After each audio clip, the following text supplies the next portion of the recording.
Welcome to Alpha Wolf, the Soulmate Protocol, written by Dean Leo, narrated by Jessica Lee. Hey there, I'm Asher Blackwood, and if you're new here, you've just stepped into a world where supernatural beings and humans coexist, though most humans are blissfully unaware of us. Me? I'm a wolf shifter from a small but proud pack in Queensland, Australia, and I've got what it takes to be an alpha, the skills, the vision, and enough ambition to shake things up.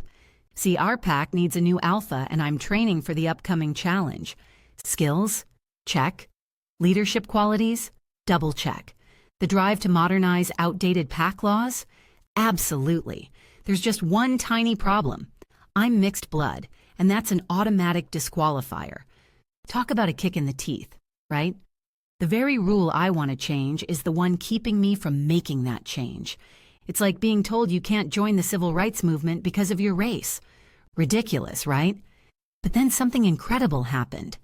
Goddess Elithra, yes, an actual goddess, showed up with an offer I couldn't refuse. She promised me the perfect mate who'd stand by my side, support me through the Alpha Challenge, and help mask my mixed blood issue. Someone who understands both my ambition and my struggles. Sure beats using the supernatural matchmaking services. Not that I had access to those anyway. Of course, divine favors never come free. The goddess needs my help with a rather unique situation.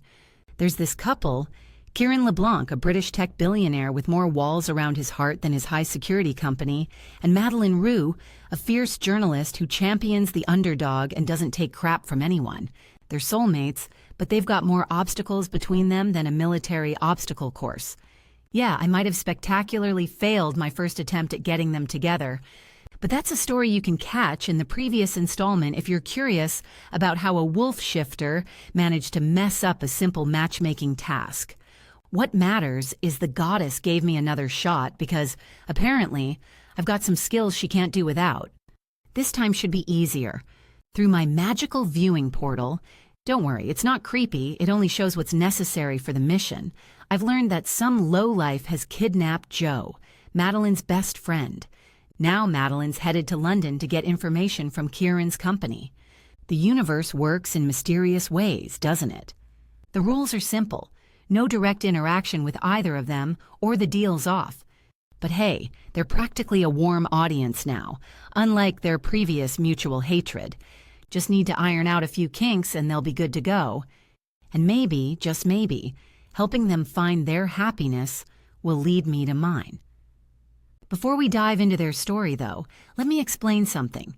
This tale is part of the Multiverse Collection world, where reality isn't just what you see. There are 3 realms: the human world, the magical world, and the mysterious cross-world that connects them.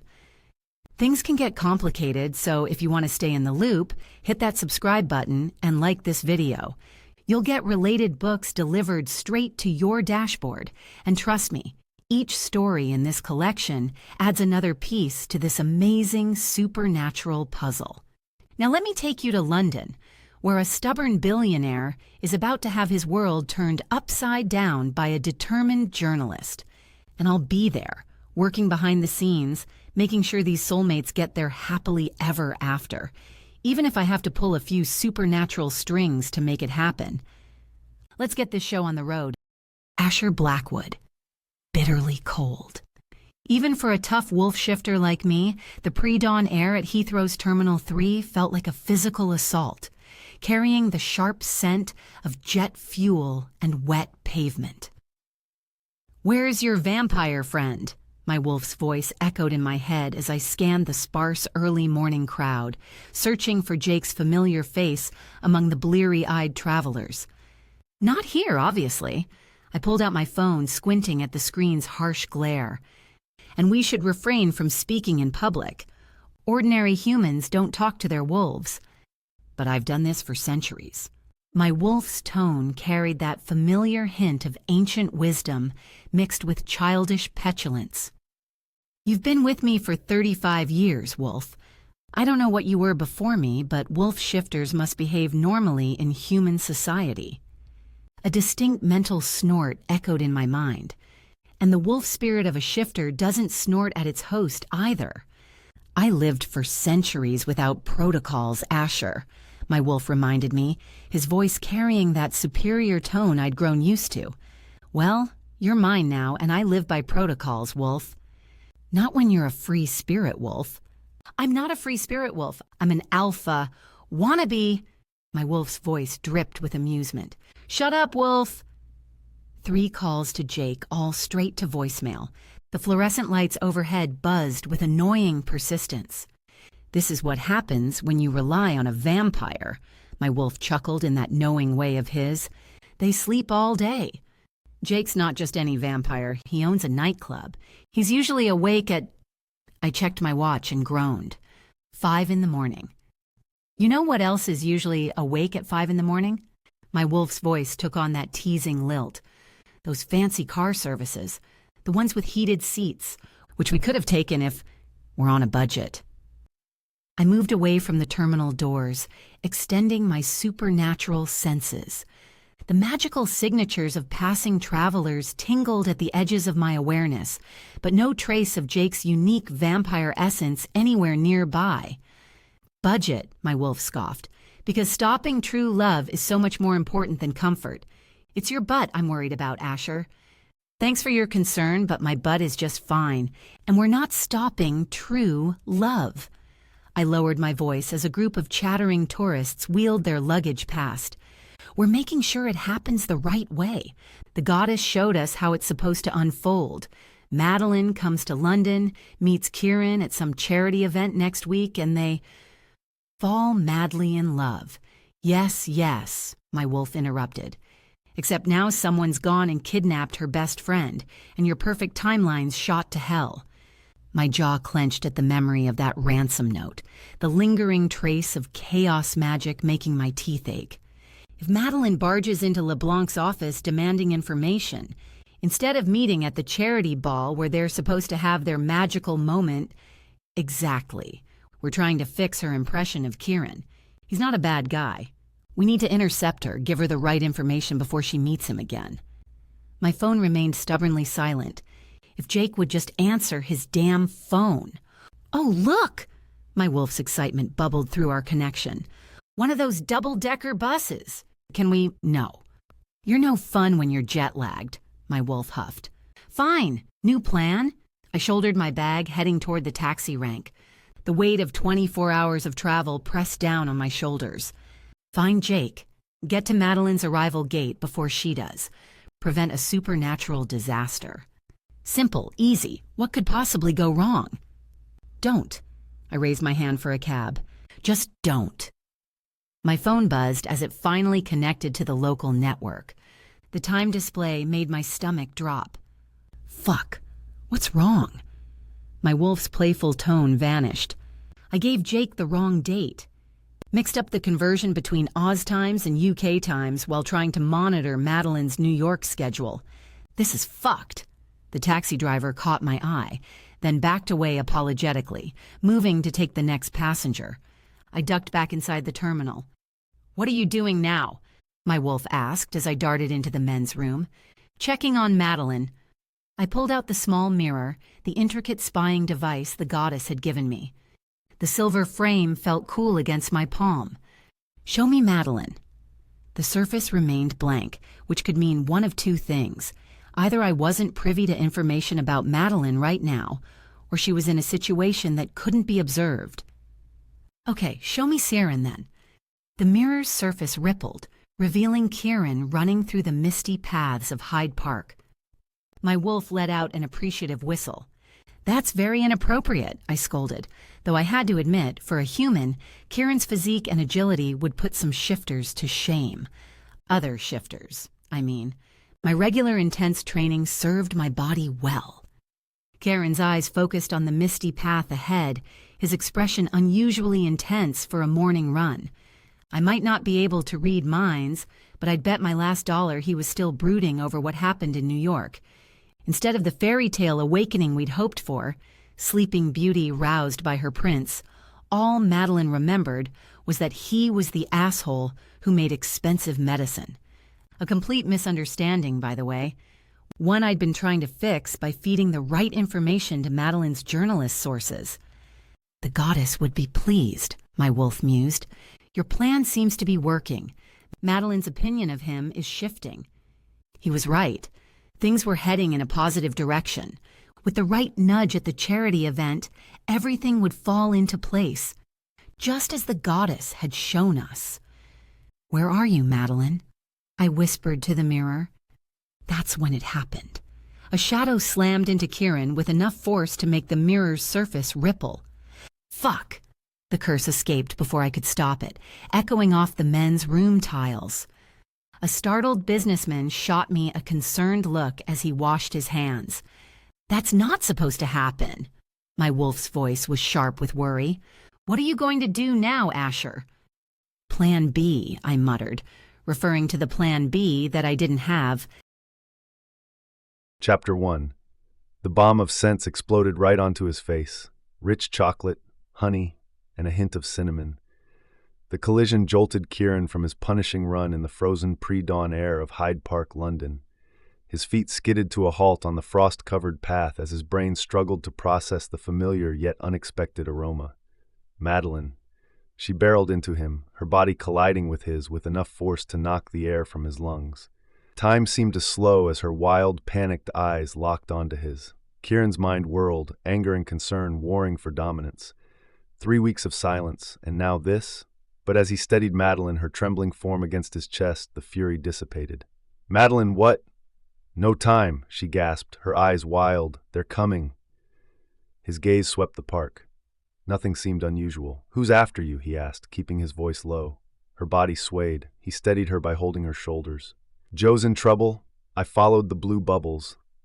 Okay, calm down, Madeline. Joe is in trouble, and you followed blue bubbles to find me. I assume you took a very unusual route to London because I had my eyes and ears everywhere in New York, and there has been no report of you leaving for the airport. I'm not stalking you. My people kept a distance.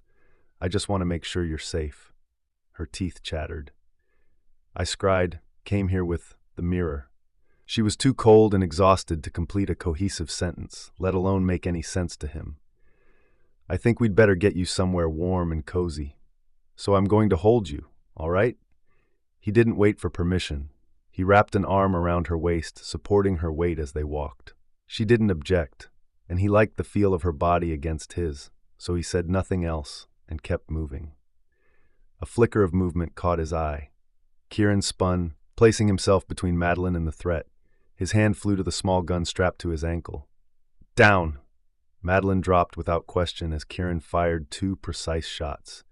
The shadowy figure recoiled, letting out an inhuman shriek. What the hell was that? Madeline's eyes were wide, her breath coming in short gasps. I'd rather not find out. Kieran hauled her to her feet. Can you run? She nodded. She ran for 2 steps before her knees buckled. He caught her on her way down.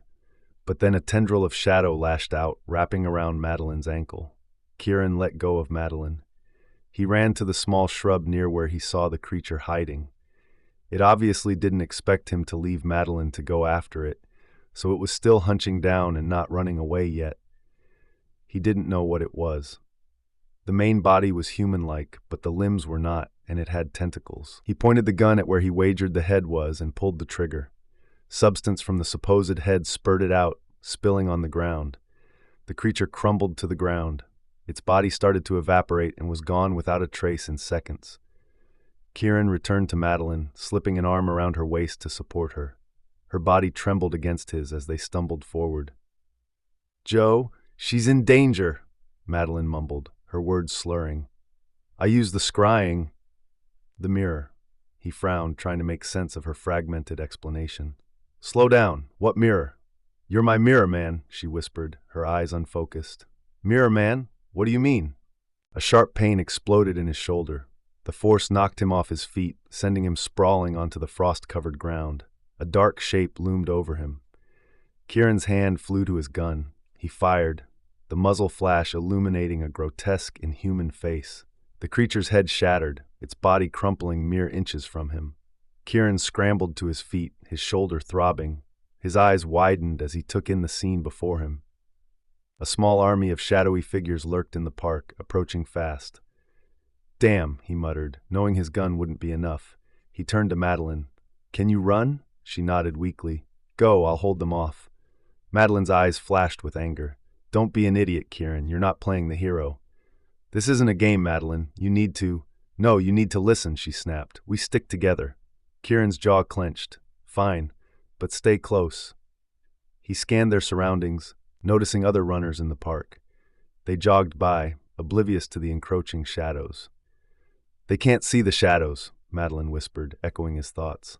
How is that possible? They must have followed me out from the scrying mirror path. I saw some dark corners and turns on the way in, or they came from another realm, just like the goddess.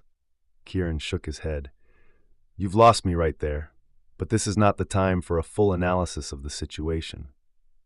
The small army of shadows began to charge. You'll have to run on your own, Madeline. I brought the problems to you. I won't run and leave you to deal with them. She was so exhausted that even saying a few sentences seemed to tax her. This isn't about problem-solving, Madeline. They've come to kill, and no one kills those under my protection. He turned and looked at the charging small army. He was sure as hell the little gun he was holding in his hand wouldn't save the day. He would have to use his forbidden power. There would be a price, and he would pay it. He fixed his stance and waited. Madeline was saying something from behind him, but he couldn't quite hear her, or rather, he ignored her. The front line of the shadow army surged forward, a writhing mass of darkness against the pale morning light. They were about 100 yards away and closing fast, their inhuman forms leaping over small shrubs and park benches with unnatural grace.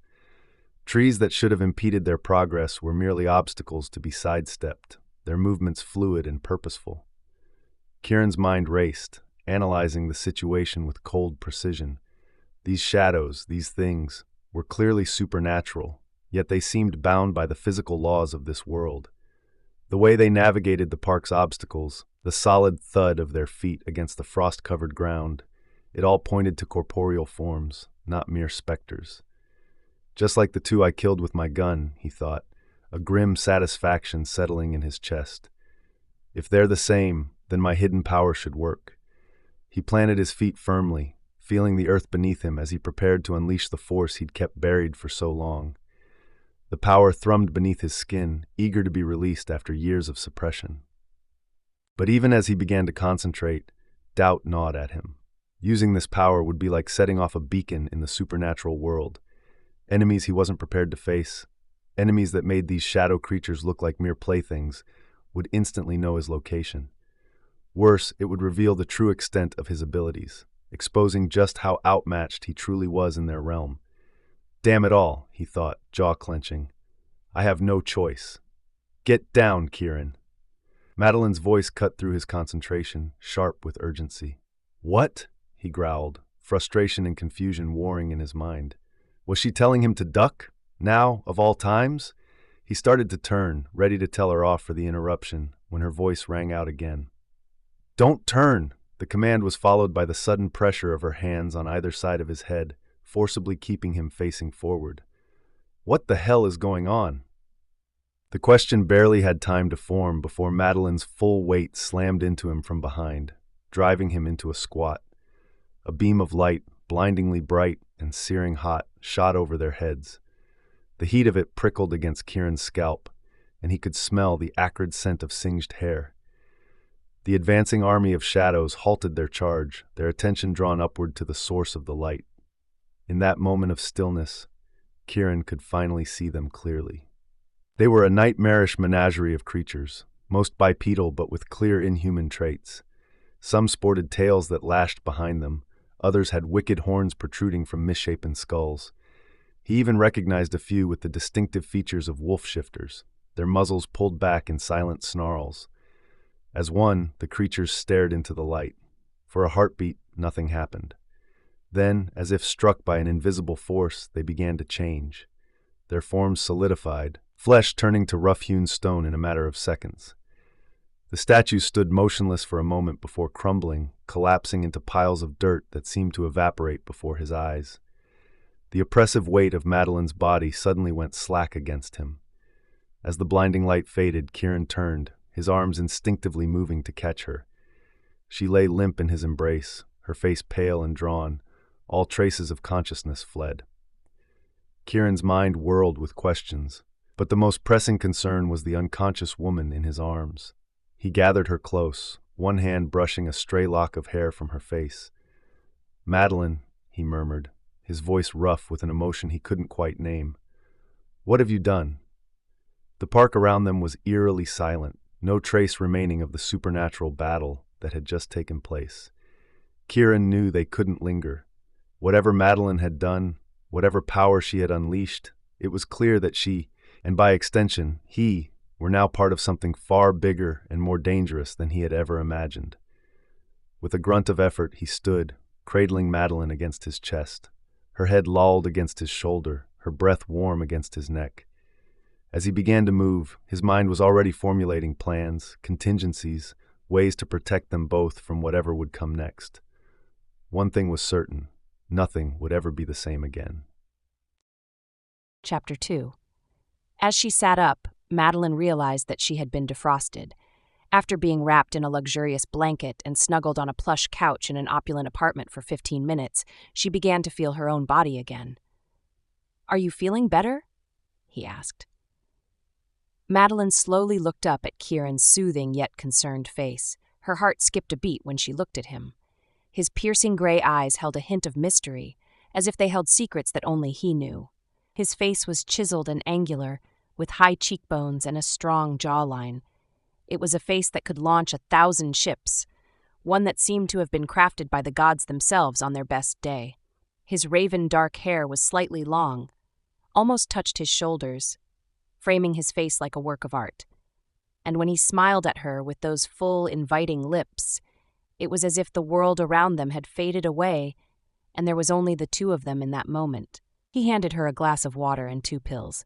"These are mild soothers, no side effects. Take them, then we can talk." "I don't." "Take them, or I'll shove them down your throat," he growled. She accepted the glass and swallowed the pills quickly. "Do I need to check under your tongue?" "I'm not 12, she replied.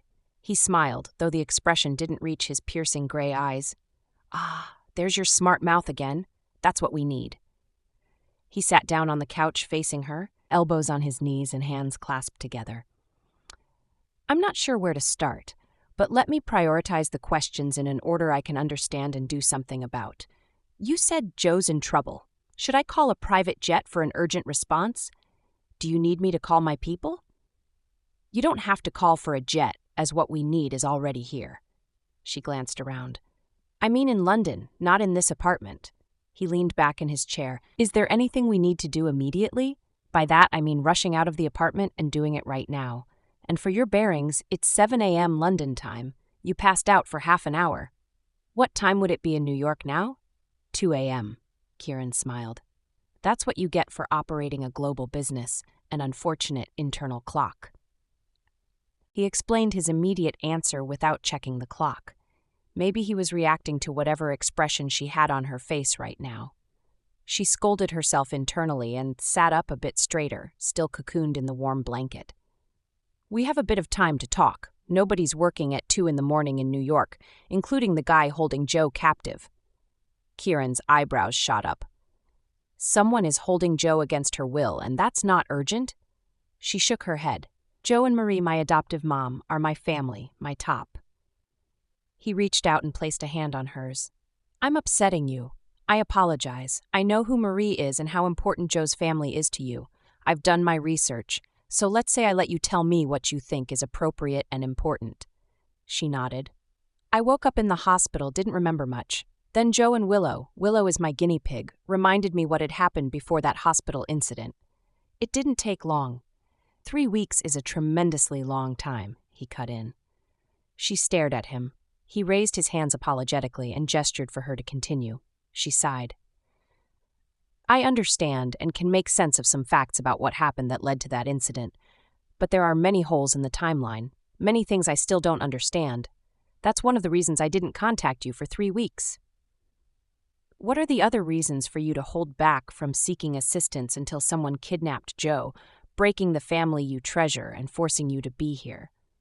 He locked eyes with her, giving her a look that made it clear he would not be apologizing this time, even if he was upsetting her. It's because you're my mirror man. You mentioned coming here with the mirror following the blue bubbles. Are these facts related? She nodded, feeling her cheek burning. But she needed to tell him the truth. For several years, if someone I know is in trouble and the person thinks about me in their time of need, I tend to see the blue bubbles, leading me to the person. Joe calls it my psychic blue dots. Then a couple of months ago, those didn't come to me anymore, because I saw a mirror with you in it. He arched an eyebrow. I know it's hard to believe.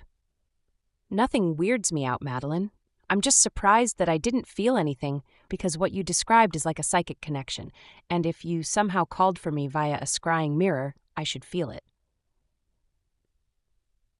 It was her turn to raise an eyebrow.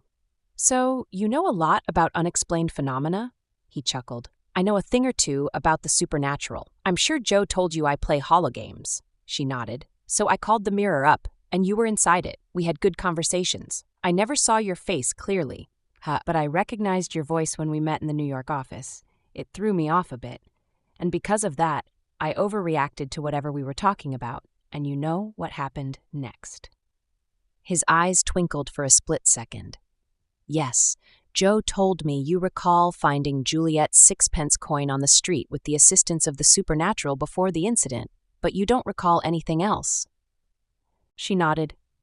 Not until 40 minutes ago. His eyes darkened. You mean what you did to turn those shadows into ashes? She nodded again. Am I turning into a monster? Oh no. They were sitting on the same sofa. He turned toward her and gently held her hands. If there is a monster in this room, it would be me, given what I've done, Madeline. But whatever you did in the park, I'm more than certain it didn't suggest you're evil or being turned into something you don't want to be. I went to your building to give you the coin, only to receive your termination note. He clutched her hands a little tighter. I know I'm sorry about that. I wasn't in the right mind. You had every right to do so, Kieran. But what I meant is, I just now remembered what I've been trying to for the last few weeks and couldn't. It wasn't just a supernatural who helped me find the coin. It was a goddess. And she didn't help me out of the goodness of her heart. She conned me into it for a price I can't afford to pay. So we argued and had a fight, and I killed her. He let go of her hands. You slayed a goddess? Well, she tried to bully me.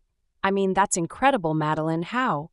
She was killing me, so I was desperate to defend myself. I knew I could call for the magical mirror, so I just pushed it a little further. I called for Medusa and asked the mirror to reflect Medusa's gaze onto the goddess, and that's what killed the goddess. His eyes twinkled again.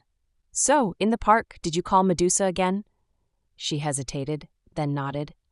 I asked again for the mirror and reflected her gaze onto the shadows. Why the mirror? Why didn't you just summon Medusa and ask her to burn them directly, given she responded to your summon? I assume the supernatural knows the damage she can do to them, so they wouldn't look at her, and it wouldn't be effective to use her as a weapon. But they would look into a mirror because it's just a mirror. Given that I had only one shot, I figured the reflection was a better strategy, not that I had any strategy at all. I was just reacting to the situation. He smiled, a beautiful smile that she thought he should trademark.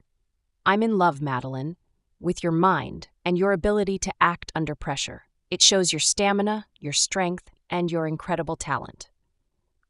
And because you asked, the other reason I didn't call you is that I can't figure out what happened between killing the goddess and waking up in the hospital with you on top of me. He cleared his throat. I was just trying to help. He pulled the coin from his pocket and placed it on the coffee table. I read about the storm in Manhattan and your hospitalization. A lot of things happened with my business here during that period. The last thing I remember was waking up on the floor with the coin in my pocket, so we have the same gap in our memory timeline that we need to solve. And the most effective way to get that piece of information is by asking your soul dealer friend, Zeths. That's the problem. He's nowhere to be found. You didn't have a chance to talk to him at all after you woke up in the hospital? Not a glimpse of him. That's why Joe and I scrambled to put the info together and make sense of things. Kieran nodded. How did her kidnapping come into the picture? A few weeks ago, Jo was offered a job in Egypt to work in the game industry. That's her dream job, and it was rejected in the last minute. I had a feeling it was taken away from her because of the chaos I created by messing the ball, the fairy tales. She was disappointed, but when her long-term client offered her a permanent job, she accepted without a second thought. Jo had only ever accepted freelance gigs before this, and I thought she had finally settled down for good. However, it only took a week for Zen, her new boss, to start making strange requests. Last week, he asked her to hack into your network, and I didn't know what he was looking for. Of course, Jo refused and complained to me about it. Yesterday, she went to tell Zen she quits and to grab her stuff. In the afternoon, I received a package of Jo's earrings delivered to my office. And you know the rest of the story. Kieran shook his head. Not quite. You could have picked up the phone and called me. True, my phone was acting up in the morning. Jo is resetting it for me, so it was with her. Then, when I received the package, Zen called me on my computer. Kieran nodded. So the ransom is the information about my company that Zen asked Jo to hack? Maybe. Zen told me he wanted me to go to London. He said he would call me back with instructions. He'll need me to look for something for him, and I have to be on site. So this might have nothing to do with the LeBlanc business at all? That's right. Although, to be clear, I did want to call you. Given that I didn't have the number because Jo had my phone, I tried to call using the mirror. I mean, I've called you through the mirror before, so I tried again, but this time it was different. He chuckled. It didn't bring me to you, but it brought you to me. Literally. She snorted. Yeah, dumped me right on top of you in the middle of Hyde Park. Mind you, that must have been helped from your end. Like the way my blue bubbles work. The people who need my help think about me in their hour of need, and I don't think about anything when I exercise, Madeline.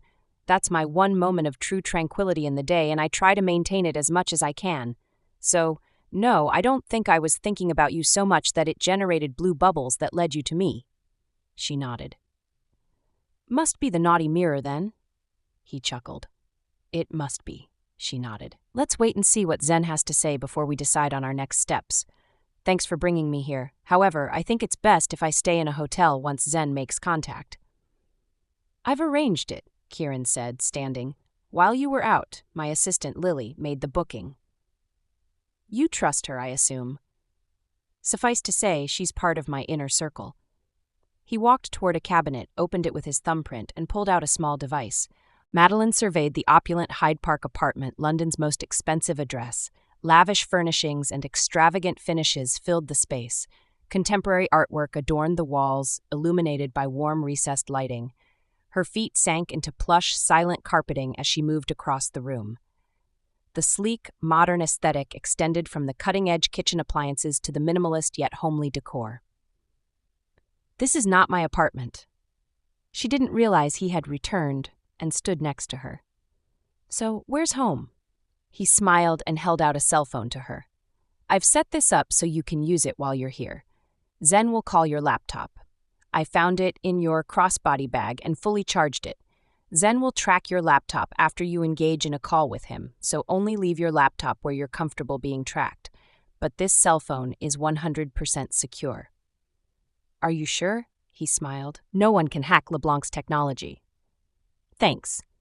She took the phone. He didn't answer her question about his home. He had no reason to trust her. They haven't had enough time together to form any viable relationship. But the look in his eyes when she asked about home jolted a pang of pain in her heart. I'll take you to where you stay for now. I have to be out of town for a few hours. Then, when I'm back, I'll see to that you have a safer place to stay. She stood as he walked into the bedroom wing for a change of clothes. She looked out the glass window to the magnificent view of vibrant London.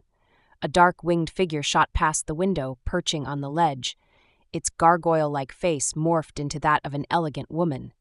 What do you want? Madeline asked, startled. Kieran is mine, the woman spoke ominously. The prince is mine. This is not your place. Then she vanished without a trace. Kieran's voice came from behind her. Are you ready to go? She spun around to find him dressed sharply in his business attire, like he'd just stepped out of a fashion magazine editorial, ready for their departure. But he seemed oblivious to what had just happened in front of him. Yes, she said hesitantly as they headed for the door. Is it safe where you're going? I mean, safe from supernatural threats? He flashed a reassuring smile.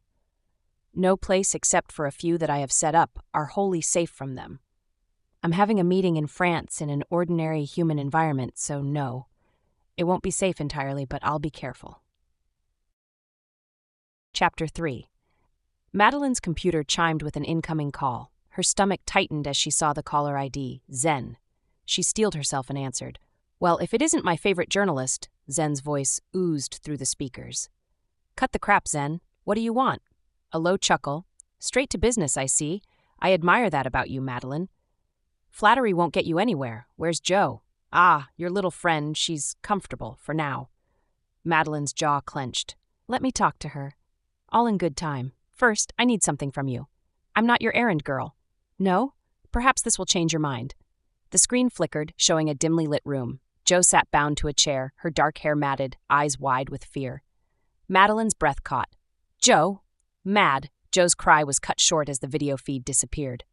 You bastard, Madeline hissed. Now, no need for name-calling. I have a simple task for you. I don't work for criminals. Oh, and here I thought journalists were all about uncovering the truth, or does your integrity only extend to those who can't hurt you? Madeline's fingers curled into fists. What do you want? There's someone inside LeBlanc's London HQ. They play an online RPG under the avatar White Knight. I want their real name. You're insane. I can't just waltz into LeBlanc's and can't, or won't. I thought you were resourceful, Madeline. Surely a woman of your talents can find a way. Even if I could, why would I help you? The screen flickered again. Jo appeared, a bruise blooming on her cheek. Stop, Madeline's voice cracked. Every hour you delay, your friend here loses something. A finger, perhaps? An eye? You're bluffing. Care to test that theory? Madeline's mind raced. She couldn't let Jo suffer, but giving in to Zen's demands went against everything she stood for. I need time, she said, buying herself a moment to think. Time is a luxury your friend doesn't have. Look, I can't just snap my fingers and get you this information. It'll take... A scream pierced through the speakers. Jo's scream. Stop! I'll do it! Madeline shouted, her resolve crumbling. I knew you'd see reason. Madeline's voice shook. If you hurt her again... That depends entirely on you, doesn't it? You have 24 hours. Don't disappoint me. The call ended abruptly, leaving Madeline in stunned silence. She stared at the blank screen, her reflection a pale ghost. Tears threatened, but she blinked them back. There was no time for that now. Madeline paced the hotel room, her heart hammering against her ribs. Jo's scream echoed in her ears. Get it together, Madeline, she muttered, raking her fingers through her hair. You've faced down a goddess. You can handle this sleazeball. Mirror, mirror in the air. She called the mirror. An ornate mirror appeared, hovering in the air. Its surface rippled like liquid silver, a portal to possibilities she was only beginning to understand. Her fingers trembled as she reached out, remembering the unexpected journey from New York to London. She couldn't risk such a drastic transportation again, not with Jo's life hanging in the balance. Okay, she muttered, steeling herself. Let's do this right. She closed her eyes, concentrating on the mirror's energy. The air around her crackled with latent magic, raising goosebumps on her skin. Madeline took a deep breath, recalled what the soul dealer Zeths had taught her, and spoke. Mirror of sight, bridge of worlds, show me the path, but keep me whole. To Jo, my friend, in danger's grasp, grant me vision, not passage to pass. Madeline approached, her reflection wavering as if underwater. She placed her palm against the cool surface, feeling the familiar tingle of magic beneath her skin.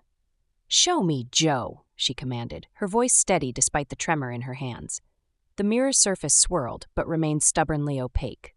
Madeline gritted her teeth. Come on, you glorified looking-glass. I need to see her. Nothing. Fine, Madeline huffed. Let's start small. Show me Jo's apartment. The mirror shimmered, its surface clearing to reveal a familiar living room. Madeline's breath caught. It worked. She focused on Jo's coffee table, imagining her hand reaching through the mirror to grasp a magazine. The surface rippled like water, and Madeline felt a strange resistance, as if pushing against an invisible barrier. Move, damn it! A sudden pop echoed through the room. Madeline stumbled back, blinking in surprise as a furry projectile shot out of the mirror. landing with a soft thud on the hotel carpet. Willow? The long-haired guinea pig blinked up at her, whiskers twitching in confusion. Madeline scooped up the bewildered animal, her mind racing. Well, that's not exactly what I was going for, but it's a start. Madeline set Willow on a nearby chair, the guinea pig's nose twitching curiously. She turned back to the mirror. Okay, round 2. Let's make this count. She pressed her palm against the cool surface, focusing on Joe's face, the fear in her eyes, the room where she was held captive. The mirror's surface rippled, then cleared, revealing a dimly lit space. Joe sat bound to a chair, her head lolling forward. Madeline's heart clenched at the sight of her friend's disheveled state. Hang on, Joe, I'm coming, she whispered.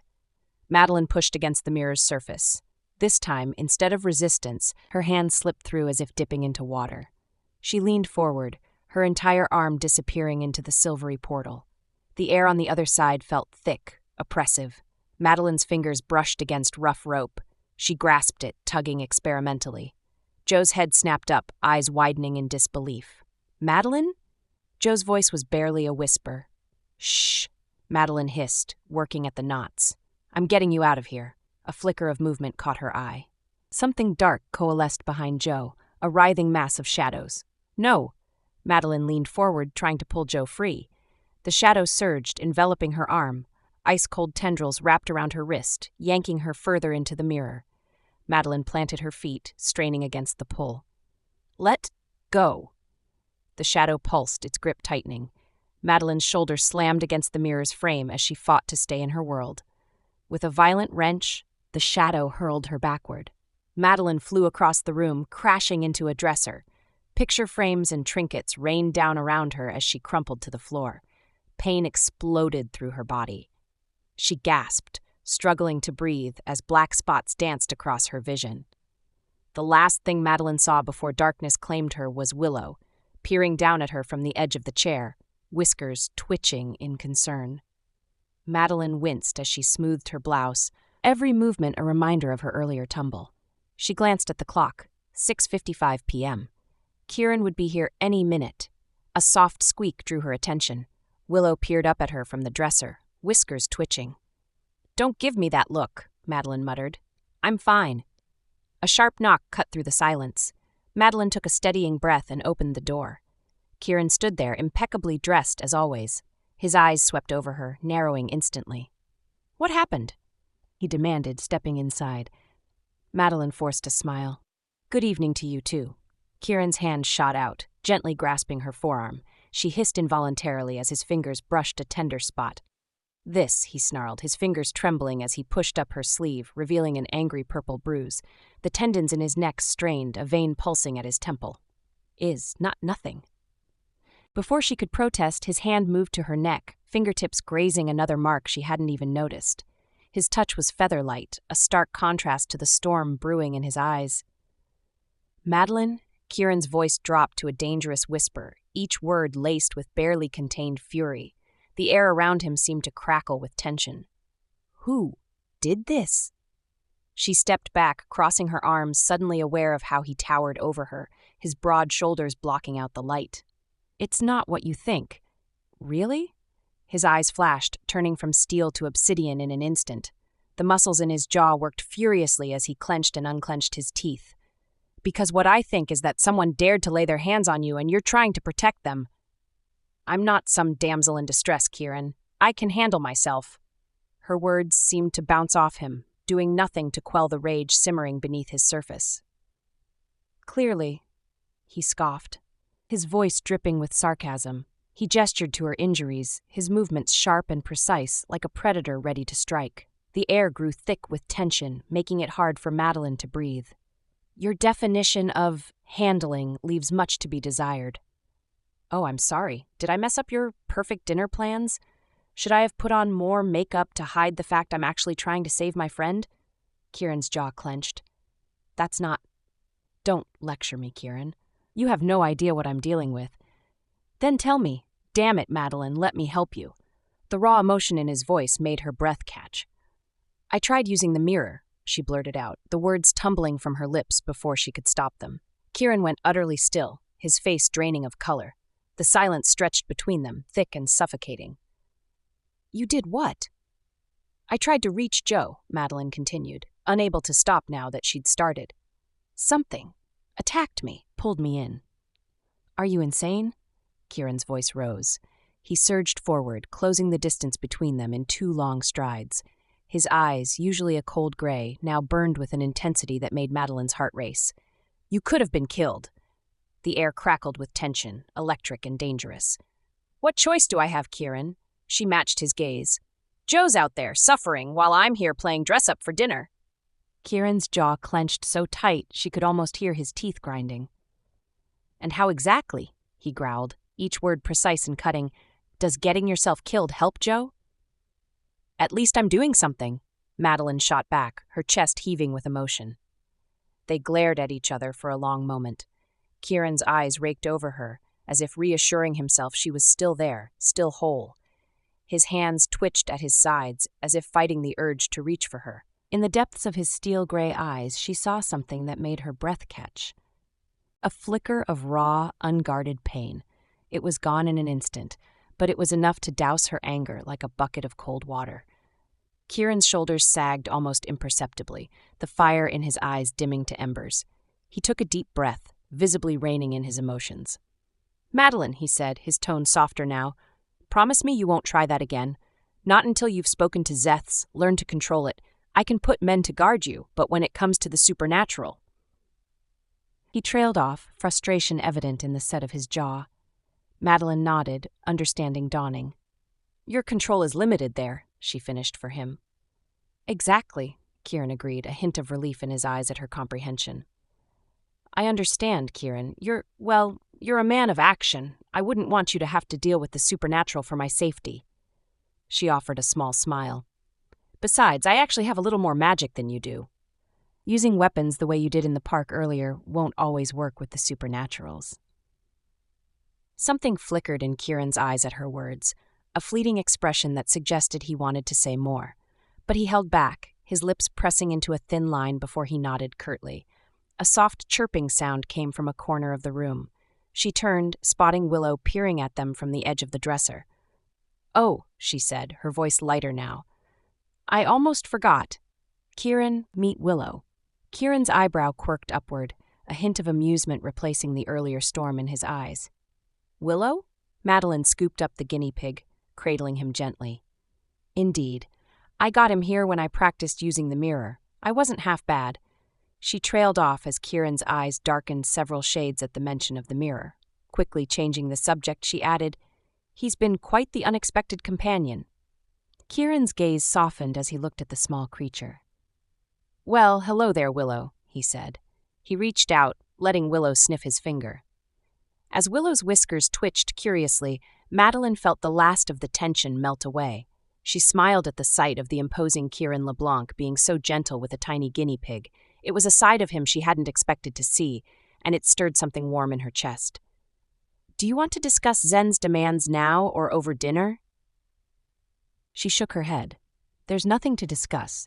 He wants the real name of someone in your company who uses the avatar White Knight in an online game. Kieran's eyebrows rose. That's it. Consider it done. Just like that? It's a simple matter for me, Madeline. How's Joe's condition? Madeline's stomach clenched. Not great, I think. You think? Or did you see something on that call? How did you... Madeline's blood ran cold. You were listening in.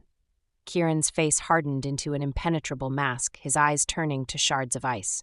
The phone I gave you has a tracker. It's standard procedure. And yes, the call was recorded. But standard? Madeline's voice rose, sharp with disbelief. In what twisted universe is that standard? In my world, it is for security reasons, Kieran bit back, his tone brooking no argument. And it's a company phone. That's not security, that's stalking. Madeline's fists clenched at her sides, nails digging into her palms. You had no right. I haven't listened to the recording, Madeline. I don't intend to. My comment about Joe was merely an educated guess. Oh, so you're just naturally invasive? The words escaped like venom from a wound. I'm not Juliet, you know. You can't control me like some puppet on a string. The air seemed to vanish from the room. Kieran's face drained of color, before flushing with a rage so potent, Madeline could almost feel its heat. What did you just say? Each word fell like a hammer blow. Madeline's heart thundered against her ribs. She'd crossed a line, but there was no retreat now. I did some research for another project. I stumbled across Juliet's artwork. You dug into my private life?" Kieran's voice dropped to a dangerous whisper, each syllable dripping with barely contained fury. "Like some common tabloid journalist? How is that any different from you tracking my every move, Kieran?" "It's a business phone. Tracking is standard," Kieran snarled. "I've told you that. Juliet was a scientist, not an artist. Art was a hobby. You prying into her art under the guise of research? That's an invasion of our privacy." "What if it wasn't that simple?" The words tumbled out, unstoppable. What if her passion was art, and she learned science for other reasons? Kieran's eyes flashed with a pain so raw it stole Madeline's breath. "That's a completely different story, Madeline Rue. If you are implying she learned medicine just to worm her way into my family, then like everyone else, you're wrong about her." She knew she'd struck a bleeding wound, one far deeper than she'd imagined. Regret flooded her. "I didn't mean..." Kieran cut her off, his voice as cold and final as a tomb slamming shut. "My private life is off limits, Madeline. You are not welcome there." "It was public information," Madeline protested, her words sounding hollow even to her own ears. "An award she won was in the newspaper." The door slammed shut, the sound reverberating through Madeline's bones like a death knell. Kieran was gone. Silence crashed over her, a suffocating wave that stole her breath. She stood, frozen, as the argument replayed in her mind, each word a knife, each accusation a fresh wound. God, what had she done? It had started so innocently, a stray mention of Juliet in an old newspaper. But Madeline couldn't stop there, could she? No, she had to dig deeper, had to pry into wounds that weren't hers to examine. Madeline's mind drifted to Juliet's photo, young, beautiful, innocent. How could this ghost still hold such sway over Kieran's heart? The question had burned in her, driving her to dig where she shouldn't. Now she was paying the price. She was a moth drawn to Kieran's flame, knowing it could destroy her, yet unable to stay away. But in her reckless flight, she'd singed more than just her own wings. Chapter 4.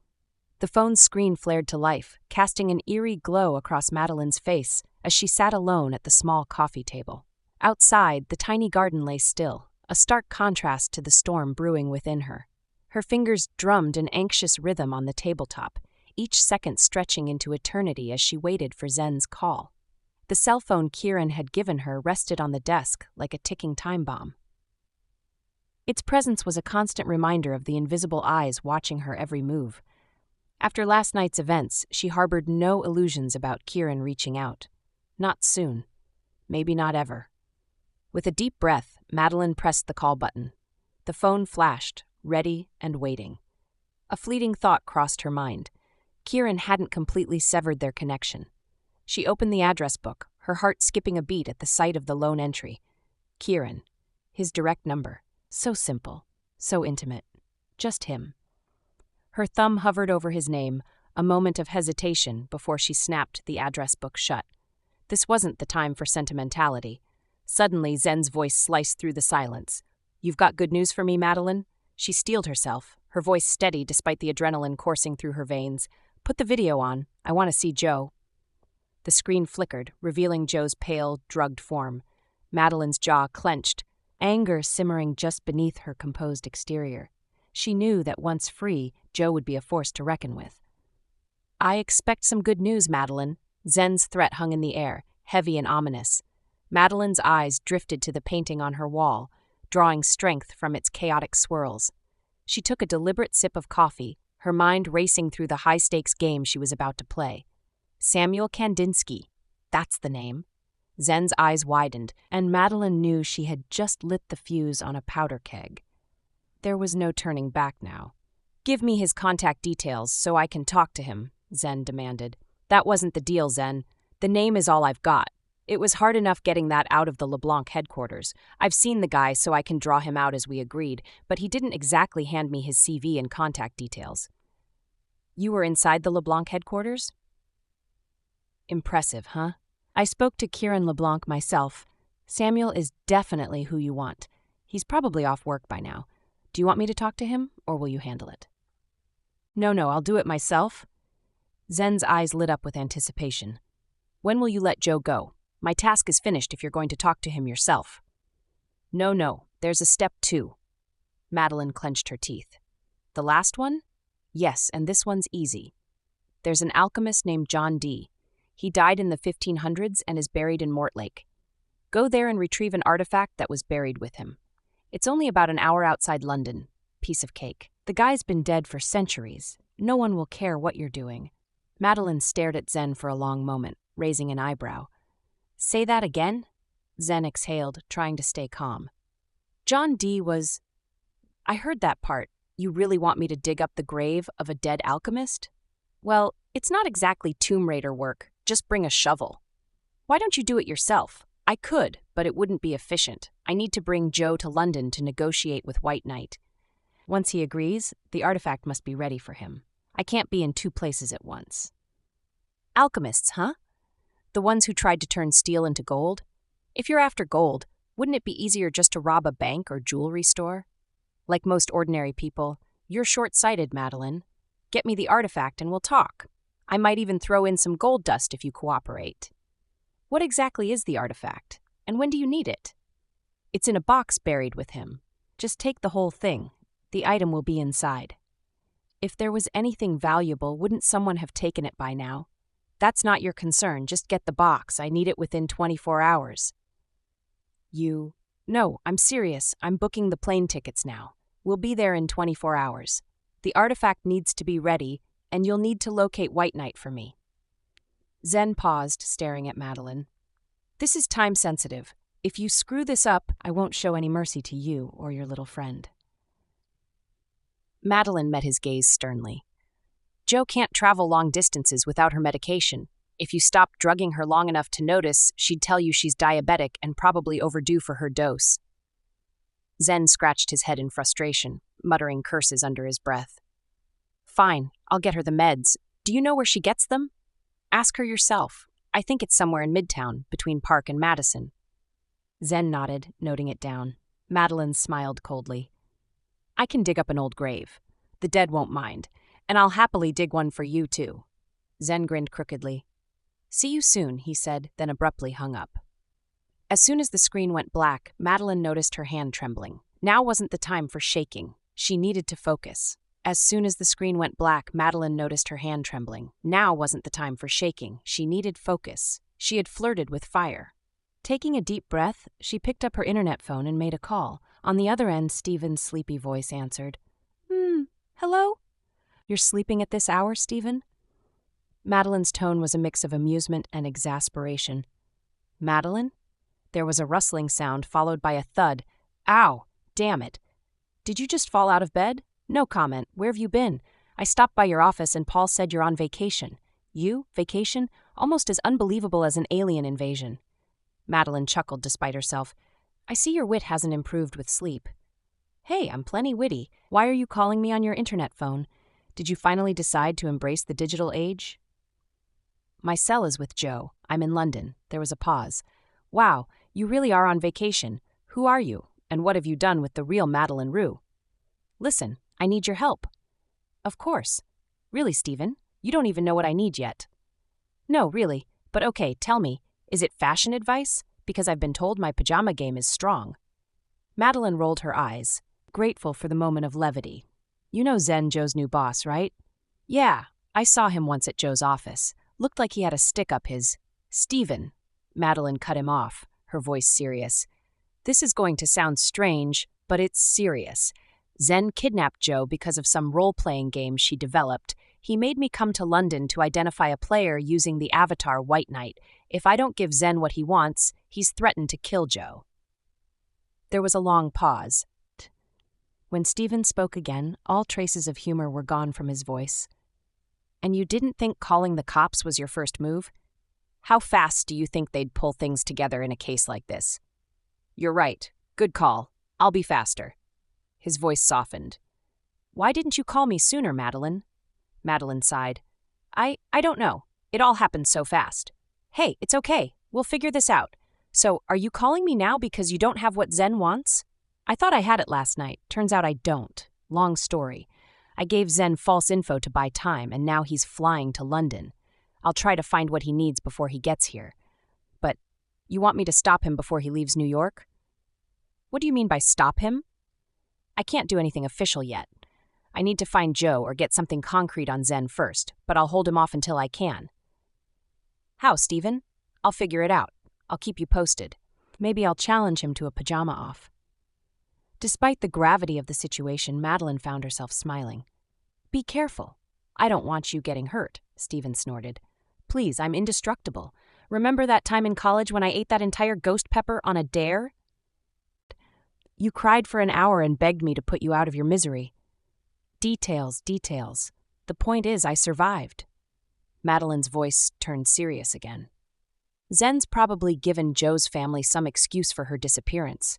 She goes off to work on her games all the time. He wouldn't be stupid enough to keep her at his place. I tricked him into thinking Joe needed diabetic meds. She was half conscious, but I think she understood. He'll be at a drugstore in Manhattan. I'm a cop. Madeline, I can track him down, okay? And Zen's record isn't exactly clean. I've looked into him before. I'll get Joe out, don't worry. Madeline felt a wave of relief. I should have called you sooner. You're telling me now. That's enough. We're a team, remember? Holmes and Watson, except I'm way better looking than Watson. In your dreams, maybe, Madeline retorted. I've got to go, Stephen. Call me back and let me know what happens. I'll call you when I've got Zen. And Madeline? Yeah? Be careful out there. I know you're tough, but just be safe, okay? I will. You too, Stephen, and thanks. Anytime, partner. Now go save the world or whatever it is you do on your vacations. Madeline tapped her fingers against the keyboard, her mind racing. Stephen's promise echoed in her ears, but she couldn't afford to rely on it entirely. If Zen slipped through the cracks, she pulled up a search engine, typing in John D. Alchemist. The screen filled with results, and she dove in, her journalist instincts kicking into high gear. Mortlake, advisor to Queen Elizabeth I? Occultist, she muttered, scanning the information. Her eyes widened as she stumbled upon a curious detail. Wait, what's this about angelic language? Madeline's fingers flew over the keys. The more she read about John Dee, the more intrigued she became. This wasn't just some medieval quack. He was a respected mathematician, astronomer, and apparently had dabbled in the occult. What the hell did you get mixed up in, Joe? She whispered. Glancing at the clock, Madeline realized time was slipping away. She needed to move. Grabbing her jacket, she hesitated before picking up the cell phone Kieran had given her. The weight of it in her hand felt like a silent promise, or a threat. She missed their conversations, the spark of intellect and danger that danced between them.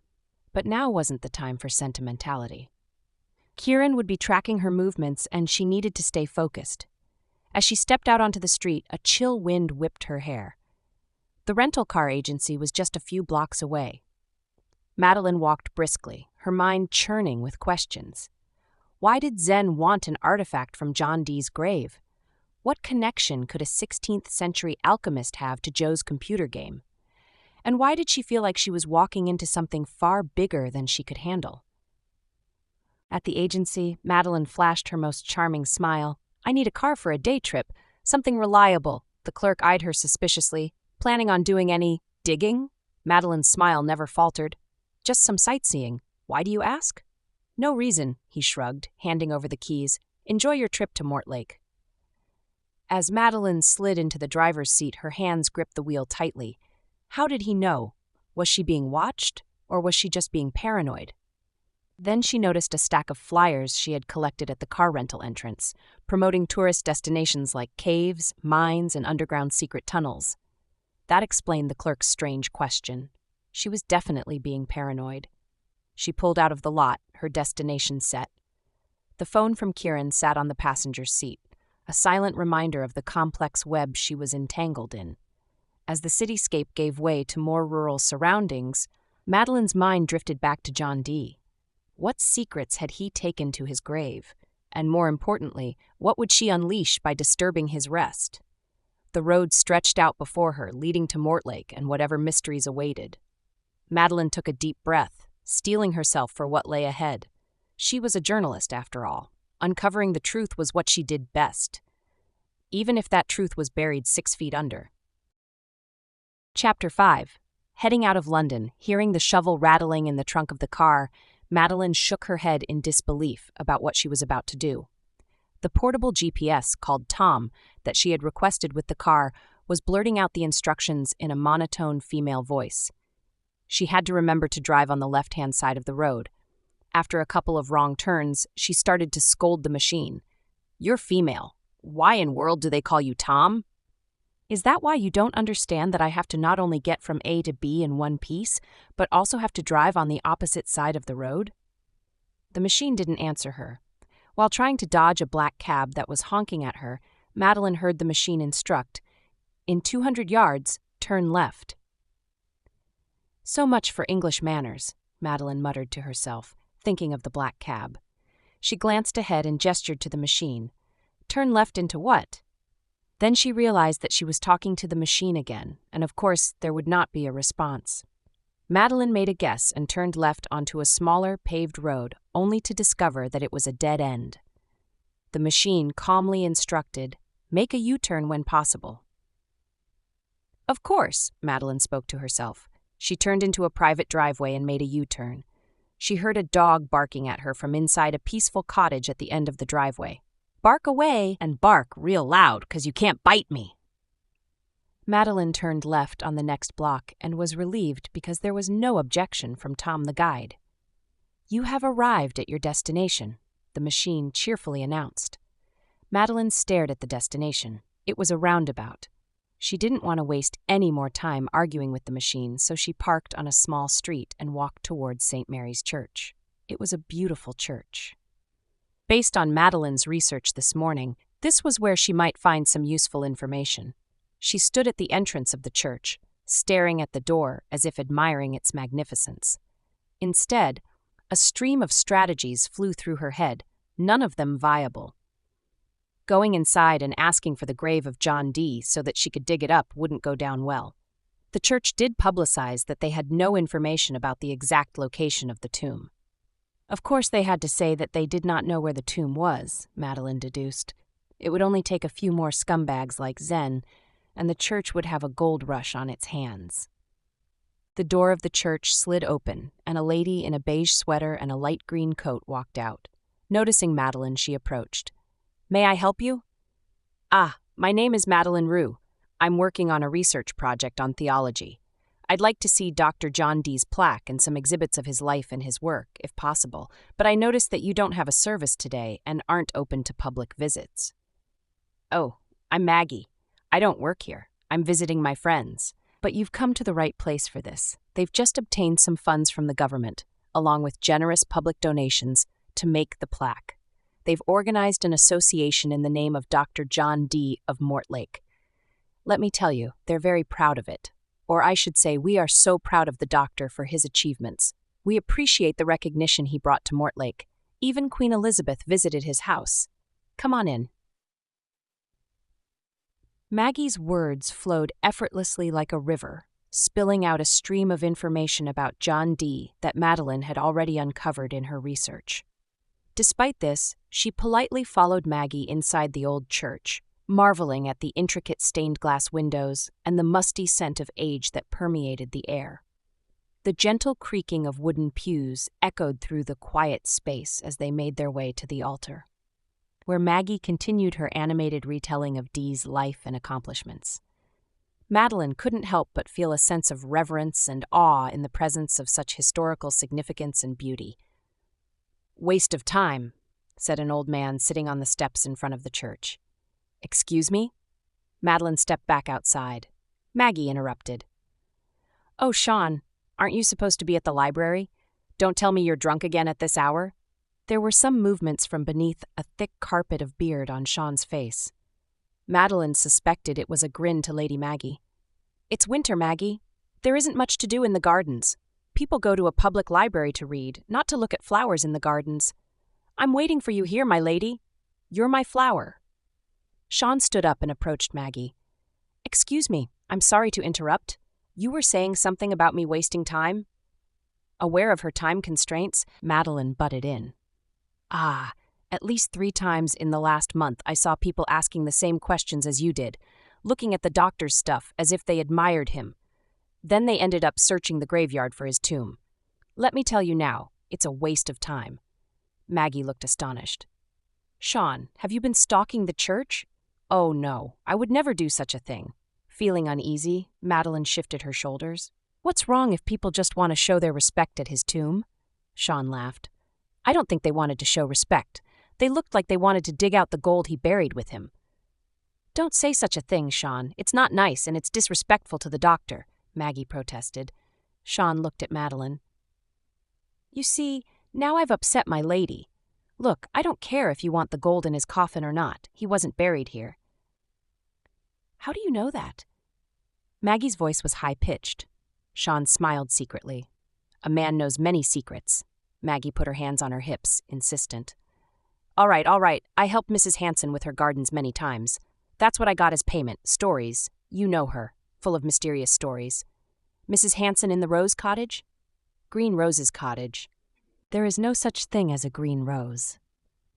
Madeline raised her hands apologetically as if she was intruding on their conversation once again. I'm sorry. I've got to go. As I said, I just wanted to show some respect at the tomb. But if it's not here, then there's no point in me wasting your time. I'll make a donation to the church. Oh no, you should come in for a cup of tea, Maggie chirped. If you want the gold, talk to Mrs. Hanson. She knows the secrets. Her cottage is just at the next block. Sean winked at Madeline. Then he turned to Maggie. You see, I'm a good man. I don't have greed in me. I'm not digging graves for gold.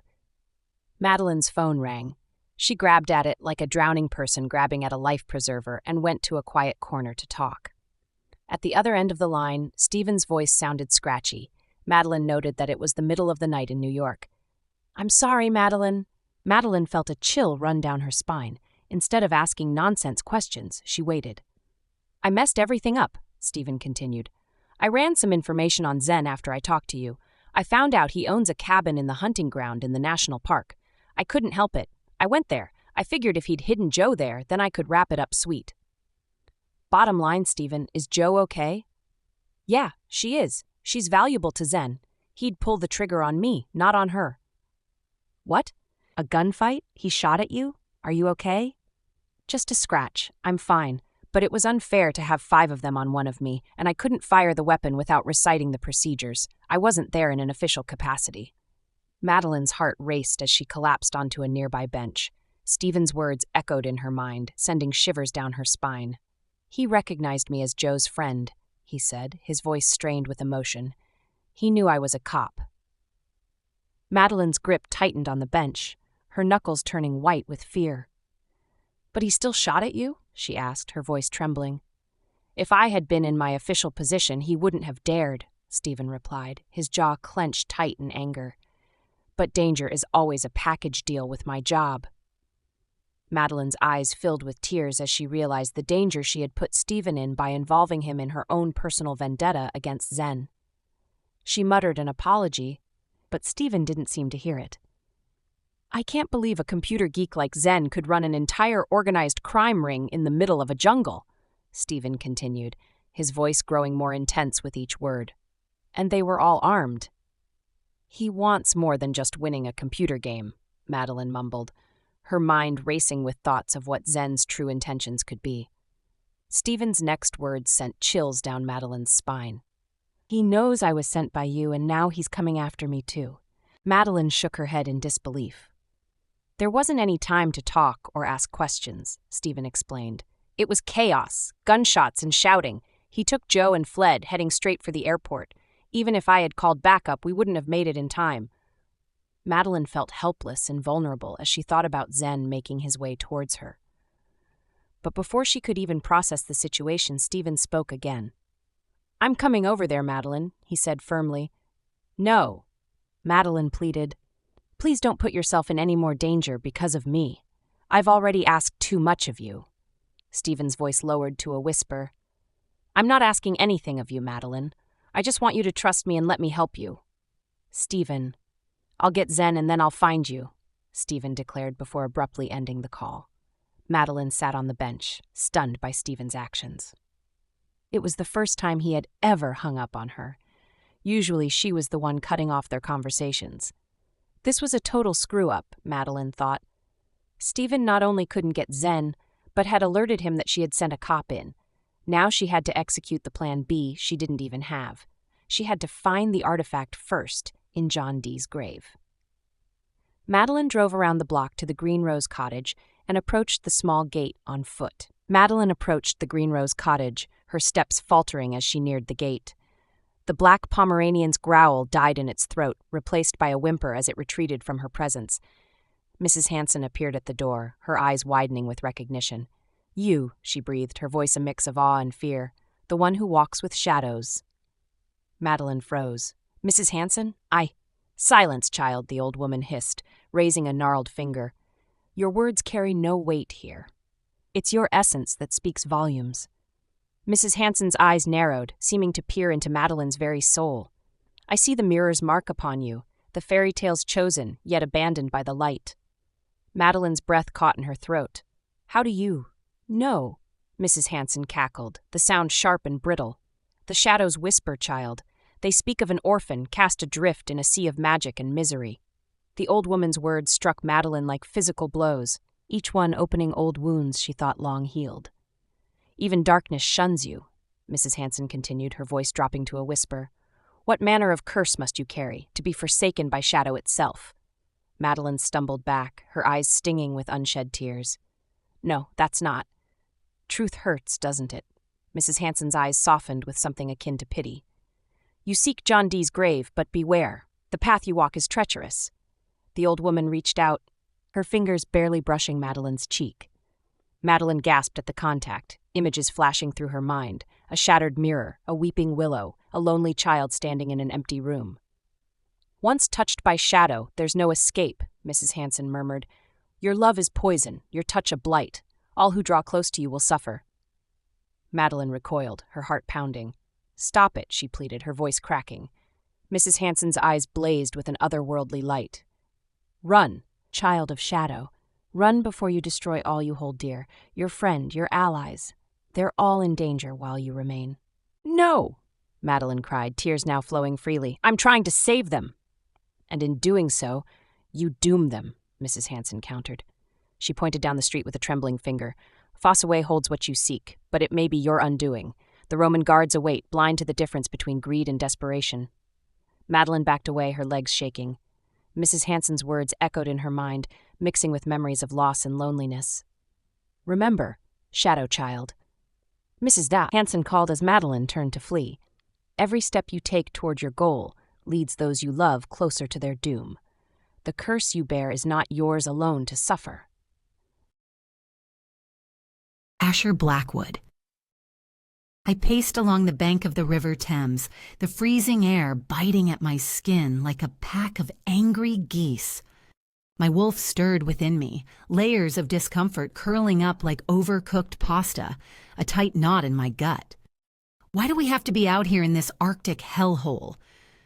My wolf's presence radiated irritation through our bond.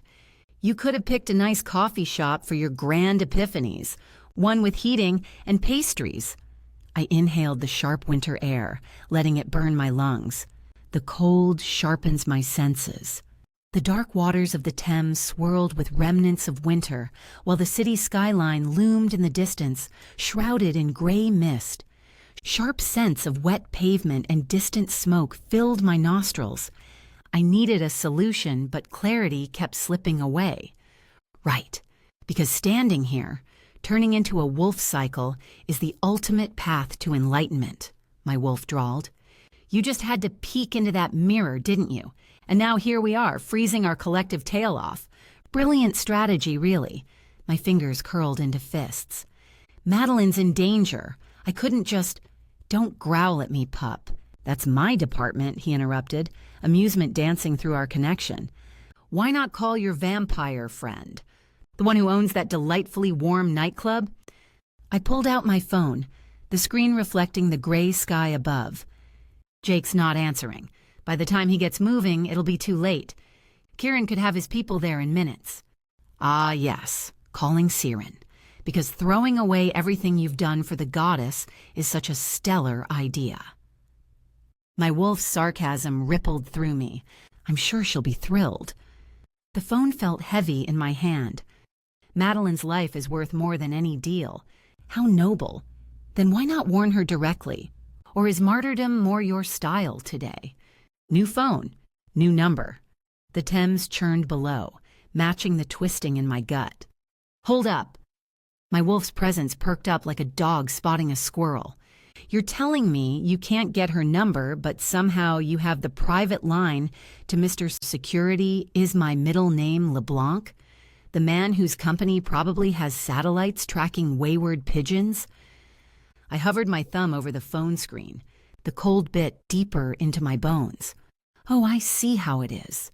My wolf's tone dripped with theatrical offense.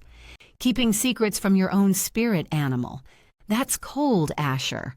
Almost as cold as this lovely spot you've picked for our morning crisis. I scrolled through my contacts, ignoring my wolf's theatrics. Killian LeBlanc's favor had come at a steep price. 3 nights tracking a rogue shifter through the Blue Mountains, keeping the incident quiet from both the supernatural community and Kieran's watchful eye. The memory of rain-soaked fur and the metallic tang of blood made my shoulders tense. Ah, thinking about our mountain adventure? My wolf's tone shifted from theatrical to knowing. Good times. Nothing like chasing a feral through a thunderstorm while dodging LeBlanc's security cameras. Though I have to admit, watching Killian's face when we delivered his little problem gift wrapped was priceless. The corner of my mouth twitched. Killian's security breach would have cost him more than his position if word had gotten out. A phone number for that favor. I'd practically stolen it. You're smirking, my wolf observed. I can feel it. Planning to share with the class why we're standing here instead of using that hard-earned number? My thumb hovered over Kieran's contact. One press, and I'd torch everything I'd worked for. The goddess's deal, my chance at... Oh, for heaven's sake, my wolf groaned. Your internal monologue is giving me a headache. Either make the call or let's find somewhere warm to brood, preferably with snacks. I don't regret the reward, Wolf, but calling Kieran directly. I've never even spoken to him before. My wolf snorted, the sound echoing in my mind. Think about it, genius. If I were Kieran and got a call from some random shifter, I'd have security on high alert before you could say alpha wannabe. Even a goldfish could figure that out. Got any better ideas?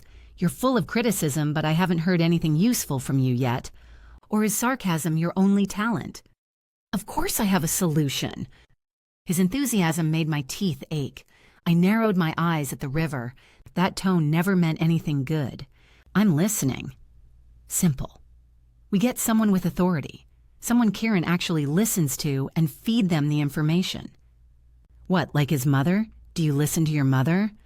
A sigh escaped me. Point taken, but wait, you're supposedly centuries old. Any contacts upstairs we could use? It'll cost you, Asher. His voice held a hint of mischief. You're my spirit wolf. Helping me is literally in your job description. What's good for me is good for both of us. All I want is somewhere warm. Fine, we'll find a cafe right after. But make the call first. Well, it's not exactly a contact, more of an acquaintance. Whatever, just do it already. It's the fairy godmother. The same one who approached Sharon in Australia about the Cinderella favor? Your surprise wounds me, pup. Yes, that one. I saved one of her fairy puppies in a past life. She owes me. His tone carried a mix of pride and nostalgia. She'll remember. How do we contact her? Howl. You can't be serious. I'm not howling in the middle of London. No, I'll do the howling, but I'll need to separate from you temporarily. Think you can handle being normal for 5 minutes? I rolled my eyes so hard they nearly got stuck. I'll survive without your running commentary. Barely, he muttered, but I could feel his eagerness building.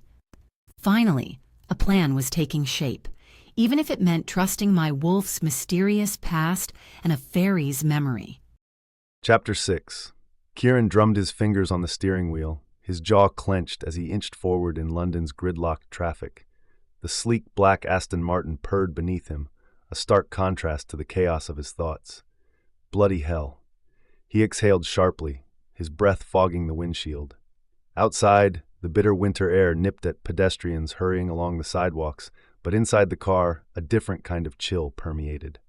The argument with Madeline replayed in his mind, each word a fresh cut. Her voice, usually warm and inviting, had turned to ice. The hurt in those large brown eyes. No, he wouldn't think about her eyes. Kieran gripped the wheel tighter, his knuckles white. He focused on the red brake lights ahead, willing the traffic to move. Anything to distract from the lingering scent of honey and chocolate that seemed to cling to his senses. And cinnamon. How had he never noticed that hint of spice before?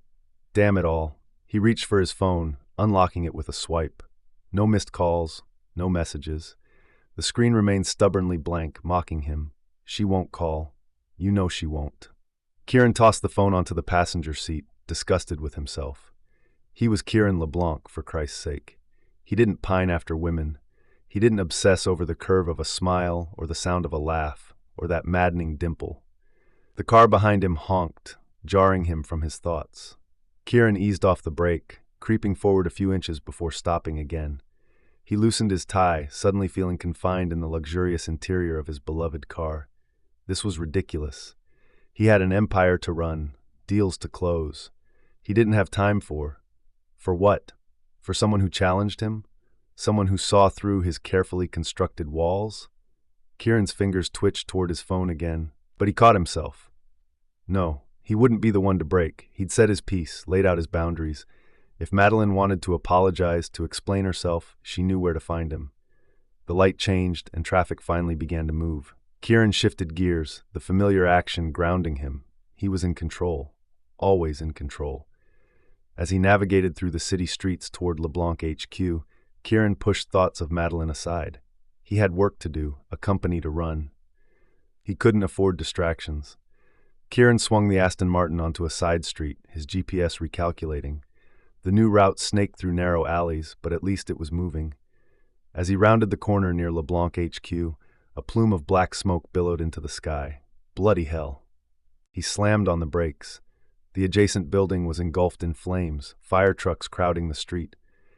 Kieran's eyes narrowed as he took in the scene. Firefighters argued with LeBlanc's security at the gate to a private laneway. Time to take charge. Kieran parked haphazardly and strode toward the commotion. The acrid smell of smoke hit him as he approached. "What's the holdup?" he barked. A burly security guard turned. "Sir, these men are trying to access a restricted area." "To put out a fire, you imbecile." Kieran's voice cut like a knife. "Open the gate, now." The guard hesitated. "But sir, protocol." "New protocol. I'm enacting it right this second. It's called Don't Let the Neighborhood Burn Down." Kieran pulled out his phone. "Robert, get down here. We're granting fire rescue access to the north laneway. I want you personally overseeing security." He turned to the firefighters. "Gentlemen, my apologies for the delay. Please do your jobs." As the gate opened, Kieran's sharp gaze caught one of his guards muttering under his breath. Something about foreigners and special treatment. "You." Kieran's voice was ice. "What's your name?" The guard straightened. "Thompson, sir." "Well, Thompson, you're fired. Clear out your locker and leave the premises immediately." A chorus of protests erupted from nearby staff. A young woman in a crisp suit stepped forward. "You can't just fire someone without cause. Who do you think you are?" Kieran raised an eyebrow. "Kieran LeBlanc, owner and CEO of this little operation you work for. And you are?" The woman's face drained of color. I'm Sarah from Staff Management Department. I didn't realize." "Clearly." Kieran's tone softened slightly. "Tell me, Sarah, does LeBlanc Conglomerate have a zero-tolerance policy for discrimination?" "Yes, of course, but then I suggest you familiarize yourself with it. Thompson here violated that policy, hence fired." Kieran turned back to the firefighters, who were now making progress. "Anything else you need from us?" The fire chief nodded gratefully. "No, sir. Thank you for your cooperation." As Robert arrived to oversee security, Kieran allowed himself a small smirk. Crisis averted, bigot fired, and he'd managed to avoid thinking about Madeline for at least 10 minutes. Progress. He straightened his tie, ready to head into the office. But first, "Sarah?" Sarah looked up nervously. "Yes, Mr. LeBlanc?" Schedule a company-wide seminar on our anti-discrimination policies and perhaps a how to recognize your boss workshop while you're at it. Then he smiled at her. I'm just kidding. Pay more attention next time. Oh, yes, sir, mister. It's Kieran. With that, Kieran strode toward the entrance, leaving a wake of shocked employees behind him. Just another Tuesday at LeBlanc HQ. Kieran's gaze swept the chaotic scene, cataloging details with practiced efficiency. Movement caught his eye. A disheveled man chasing a shopping trolley near the burning building's edge. Flames licked dangerously close. Bloody fool. He strode towards the man, voice sharp. Leave it. That trolley's not worth your life. The man's eyes, wide and desperate, locked onto Kieran. But Kieran cut him off, gesturing to approaching firefighters. Gentlemen, keep this civilian out of the danger zone. As they ushered the protesting man away, Kieran caught fragments of his pleas. Dog, stuck inside back of the shop. The firefighters' responses blurred into background noise. Kieran's mind raced, analyzing angles, risks, possibilities. He shouldn't care. It wasn't his problem. But the image of a trapped animal, scared and alone, damn it all. Kieran circled the building, sharp eyes searching for an opening. There, a narrow alley obscured by smoke. He slipped past the barricades, ducking low. The heat hit him like a wall as he entered. Smoke stung his eyes, acrid in his throat. He dropped to a crouch, scanning the hazy interior. A whimper cut through the roar of flames. Kieran's gaze snapped to a high shelf. A small husky puppy cowered there, trembling. Right. No time for hesitation. He inched closer, speaking low and steady. Easy there, little one. I'm not going to hurt you. The puppy's ears pricked forward, but it remained frozen. Kieran's mind raced. How to build trust in seconds. He softened his voice, channeling warmth he rarely showed. Come on now, sweetheart. Your human's worried sick about you. The shelf creaked ominously. Flames crept closer. Now or never. Kieran locked eyes with the puppy. Trust me, jump. For a heartbeat, nothing happened. Then the puppy launched itself through the air. Kieran lunged, arms outstretched. The impact knocked him back, but he cradled the trembling body close. Got you. He spun, seeking the exit. Smoke thickened, choking him, the path blurred focus. Kieran dropped lower, feeling his way along the wall. The puppy whimpered, burrowing into his chest. Shh, almost there, he murmured, surprised by the gentleness in his own voice. Fresh air hit his face like a blessing.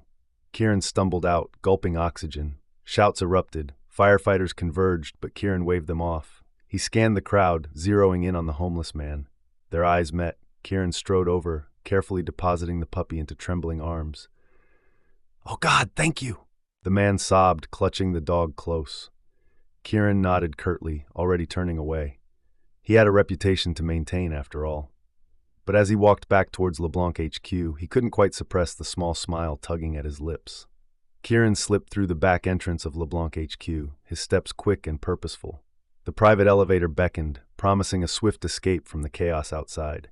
He pressed the call button, impatient for the doors to open. Wait! A familiar voice called out behind him. Kieran turned, suppressing a sigh. The homeless man from earlier hurried towards him, puppy still cradled in his arms. No need to thank, Kieran began, but the words died in his throat. As he watched the homeless man's form shimmer and melt away, in his place stood the radiant fairy godmother, her eyes twinkling with a mixture of mischief and wisdom. Well, this is unexpected. To what do I owe the pleasure? The fairy godmother smiled. You have a good soul, Kieran. I believed it then, and I believe it now. Kieran's jaw clenched. If this is about the fire, I don't appreciate being tested. Oh, darling, she interrupted, laughing softly. This isn't a test, it's a trade. Do you remember our last encounter? The shoe for Cinderella? Kieran's hand instinctively moved to his pocket where the sixpence coin still resided. I remember. And I remember what you kept, she said, her gaze pointed. An incomplete gift, born of very human circumstances. Kieran felt a flicker of shame, quickly buried. What's your point? The point, my dear, is that to help you today I needed more. The fire was chance. The dog rescue, that was all you. Kieran's eyes narrowed. Who started the fire? The fairy godmother shook her head. I can't reveal that, but know this. Dark forces are moving against both you and Madeline. Madeline? Kieran's heart rate quickened. What does she have to do with this? Everything, the fairy said solemnly. You need to fight with her, not against her. No more half measures, Kieran. Anger flared in Kieran's chest. Half measures? She pushes me away at every turn. Kieran ran a hand through his hair, frustration evident. I have responsibilities, my company, my family. I can't prioritize Madeline over them, no matter how intriguing she might be. The fairy godmother's eyes softened. Kieran, dear, you can't protect your people if you're not whole. I beg your pardon, Kieran scoffed, his tone sharp. I'm perfectly sound, thank you very much. One can't be truly whole without their soulmate, the fairy countered gently. Kieran's jaw clenched. I know Juliet wasn't my soulmate, but finding one seems impossible, and Madeline... He trailed off, shaking his head. She keeps getting in the way. The fairy godmother raised an eyebrow. Gets in the way? Or perhaps she's the way? What are you implying? Kieran asked, his eyes narrowing. Think about it, Kieran. Why does she affect you so deeply? It's not possible. She seems to sabotage every bit of progress we make. Because she's cursed, Kieran. She's powerful, but alone. And like you, she's not whole either.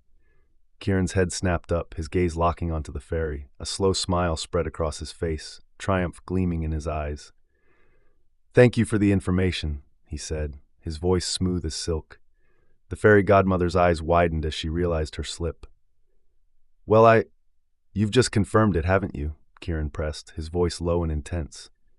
Madeline is my soulmate. The fairy sighed, a mixture of admiration and exasperation in her eyes. Clever boy. Yes, she is indeed your soulmate. Kieran nodded, satisfaction coursing through him. I see. Your intelligence serves you well, the fairy godmother said, a note of warning in her voice. But be careful, Kieran. Being too clever can backfire, especially in matters of the heart. Kieran's mind was whirling with the implications of this revelation.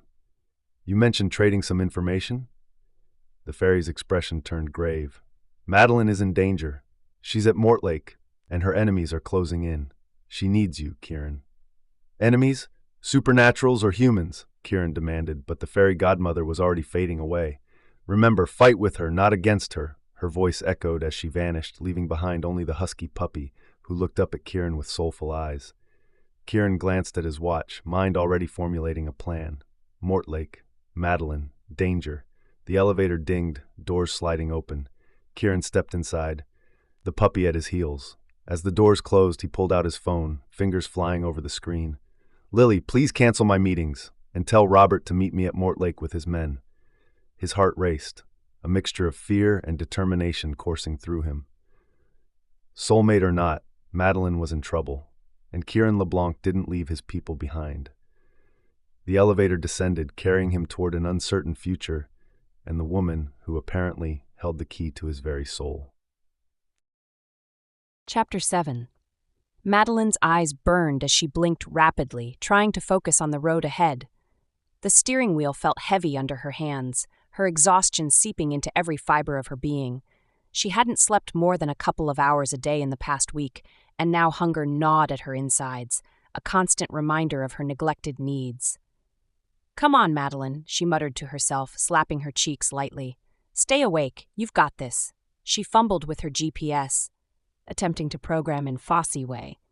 The device beeped in protest, unable to locate her destination. Seriously? Madeline groaned, frustration evident in her voice. Is it a road? A district? A city? Give me something to work with here. With a sigh, she reached for the phone Kieran had given her. As she powered it on, a small smile tugged at her lips, remembering the look of intense concentration on his face as he'd programmed it for her. All right, Google Maps, she said, tapping the screen. Don't let me down. The app loaded, revealing that Fosse Way was actually a highway connecting several towns, stretching over 350 kilometers. A section of it was labeled Roman Road. Madeline's eyes lit up. Roman Road. That's got to be it. Mrs. Hanson mentioned Roman soldiers. We might be onto something here. She tapped her fingers rhythmically on the steering wheel, a nervous habit she'd never quite shaken. Just a quick search, she reassured herself. I'll be back in London before I know it, and if Zen calls tomorrow, well, at least I'll have something to show him.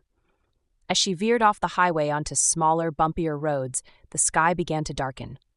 Madeline's knuckles whitened as she gripped the wheel tighter, her eyes darting from side to side, searching for any sign of her destination. Come on, she whispered urgently. Where are you, Roman Road? Just as she was about to give up and turn around, a narrow country lane appeared, flanked by ancient stone walls. Madeline's breath caught in her throat. "Oh my God," she breathed, slowing the car to a crawl. The walls stretched as far as she could see, like sentinels guarding the secrets of centuries past. They were low, barely knee-high, but the black stones stacked together exuded an aura of timelessness that made Madeline shiver. She rolled down her window, the cool air rushing in, carrying with it the scent of damp earth and history. The green fields beyond the walls seemed to whisper tales of those who had lived and died here over the millennia. If these walls could talk, Madeline mused aloud, her voice hushed with awe, the stories they could tell. But as she scanned the area, her excitement began to fade. There was no sign of a graveyard, not even a single tomb. How could John Dee possibly be buried here? The air seemed to thicken around her, and an eerie stillness settled over the landscape. Madeline's skin prickled with goosebumps. Something felt off. "Hello?" she called out, her voice sounding small and insignificant against the vast, silent fields. "Is anyone there?" Only the whisper of the wind answered her, carrying with it a faint, haunting chant that seemed to come from everywhere and nowhere at once. The 1,000-year-old walls were mysterious, but there was no sign of a graveyard or even a single tomb. She didn't see how John Dee could be buried here. The air seemed to have grown thicker, and the wind had stopped blowing. It was eerily quiet. Something kept urging her to go ahead, an ancient voice, a haunting chant. Something was watching her, urging, pushing, clouding her judgment. It turned dark quickly. She wanted to turn around, but she couldn't seem to sync her mind and her actions. It wasn't possible to turn the car around on this narrow one-lane road. It was so narrow that 2 cars couldn't pass at the same time. Madeline checked Google Maps to see how close she was to the main road and discovered the phone was totally dead. The battery was drained. No worries, she thought as she turned on her GPS and programmed in her address in London as the destination. The machine flashed once, twice, and then it went blank. Madeline glanced out the windows. It was completely dark now. The chanting still hovered in the air, and the wind started to weave through the stones and trees, making eerie, flute-like sounds. She needed her blue dots, but she knew very well from experience that they wouldn't come to her when she needed them most. She had to turn the car around somehow. Madeline saw a broken part of the wall and veered toward it. In the beam of the car headlights, it appeared to be a grass field on the other side of the wall, not a swamp or a river. She was close to the gap in the wall when the car was suddenly pushed forward. A loud bang echoed in the interior of the car when it hit the stone wall, making her head ring. Still having momentum, she managed to steer back to the road, scraping the side of the car along the stone wall. It sloped down a bit. Maybe it was her imagination, but the car seemed to keep speeding forward. She hit the brakes. It didn't work. She kept hitting loose stones and tree logs, and the car swung from one side to another, but it kept moving forward. For a very brief moment, Madeline thought she saw a line of Roman soldiers marching along the wall. She shook her head. She knew fatigue was dragging at her now. Her head seemed to weigh a ton, and her mind was drifting, unfocused. She hit the brakes again. It didn't work. She saw the Roman soldiers once more. One soldier turned around and looked straight at her. His eyes were evil and red. She pressed the accelerator. It worked. As she zoomed past, the soldier raised his body-length sword and his metal shield and threw his weight at the side of the car. The car hit another log, jumped in the air, and almost flipped over. Madeline drove faster. She didn't realize that she was crying. Her headlights shone on armory, weapons, and marching soldiers. There was lightning sparking from the sky and flashing on the road right in front of her car. Madeline veered off the road, but then she saw her blue dot. And another one. Many of them, flying over the sky in a flock. But it was too late now. The car flew over a wall, landing on a slope and rolling until it hit a large rock and lay motionless. Am I dead? She couldn't move for a long time as she was pinned between the seat and the airbag. Then she heard footsteps. Madeline kicked hard and wriggled to free herself. She stumbled out of the car and looked up to the top of the ditch. Lightning cast light into the darkness of stone and trees. She saw the soldiers and their shadows. She heard them murmur in their search for her. Which way is London? She scanned the vicinity aimlessly. The lightning created a spotlight right where she was standing. Thunder roamed across the sky. Madeline yelped and jumped aside to hide. Too late. They had seen her. The shadows moved toward her. They called her name. She ran. They chased. She kept running. The shadows surged towards Madeline, their ethereal forms stretching and contorting in the darkness. Ghostly voices called her name, echoing through the night air. Panic seized her, and she bolted, her feet pounding against the uneven ground. "Leave me alone!" she screamed, her voice raw with fear. The pursuit intensified.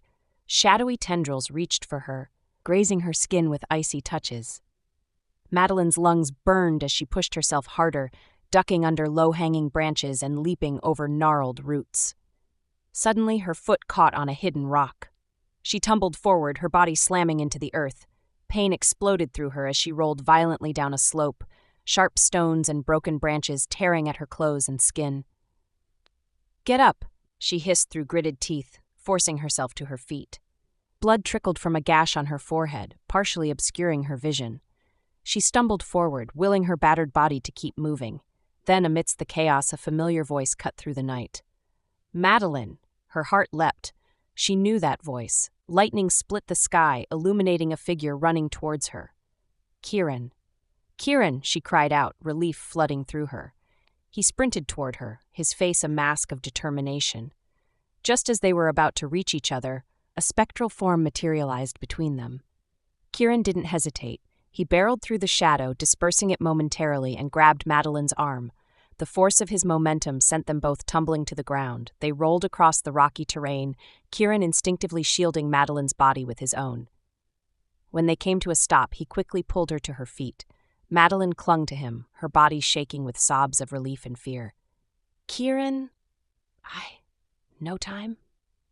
He cut her off, his eyes scanning their surroundings. "We need to move, now!" Confusion clouded Madeline's mind. "But you're here. We're safe, aren't we?" Kieran's grip on her arm tightened. "Run," he commanded, already pulling her forward. They sprinted through the darkness, rain now pelting down in sheets. Lightning flashed continuously, briefly illuminating their path in the pursuing shadows. Thunder crashed overhead, so loud it felt like the sky itself was splitting apart. "Where are we going?" Madeline shouted over the storm. "There!" Kieran pointed ahead to a faint pulsing light in the distance. Suddenly, the air filled with a terrifying whistling sound. Kieran's eyes widened. "Get down!" He tackled Madeline to the ground just as a barrage of large stones hurtled through the air above them. They hit the surrounding trees and earth with devastating force, leaving craters in their wake. "Roman soldiers," Madeline gasped, realization dawning. Kieran pulled her up again. "Keep moving." They zigzagged through the onslaught, narrowly avoiding the deadly projectiles. Mud splashed up their legs, and rain lashed at their faces as they ran. The pursuing shadows seemed to merge with the storm, their forms becoming more substantial and threatening. Without warning, the world fell silent. The rain, the thunder, even their labored breathing, all sound vanished as if sucked into a vacuum. Madeline and Kieran froze, unnerved by the sudden, unnatural quiet. Then a low, whooshing noise broke the silence. Kieran's eyes widened in horror. "Madeline, watch out!" Before she could react, another volley of stones rained down upon them. The ground beneath their feet crumbled, and they found themselves falling. They tumbled down a steep, muddy slope, grasping desperately for each other as they plummeted. With a thunderous splash, they plunged into icy water. The cold shock stole the breath from Madeline's lungs. She flailed in the darkness, disoriented and panicking. Her limbs grew heavy, her consciousness fading. The last thing she felt was Kieran's strong arms wrapping around her waist, pulling her upward. Then darkness claimed her, and the world slipped away. Chapter 8. Thick embroidered curtains, dripping with ropes and ribbons in royal colors, hung around the bed and from the ceiling, looking down at Madeline. "Have I time traveled?" Madeline blinked and glanced around. She was lying on a four-poster bed in the middle of a spacious room surrounded by walls covered in deep-colored, patterned wallpaper and tapestries. Paintings in fancy frames were arranged on the walls at every corner of the room. Even the bedside lamps were ornate. Had it not been for the sight of Kieran standing at the window in his modern clothing, talking on his cell phone, Madeline would have argued that this was a castle straight out of the 15th century. Kieran murmured something in French. The language sounded like music to Madeline.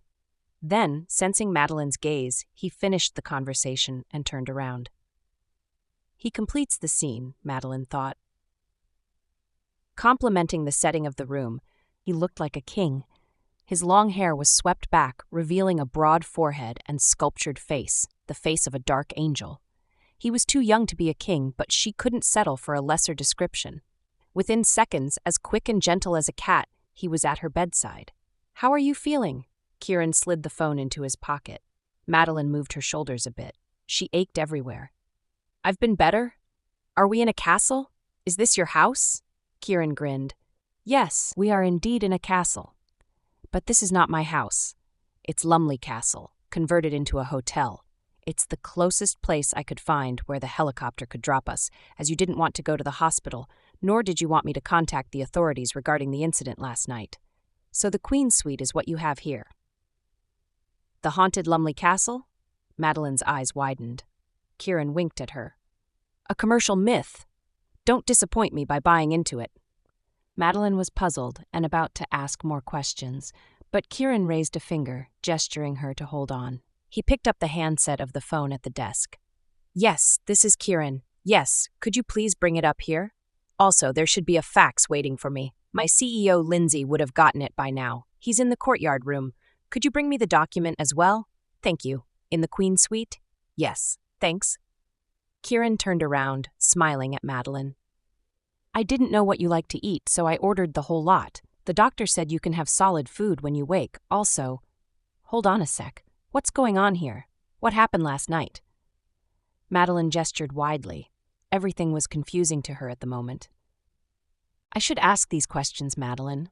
What in God's name were you doing in Fosse Way at that time of night? Your phone sent out a distress signal to me." "How? It was dead when I was desperate to use it. There's a tracker chip in your phone. I'm not monitoring your whereabouts, but when you promised me you'd stay in the apartment, but you didn't, I got worried. Sorry, thank you for coming after me." "You didn't exactly give me any other options," Kieran murmured. "You know what your travel logs looked like? You went from London to Mortlake, then straight to the Roman road during the severe storm warning hours. Then you circled on and off the ancient path and on and off the road for hours. When I located you, you flew off a wall. Were you practicing for the Grand Prix?" Kieran looked at Madeline gently, but there was no amusement in his eyes. "The Roman soldiers chased me," Madeline explained. She might have hallucinated it, but that was the only piece of information she had and could give at the moment. "I sound like a lunatic," she thought. Kieran gave Madeline a blank stare. He jammed his hands in his pockets and rolled up slightly onto the balls of his feet. Madeline knew that signaled a sarcastic remark was coming, but somehow he swallowed it before it came out. Someone knocked on the door. Kieran opened it to allow the staff to push in a breakfast tray, or a breakfast feast capped by Madeline's gauge. "I'll take this. Thanks." Kieran took a piece of paper with one hand and grabbed a parcel that looked like clean clothes on coat hangers, wrapped in plastic, with the other. He walked to a wall cabinet to hang up the clothes, as if this was his room. Madeline stared. Those were her clothes he was handling. She looked down. She was wearing a comfortable white robe, and she was pretty sure by now that underneath the robe was nothing but her skin. Kieran glanced quickly at the fax he held in his hand. Looking as if he had seen what he wanted to see, he put the piece of paper on the desk. Then he turned toward Madeline. "The bathroom is there." He pointed to a door in the corner of the room. Then he reached out his hand. "Would you like a hand to get up? Although you had no internal injuries, you had a minor concussion last night. The doctor said you might feel a bit queasy this morning." Madeline narrowed her eyes, looking down at her robe and then up at Kieran. "The doctor?" "Dr. Thomas is our family doctor. He'll follow up this morning to make sure everything is okay." Madeline looked down again to her robe and back up at Kieran. She was in a hotel. A private doctor had examined her last night, and in her delirium, she had objected to going to the hospital. Who exactly had put her in this robe? Madeline remembered her situation. "I've got to go. I need to be back in London. Zen is coming at any time. You're not leaving until you tell me just what happened yesterday. I need answers, Madeline. You can't just brush this off and leave. Kieran's tone was firm and authoritative. I've told you all I know. Look, Kieran, I appreciate you rescuing me last night, but I really have to go. Right now. Kieran stared into her eyes. You said Roman soldiers chased you. Just so you know, they didn't use guns in that era. His eyes were intense now with a hint of anger. Guns? What guns? There was a knock on the door. That must be Dr. Thomas. Kieran strode to the door and opened it to let the doctor in. The man entering the room looked more like a kind grandfather than a doctor. Kieran fetched a chair and put it next to Madeline's bed so that Dr. Thomas could sit down. Then he went to a corner of the room to answer an incoming call on his cell phone. How are you feeling this morning, Madeline? Asked the doctor. Just aching a bit, but I feel fine. Thanks for checking on me last night. Based on my visual examination, there are no internal injuries. However, I'd like to run a scanner through your body to confirm. Ideally, we should do a head scan as well, but that has to be done at the hospital or at our private lab. Embarrassment rushed through her. Her entire body had been examined last night and she didn't even remember it. Madeline? Huh? The scan will be quick and gentle. It's better to be safe than sorry. Dr. Thomas looked at her calmly, like a father. Something tugged at her heart. Yes, he was like the father she thought she should have. Who was here last night when you examined me? Dr. Thomas smiled. Only Kieran and myself. There wasn't an army of people in this room, if that's what you're worried about. Madeline caught a flash of sorrow in the doctor's eyes. I'm feeling fine right now. I'm pretty sure of it. Madeline wiggled her toes underneath the blanket and did a quick mental scan of herself. She did feel fine. Kieran finished his phone call and came to the bed. No scanning? Kieran asked. No, she won't agree to it. Dr. Thomas shook his head with fatherly disapproval. Then he turned to Kieran. Lindsay was kind enough to deliver my medical bag this morning, so it's time to take your bullet out. Bullet? You were shot? Madeline sat upright in the bed. Chapter 9. Just a scratch, Kieran smiled. No, it's not. The LeBlanc's painkiller is top of the line, but you can't rely on it any longer. And you can't carry a bullet in your shoulder for more than 12 hours. Even 1 hour is too long for my liking, Dr. Thomas said. The Roman soldiers shot at you? Madeline's voice was shaky. Kieran looked at her without a response. Madeline looked at Dr. Thomas, knowing how weird she sounded. Don't worry, Madeline. I've worked for the LeBlancs for more than 30 years, and I've heard some very unusual things, Dr. Thomas commented. All right, Kieran compromised. How long do you need? 3 hours. I don't have 3 hours. I have to be in France for an important meeting this afternoon. 2 hours, then. 20 minutes is all I can give you. This can't be more complicated than pulling a tooth out. It's surgery, Kieran. The bullet is in your shoulder, and the wound is deep. Without the scanner, I don't even know exactly where the bullet is. It might not be just a flesh wound, as you seem to think. The strong painkiller would numb your senses. Half an hour. You're a good doctor. I trust you can do it. Kieran grabbed his jacket that was resting on the reading chair. Let's go. Go where? Madeline asked. My room, of course, Kieran answered, cocking an eyebrow. No, oh no, do it right here. Kieran looked at the doctor, puzzled, then looked at Madeline. I beg your pardon. We can talk after Dr. Thomas has scooped the bullet out of you. It'll save time, you'll see. It's just minor surgery. I'll explain to you all about last night. You should be fine talking while he's working. Madeline raised an eyebrow in challenge. You got to see me naked, and you got the doctor to work on me? Well, it's time for payback. Madeline knew it was mean of her, but she couldn't help it. If you need things done within half an hour, I could use some help, Dr. Thomas said in support of Madeline's suggestion. Kieran was reluctant for a second, then nodded. All right, no anesthesia, Dr. Thomas. Just numb it. Madeline got up from the bed quickly, prepared for her role as nurse. Kieran took his shirt off. In front of her was an exquisite, well-toned and sculptured set of muscles on a slender body that God must have created when he was in a very, very good mood. Madeline pretended to cinch her robe. Dr. Thomas removed the bandage from Kieran's wound. Madeline gasped when she saw it. A slash of guilt cut into her. That could have been her bullet. Lie down in the bed for me, will you, Kieran? Kieran kicked his shoes off and obeyed Dr. Thomas without hesitation, showing that he just wanted to get his procedure over with as soon as possible. Madeline had expected that the humiliation of being handled in front of her would be so enormous that Kieran would forget to ask her any questions. But apparently, he didn't miss a trick. He lay on his side, his back facing outward, so that Dr. Thomas could work on him. Kieran looked at Madeline, who was standing on the opposite side of the bed, her hands in the pockets of her hotel robe. There were no Roman soldiers, Madeline, but you were running from someone. When I found you and managed to land the rescue helicopter, you were running away from me. You wouldn't stop. Then, after I'd gotten to you, bullets rained down on us. I couldn't see anyone, but I'm sure it was more than one person. When my rescue team approached us, they found no one, but they did discover several bullet casings by the ditch. Kieran winced as he felt a prick from the needle. I can see the bullet, Dr. Thomas informed him. I'm numbing you now. Kieran nodded slightly in acknowledgement. Madeline cleared her throat. I was looking for John Dee's tomb, but I'm not after gold if that's what you're thinking. I'm not drawing any conclusions yet. An old woman at Mortlake. Mrs. Hanson? Yes, you know her? Yes, but we no longer have any association. I sought her consultation on natural medicine. I was told that people were looking for John Dee's grave, and Mrs. Hanson claims she knew where it is. But people came to ask for her advice, and they were never seen again. Well, obviously she sent the Roman soldiers after them, Madeline exclaimed. If you're not after the gold like the others, why do you need to find John Dee's grave? Does it have anything to do with Zen? Yes, he asked me to find a box buried. He asked you to dig a grave and you just went ahead and did it without consulting me. I thought we had a plan, Madeline. Stay still, Kieran, Dr. Thomas warned.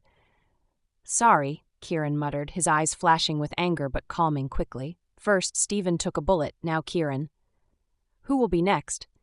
Madeline bit her lips, unsure what to say. She had triggered a sequence of unfortunate events, and this wasn't going to stop. Madeline, is there anything else he wanted you to do and you haven't told me? Kieran shook his head. Damn it, God damn it, Dr. Thomas. Kieran sat up but then flopped face down back onto the bed. Dr. Thomas looked at Madeline. I drugged him. I'm going to need more than half an hour. Please help me straighten him up. Madeline climbed onto the bed and turned Kieran so he lay on his side. His face had gone lax and his skin burned. He has a fever, she said. Dr. Thomas nodded. Yes, without the painkiller he'd be in very poor shape. You may want to call his right-hand man, Lindsay, and tell him that Kieran won't make it to the meeting this afternoon. Madeline followed his instructions. She skimmed through Kieran's address book and called. This is Madeline. Dr. Thomas asked me to let you know that Kieran won't make it to the meeting this afternoon. Inform his family? Madeline saw Dr. Thomas shook his head. No need to. He'd need... Madeline saw Dr. Thomas mime the time he'd need until tomorrow, so no more work today. Okay? Madeline hung up the phone. Lindsay said to tell you he'd take care of Robert's family. Dr. Thomas nodded. Noticing the flash of pain that came across Dr. Thomas's face, Madeline caught him giving her another unusual glance. She pressed, Who's Robert, Dr. Thomas? Dr. Thomas was reluctant, but not for long. Kieran's head of security. He wasn't as lucky last night. He was shot in the head and died instantly. No pain, but he just had a daughter born last month. There will be a lot of pain for the living. Madeline felt a heavy weight on her chest. It was hard to breathe. It was exactly the same heavy weight she felt when Mrs. Hanson mentioned her grief. How could she have been grieving before this happened? If that was her psychic ability, it certainly wasn't an ability she wanted to have. She opened the window for some air, but when the cold wind rushed into the room, she closed it quickly. Someone died in an attempt to rescue her last night. What if the bullet hadn't just been in Kieran's shoulder, but somewhere fatal? Would there be more killing when Zen came here? Robert and Kieran were like brothers. Kieran was really angry at himself last night, Dr. Thomas said. At himself? Why not at me? Wasn't it my fault? Dr. Thomas stared at Madeline. Your fault? No. Kieran was angry at the cowardice, at the actions of those who shot at you from the dark. Robert was his people, his family. I know Kieran. He'll never let this go. but before he does something about it, he'll need proper rest. Dr. Thomas packed up his medical bag, his movements slow and deliberate. He looked at Madeline, his eyes filled with a mix of concern and curiosity. "I've been with the LeBlancs for years, Madeline," he said, his voice soft. "I saw Kieran into this world and watched him grow up, through relationships and heartbreaks. I've only just met you, but I have the impression that whatever you have with Kieran is going to last for a long time." Madeline's shoulders slumped, her eyes glistening with unshed tears. "I don't think I can bring happiness to anyone," she whispered. "I was blackmailed for information. They shot at my friend in New York. Now they're shooting at me, and they ended up killing an innocent man and almost killed Kieran. Now I don't have what they want. They might kill my friend tomorrow. It's all my fault." Her voice broke, and the tears she'd been holding back finally spilled over. "It's what I did. It's my bad karma." Dr. Thomas moved closer, placing a comforting hand on her shoulder. As Madeline's suppressed emotions came out in a storm of tears, he held her, stroking her back like a father until the weeping subsided. "I don't know you, Madeline," he said gently, "but I have a feeling that you're much like Kieran. So I'll say to you what I've always said to him. You can't take responsibility for other people's actions. You might have done something in the past that you're not proud of, but that does not translate into what happens to others. Robert's death cannot be because of Kieran's bad karma. Your friend's fate cannot be your fault." He paused, a small smile tugging at his lips. "Kieran never listens to me. He's been stubborn since he was a kid, but I hope you'll give my advice some consideration." As Dr. Thomas headed toward the door, Madeline wiped the tears from her face. He turned back, his expression serious. "There's something else, Madeline. Something unusual." He hesitated, as if unsure how to proceed. Kieran used to have a scar, a significant one. It ran from the base of his neck down to his chest, a reminder of a near-fatal incident from his past. Madeline's brow furrowed. "Used to?" Dr. Thomas nodded. "Last night when I examined him, the scar was gone. Completely. And Kieran, he didn't want to discuss it." "How is that possible?" Madeline asked, her voice barely above a whisper. "That's the thing. It's not. At least not through any medical means I'm aware of. It wasn't surgically removed. That much I can tell." He sighed. "The scar was emotionally significant for Kieran. Its disappearance, coupled with your sudden appearance in his life. I can't help but think it means something larger. Something that might take both of you to find an explanation for." Madeline stood silent, processing this new information. Dr. Thomas continued, his tone shifting. "Robert's death came down really hard on Kieran last night. I didn't need 3 hours to operate. I just wanted him to rest. I put him on some sleep-inducing drugs. In his normal condition, it would only give him a couple of hours' sleep. But given what happened last night, I don't know how long the drug will knock him out." He paused, a hint of concern in his voice. "When he comes to, he might have some negative reactions to the anesthetic. He's allergic to some of the ingredients in the sedative. Because of that, he might throw a tantrum. I'll leave that for you to handle." Madeline's eyes widened. "What? Me? No." Dr. Thomas chuckled softly. "Yes, you can. No one has ever made him do what he didn't want to do. But you did it today. I am sure one of his little tantrums will be no big deal to you."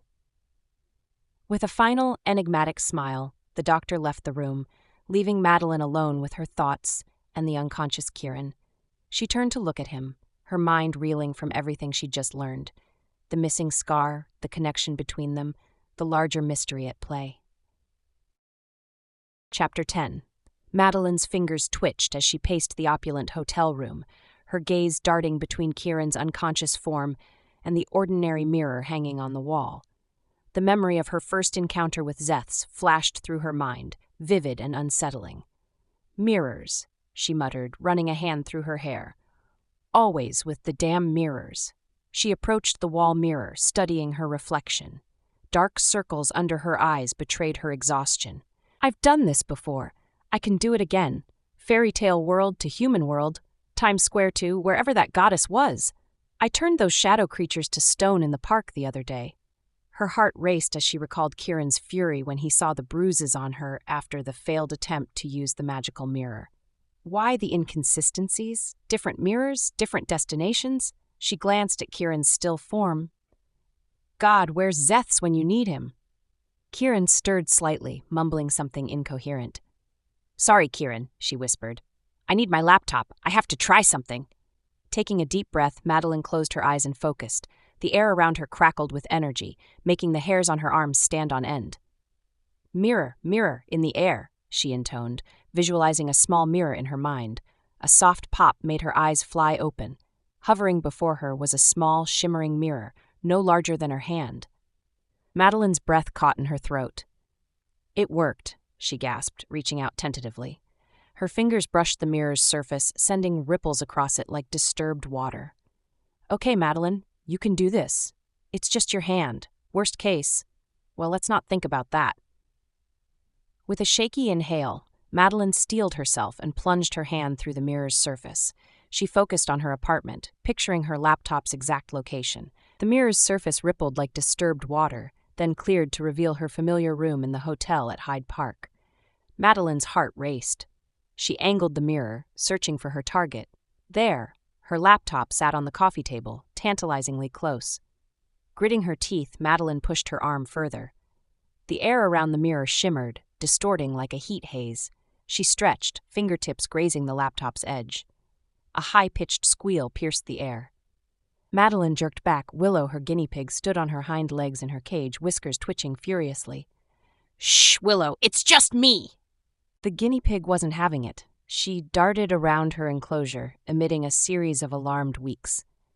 Madeline glanced nervously at Kieran, but he remained unconscious. This time, she managed to grab the laptop. As she began to pull it through, a dark shape flickered in the mirror's periphery. Madeline's breath caught in her throat. The shadow coalesced, taking on a vaguely humanoid form. It reached for her with wispy tendrils.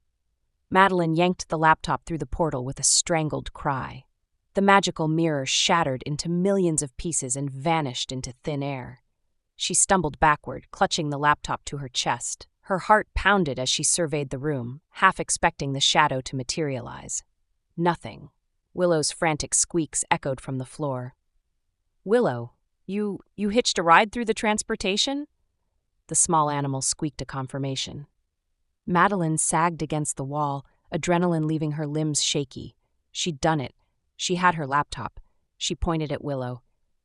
"You have to hide somewhere until I find a way to explain to Kieran how you got here. Go!" Willow scurried under the four-poster bed. She used the laptop to access her email. As predicted, there was a message from Zen.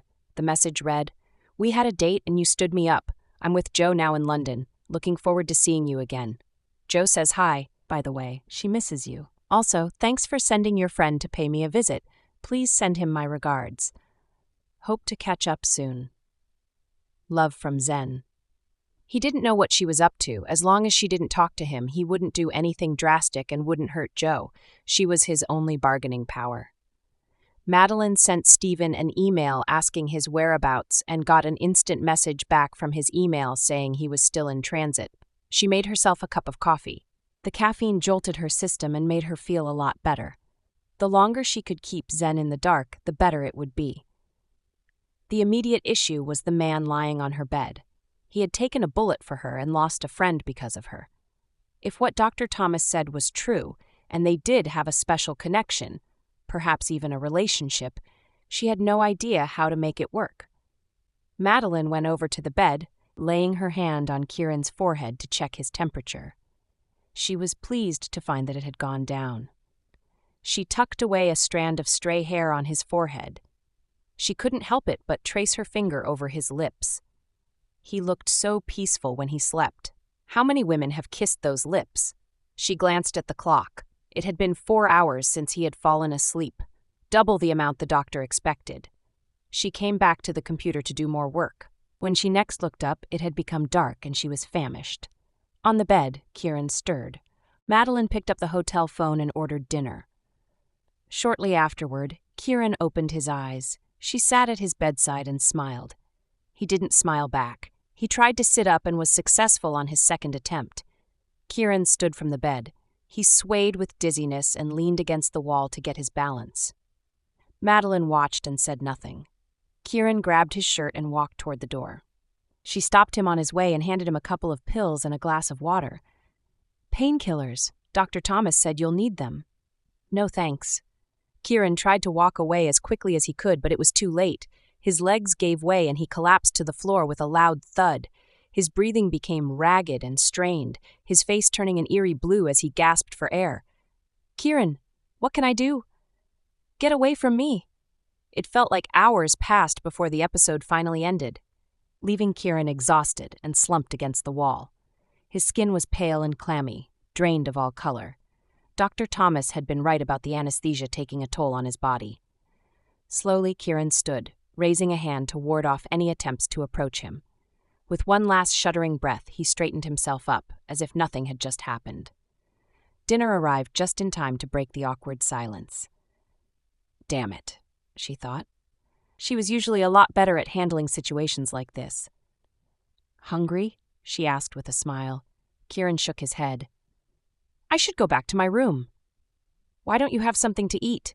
Dr. Thomas warned me the anesthesia wouldn't agree with you, but you needed it. He needed to do a proper surgery and you needed to rest." The aroma of food wafted through the room, and a soft rustling sound caught Madeline's attention. She turned to see Willow scurrying out from under the bed, her tiny nose twitching in anticipation.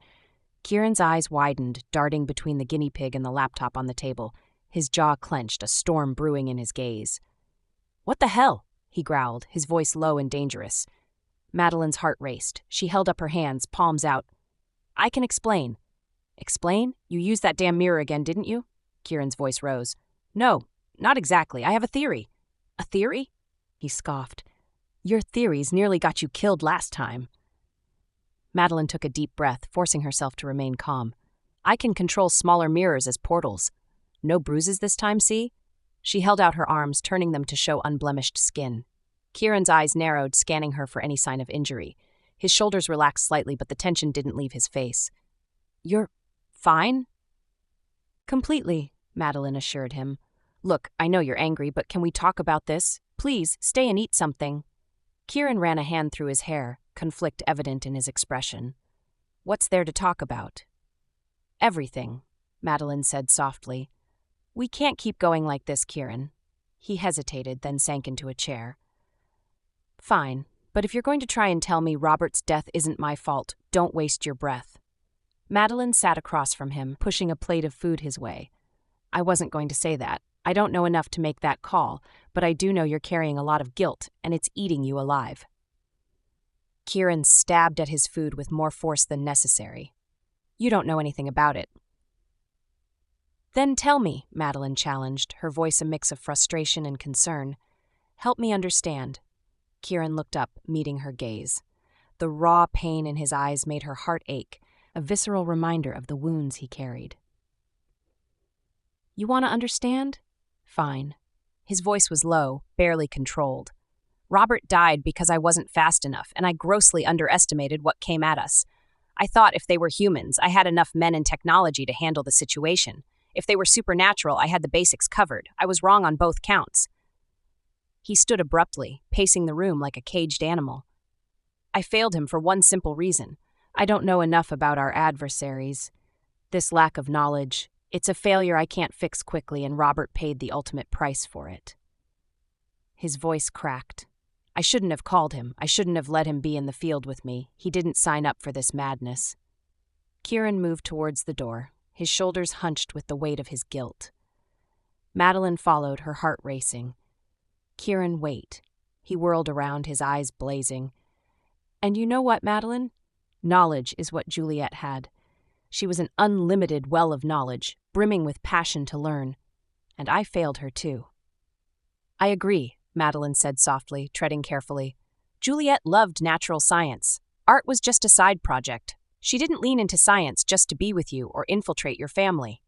Kieran locked eyes with her, his gaze intense and searching. "Yes, I dug further," Madeline admitted, her voice steady despite her nerves. "I found out more information, and I know that was invasive of her privacy, as you said. But I wanted to clear the air for you. Whatever people say, science was always her passion. It wasn't forced." She watched as some of the tension left his body, his anger giving way to a quiet sadness. "You didn't know her," he said, his voice barely above a whisper. "No, I didn't," Madeline conceded. "But that's information that can be obtained, learned. We can draw educated conclusions from it. But Kieran, you can't be responsible for everything that happens to everyone we come across. His eyes were intense, boring into her with an emotion she couldn't quite name. Madeline reached up, touching his chest with her palm. The warmth of his skin seeped through his shirt, and she felt his heart beating rapidly beneath her hand. What's in the past cannot be undone. We need to move forward. She felt his body tense under her touch, unsure whether it was her words or her proximity that affected him so. Gently, she brushed a strand of hair from his face, her fingers lingering for a moment. His black hair framed his features like a fallen angel, looking down at her with eyes that held galaxies of pain and longing. "I think it was my fault," she whispered, her voice thick with emotion. Before he could respond, Madeline pressed her lips to his. The kiss was soft, persuasive, an offering of comfort and something more. She felt his muscles relax slightly beneath her touch. Breaking away, she met his gaze. "We can move forward together, if you like." Kieran said nothing, his expression unreadable. Emboldened by his silence, Madeline kissed him again. This time, the kiss was deeper, charged with the electricity of unspoken words and suppressed desires. Suddenly, Kieran's control snapped. He slid one hand around her neck, the other at her lower back, almost lifting her off the ground as he returned her kiss with a ferocity that took her breath away. It was strong, hard, passionate. Every muscle in her body quivered in response. Then, as quickly as it began, it ended. Kieran released her, stepping back.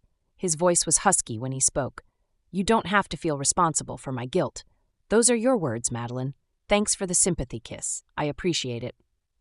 Before she could process what had happened, he nodded a curt goodbye and walked straight out the door, leaving Madeline standing alone, her lips still tingling from his kiss, her mind reeling from the abrupt shift.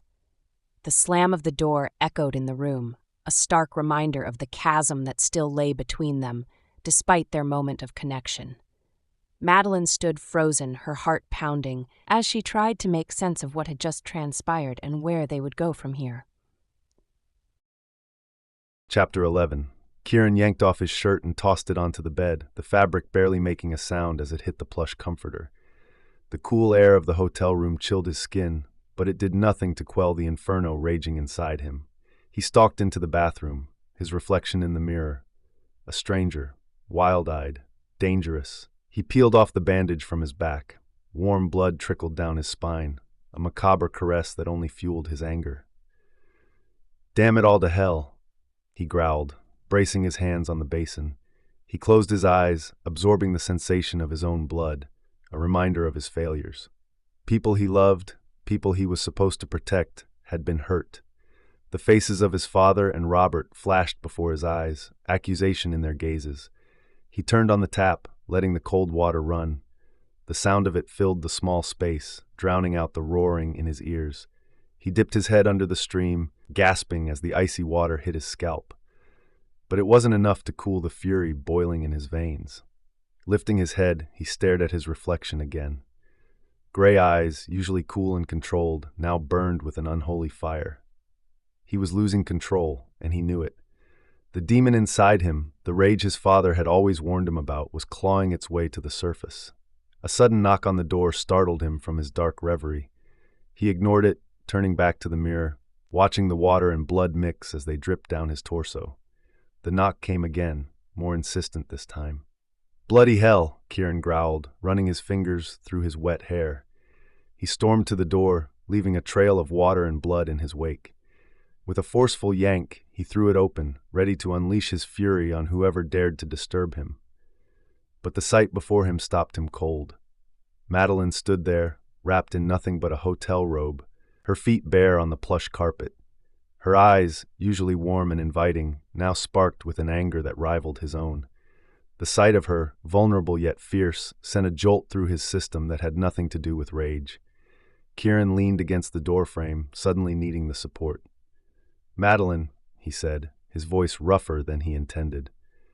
Her eyes raked over him, taking in his half-naked state, the water still dripping from his hair, the blood on his back. For a moment, her anger seemed to falter, replaced by something softer, more dangerous. "Kieran," she breathed, and the sound of his name on her lips made something inside him twist painfully. "What the hell are you doing?" He tried to smirk to maintain some semblance of control. "What does it look like? I'm having a party for one. Care to join?" Her eyes narrowed, hands planted firmly on her hips. "You're bleeding." "Your powers of observation never cease to amaze me," he drawled, the sarcasm a flimsy shield against the concern in her eyes. Madeline took a step closer, her robe parting slightly to reveal a glimpse of her thigh. Kieran swallowed hard, his body responding traitorously to her proximity. "Let me help you," she said softly, reaching out to touch his arm. He jerked away as if burned. "You're here to give me another round of sympathy kisses? Or did you want to upgrade it to charity sex?" Madeline's eyes widened, hurt flashing across her face before it was replaced by fury. Her hand swung up, aiming for his cheek, but he caught it midair. Her skin was soft against his, and for a moment, they stood frozen, the air between them crackling with tension. "Leave me alone, Madeline," Kieran said, his voice low and dangerous. He retreated into the room, needing to put distance between them before he did something he'd regret. But Madeline wasn't having it. She shoved him from behind, her strength surprising him. "Oh, for pity's sake," she snarled, following him into the room and kicking the door shut behind her. "You want to bleed to death? Go ahead. I'll stand here and watch. But I'm going nowhere." The rage that had been simmering beneath the surface suddenly boiled over. Kieran whirled to face her, his hands clenched into fists at his sides. "Get away from me. I don't want to hurt you." Madeline stood her ground, her chin lifted defiantly. "You won't," she said, with a certainty he didn't feel. He lunged for the door, intent on forcing her out, but she blocked his path. With a roar of frustration, Kieran grabbed the nearest object, a crystal decanter, and hurled it across the room. It shattered against the wall, the sound oddly satisfying. Madeline flinched but didn't back down. "Kieran, stop this," she pleaded, her voice cutting through the haze of his rage. But it was too late. The demon was loose, and he was powerless to stop it. Kieran's breath came in ragged gasps, his heart pounding like a war drum in his chest. Madeline stood before him, unyielding, her eyes blazing with a mix of anger and something far more dangerous, understanding. She saw through him, saw the beast clawing at his insides, and she didn't back down. "You want to fight, Kieran?" Madeline challenged. "Fight me." A snarl tore from his throat, and he lunged not to strike but to grasp. His hands found her shoulders, fingers digging into soft flesh. Madeline didn't flinch. Instead, she stepped into his touch, her body pressing against his. The contact sent a shockwave through him, raw and electric. "Let it out, Kieran," she whispered, her breath hot on his skin. Her hands rose to cover his, not to push away but to hold him tighter. "But control it. You control the storm, not the other way around." He shook with the effort, every muscle taut, every nerve alight. The rage inside him roiled like a thundercloud, dark and devastating. He could feel the power building, the static charge that preceded the strike. His secret, his curse, a storm of energy that could level cities if unleashed without control. Madeline's grip tightened, her nails biting into his skin, anchoring him. "Look at me, Kieran," she commanded. He met her gaze, drowning in the fierce brown depths. "You're not alone. I'm right here. We do this together." A shudder racked his body, and he felt the first crack of lightning, a distant rumble that shook the very foundations of the hotel. The lights flickered, the air thick with ozone and the scent of rain. "That's it," Madeline murmured, her voice a soothing balm against the chaos inside him. "Now bring it back. Control it." He clenched his jaw, sweat beading on his forehead as he fought to rein in the storm. The thunder rumbled closer, the strikes hitting nearer, the power a living thing inside him, desperate for release. Madeline's hands slid down his arms, her touch leaving trails of fire in its wake. She entwined her fingers with his, grounding him, centering him. "With me, Kieran," she breathed, her voice a lifeline in the storm. Their breaths synced, ragged and wild, as they rode the wave of his power together. The room trembled, the windows rattling with each controlled strike. Madeline never wavered, her gaze locked onto his, her body pressed against him, a beacon in the tempest. The storm reached its zenith, the energy cresting like a tidal wave. Kieran threw back his head, a roar tearing from his throat as he released the power, directing it upwards, away from them, away from the city. The hotel shook, the lights flickered and died, but Madeline held firm, her body a shelter in the storm. As the last echoes of thunder faded, Kieran sagged, his body spent, his breath coming in heaving gasps. Madeline's arms wrapped around him, holding him up, holding him close. "You did it," she whispered, her voice filled with awe. "You controlled it." Kieran looked down at her, his vision clearing, the haze of rage dissipating. In its place, a different heat ignited, a hunger that had nothing to do with destruction and everything to do with the woman in his arms. Madeline's eyes darkened, reflecting his desire. Her hands slid up his chest, her fingers tracing the lines of his muscles, igniting sparks of pleasure in their wake. He captured her mouth with his, a fierce, possessive kiss that held nothing back. She met him with equal fervor, her body pressing against his, her hands tangling in his hair. The storm outside might have abated, but a new one was building between them, a tempest of passion and need. Madeline's leg hooked around his hip, pulling him closer, deepening the kiss. Kieran growled low in his throat, his hands sliding down to cup her thigh, his fingers digging into her soft flesh. He could feel her heat, her desire, matching his own. He walked her backward, their bodies never breaking contact, until her back hit the wall. Madeline gasped into his mouth, her eyes fluttering closed as he pressed against her, his body pinning hers, his hands exploring, claiming. "Kieran," she breathed again, her voice a plea, a demand. He knew what she wanted, what she needed. It was the same thing he craved, release, connection, oblivion in each other's arms. His mouth left hers, trailing hot, open-mouthed kisses down her neck, tasting the salt of her skin, the sweetness of her desire. Madeline arched against him, her body trembling, her breath coming in short, sharp gasps. "More," she demanded, her voice a husky whisper. "Give me more, Kieran." He growled, his body responding to her command, his hands gripping her hips, his mouth claiming hers once more. Kieran's breath hitched as he pulled back from the kiss, his eyes tracing the curve of Madeline's lips, swollen from his attention. Her taste lingered on his tongue, honey and rich chocolate, with a hint of cinnamon, a combination both sweet and spicy, much like the woman herself. He wanted to savor her, to take his time exploring every inch of her body, committing it to memory. He reached out, his fingers grazing her cheek, tracing the line of her jaw, the pad of his thumb brushing against her dimple. Her skin was soft, warm, inviting his touch. Madeline leaned into his hand, her eyes fluttering closed, a soft sigh escaping her lips. The sound sent a shiver down his spine, igniting a fire in his belly. "Look at me, Madeline," he whispered, his voice rough with desire. Her eyes opened, meeting his gaze, her pupils dilated, reflecting his own need. He let his hand wander, his fingers trailing down her neck, her collarbone, her shoulder, her skin smooth and unblemished beneath his touch. He hooked his fingers under the lapel of her robe, pausing, giving her a chance to stop him. But she didn't. Instead, she reached up, wrapping her hands around his shoulders. Kieran leaned in, capturing her mouth in another kiss, this one slower, deeper. His hands found the tie of her robe, pulling it loose, the fabric parting to reveal her body. He stepped back, his breath catching in his throat as he took her in. She was beautiful, her skin glowing in the soft light of the room, her curves begging for his touch. He reached out, his hands shaking slightly as he cupped her breasts, his thumbs brushing against her nipples. They hardened under his touch, and Madeline gasped, her head falling back, her eyes closed. Kieran leaned in, his mouth replacing his thumb, his tongue circling the tight bud, his teeth grazing gently. Madeline's hands found his hair, her fingers tangling in the dark strands, holding him to her. He lavished attention on one breast, then the other, drawing out moans and gasps from deep within her. Her body arched against him, her hips grinding against his, seeking friction, seeking release. Kieran's hands slid down her body, his fingers tracing the curve of her waist, her hips, her thighs. He found the heat between her legs, his fingers brushing against her, finding her wet and ready.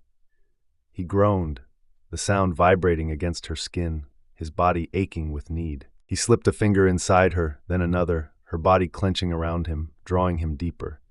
He moved slowly at first, his thumb finding the sensitive center, circling gently.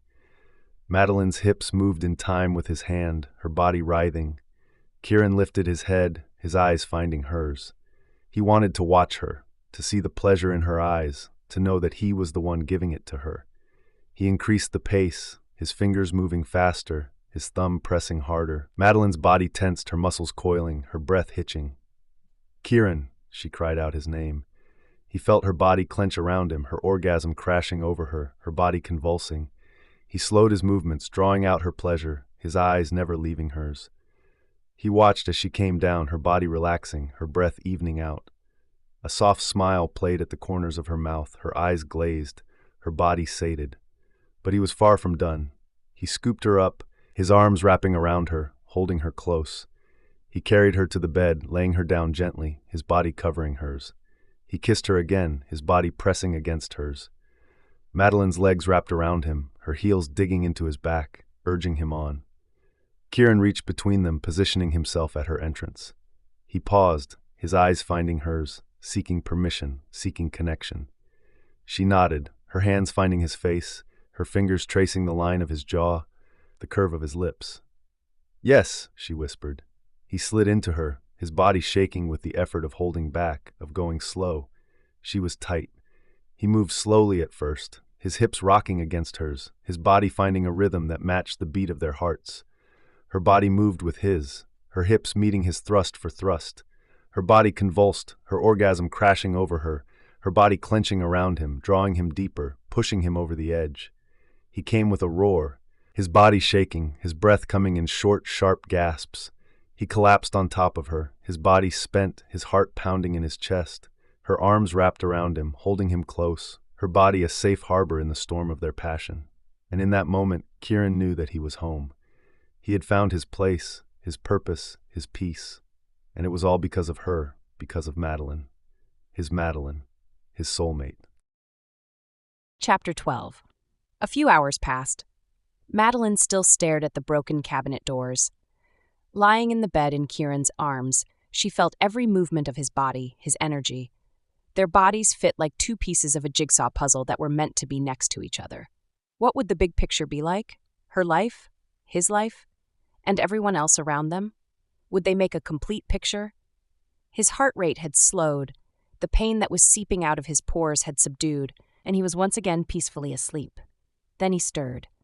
Madeline propped up on her elbow and rolled away from Kieran. He opened his eyes, then sprung to his feet. He looked her up and down, taking in their state of undress and the disarray of the room. His eyes widened with concern. "Madeline, did I hurt you?" She couldn't help but smirk. "You overestimate yourself, Mr. LeBlanc. I'm perfectly fine. The furniture, on the other hand, might need some therapy." Kieran's shoulders relaxed slightly, but his brow remained furrowed as he surveyed the damage. Madeline sat up and wrapping the sheet around herself. "Look, the TV still works. That's something, right?" She reached for the remote and turned on the television. The news was on, and a reporter's voice filled the room. A freak storm and slight earthquake hit the area during the night. Some buildings sustained minor damage, but fortunately no injuries have been reported. Meteorologists are baffled by the sudden. Madeline raised an eyebrow at Kieran. "Well, looks like Mother Nature gave you a built-in alibi, but we both know who the real culprit is. Want to tell me more about it, or is that a story for another day?" He sat down at the edge of the bed. "I trigger the lightning when I'm in a rage and need a release. I don't know how or why, and I have no control over it." "It sounded very far away, though," Madeline observed. He nodded. "It strikes at a great distance from where I am. Otherwise, my adversaries would be able to identify my location, and I'm not ready to deal with them. Not yet. I assume you have a lot more to explain to me since I'm a newbie in the supernatural business. That's for another day. But for now, just a naive question. Lie to me if you must, but are you human?" He laughed softly. "As far as I know, yes." Kieran reached out, gently tucking a strand of hair behind her ear. "Thank you for last night," she snorted. "It's mutual benefit. You don't have to thank me for that." He shook his head. "Thanks for staying, for understanding, for letting me be myself. That's more than just a benefit." She linked her fingers with his. "Whatever this means, you and me, at least for now, we're in this together." He placed a gentle kiss on her lips. "You're an extraordinary woman, Madeline. It's my honor that you're sharing this journey with me." Then he locked eyes with her. "My family must not know about this." "About us, or your Kieran the Thor ability?" she quipped. He chuckled. "The supernatural ability." Got it. Won't tell a soul, Madeline promised. As Madeline basked in the warmth of his affection, a chill ran down her spine. Mrs. Hanson's warning echoed in her mind. You are cursed, and those you love will be hurt. The joy she'd felt moments ago twisted into a knot of fear in her stomach. Kieran must have sensed the change in her demeanor. Madeline?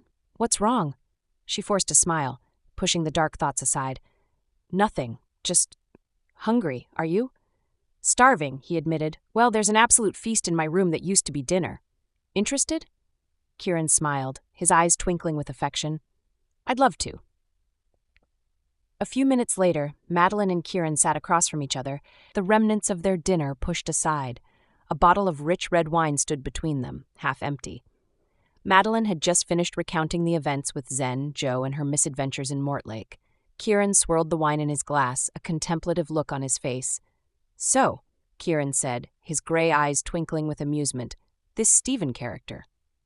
Madeline tilted her head, curiosity piqued. What about him? Have you ever considered giving him a chance? Kieran's lips quirked into a small smile. A chance to what? Madeline asked, genuinely puzzled. Kieran chuckled, the sound low and warm. He likes you, Madeline. It's quite obvious. Madeline's eyes widened, and she let out a laugh. Stephen? Oh, come on, he's harmless. Kieran hummed, his tone skeptical. He took a sip of his wine, eyes never leaving Madeline's face. Don't call Stephen a character, Madeline protested, her voice tinged with affection. He's a real cop, you know. Ah, yes, of course, Kieran nodded, his expression turning more serious. Speaking of which, would you consider bringing him into this situation? Madeline's brow furrowed. Not if I could help it. I don't want to put him in danger. You meant if I could help, didn't you? Kieran's voice held a hint of challenge. Madeline rolled her eyes, a small smile playing on her lips. Egotistical clash of the male species, she thought. Instead of voicing her thoughts, she simply smiled, deciding silence was the better part of valor. Kieran leaned forward, his eyes intense. Why don't we tell Zen that I'm the White Knight? What? Think about it, Kieran continued, enthusiasm building in his tone. I can talk to him, make him believe me. We could arrange a fake John Dee's tomb for him to dig up. When we've got him snug in our trap, we can hand him over to Stephen the cop and get Joe out of trouble. As he spoke, Kieran leaned back in his chair, swirling the wine in his glass with the nonchalance of someone discussing a board game strategy. Madeline watched him, her expression a mix of admiration and disbelief. You make it sound so easy, she smiled at him. Kieran's eyes met hers. You don't like the plan? No, it's perfect, Madeline said, her tone uncertain. But you don't think there's a real John Dee's tomb? Kieran shrugged. There must be one somewhere, but I'm not interested in his gold, nor do I have any desire to dig up a grave. Zen is a computer game fanatic, Madeline pointed out. You think you can make him believe you? A slow, confident smile spread across Kieran's face. I'm an excellent player. Madeline leaned in, her voice dropping to a conspiratorial whisper. Have you ever gotten into trouble with the police? Kieran's only response was to take another sip of his wine, his eyes dancing with mischief over the rim of the glass. Just a rhetorical question, Madeline muttered, her smile widening as she gazed at Kieran. Her eyes roamed over his face, taking in his restored vitality. What are you going to do about Robert? The playfulness vanished from Kieran's face, replaced by an unreadable expression. We'll pay his family a visit, he said, his voice low and somber. He stood up as if to leave the room. I don't think your room is inhabitable at the moment, Madeline reminded him gently. You slept on my bed before, Kieran countered. I didn't, but you did. He nodded, conceding the point. I'll arrange another room. Madeline arched an eyebrow. Another hotel room? We can come back to One Hyde Park. We can use it for a couple of days. A couple of days? Madeline's voice rose slightly. Don't you have a home? A permanent address? Kieran's gaze locked with hers, and Madeline found herself unable to read his emotion. Her usual perceptiveness seemed to falter when it came to him. I have a number of addresses, he said slowly. They're permanent because they are mine, but none of them truly qualifies as a home. The apartment at One Hyde Park will do for a week. Then what, Kieran? Kieran shoved his hands into his pockets, his posture suddenly tense. Then we'll see. Later, Madeline looked out from the window of the car. The town was charming, but she just felt something wrong was about to crash down on Kieran and her. Kieran parked his car in the yard of a cottage in Stow-on-the-Wold. The house was as cozy and charming as the ancient town in which it was located. Kieran pushed the door open and walked straight into the house. A woman stormed out from the side room. She clung to Kieran and sobbed. Kieran embraced her and murmured something that Madeline knew was more than typical condolences. There was no formality between them. He held the woman tightly and said nothing until her weeping abated. "This is my friend, Madeline Rue, Laurent Chandler, Robert's wife." Laurent Chandler was in her late 30s and quietly attractive. "I'm very sorry for your loss, Mrs. Chandler." Laurent smiled. "Laurent, it is. Would you like a cup of tea?" Laurent led them to the room at the back of the house. The room was warm with candlelight. The winter sun didn't shed much light into the room, particularly on a grim day like this. Robert's coffin lay in the middle, and his picture stood quietly on a stand next to it. Robert Chandler was a sturdy-looking man in his early 40s. He looked formidable with a strong face, brown hair, and honest eyes. Kieran stood still, looking at the picture. Beneath his calm expression was the unspeakable pain that Madeline understood. Laurent came into the room with the baby in her arms. She gave her to Kieran. He held the baby gently, kissing her forehead as if she would break like crystal. Then he gave the baby back to Laurent. "Were you comfortable with Lindsay's arrangements?" Kieran asked. Laurent looked at Kieran. Her eyes were dry now and filled with the affection of a sister. That was all Robert would have wished for. He'd be pleased. Dr. Thomas put through an official record of accidental death. Everything was handled smoothly. "Thank you." "You thank me for this?" "Yes, and Robert would thank you for what you've done for us." "I'll find the answer, Laurent. I will find the answer for all of this." "Please don't mix it with vengeance, Kieran. Robert's death was part of the job he took on with you." "He had no such duty, Laurent. There is no money in the world that could give his girl back her father, give you back your husband, and me, back my friend. Had I known—" "You didn't know, Kieran. You didn't know. And let's keep it at that." Laurent looked at Madeline. Madeline couldn't understand how a newly grieving widow could have had such warmth in her eyes. "Kieran," Laurent continued, "Robert would have been happy to see you open up for a new life. It has been long enough to forgive, Kieran." Kieran shook his head. "But not enough to forget, Laurent. Never enough." Madeline's breath caught in her throat as she noticed blue bubbles materializing in the air. At first, they were faint, barely visible wisps of azure light, but they quickly coalesced into a spectral image of Robert. Her heart raced, pounding so hard she could feel it in her ears. Panic gripped her chest, thoughts whirling like a tornado in her mind. "Oh God, no," she whispered, her voice barely audible, a trembling exhale that seemed to hang in the suddenly chilled air. Kieran turned, concern etching deep lines into his features. His eyes, usually sharp and controlled, now held a flicker of fear. "Madeline, what's wrong?" "I feel unwell. Can we leave?" Madeline asked, her voice trembling slightly. Kieran stood and helped her up. "Of course." He said goodbye to Laurent and escorted Madeline out of the house. She couldn't tear her eyes away from Robert's spirit. The ghostly figure stood there, translucent and shimmering like a reflection on water. Outside, she turned to Kieran. I can see Robert." Kieran's eyes widened. "You mean his spirit?" "The connection with Zeth's. I think it allows me to see souls.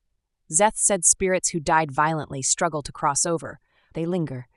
Her chest tightened, breaths coming in short, painful gasps. "Kieran," she pleaded, her eyes filling with tears, "does that mean Robert can't cross?" Pain flashed across Kieran's face, his jaw clenching so hard Madeline could almost hear his teeth grinding. "Is he here right now, standing close to us?"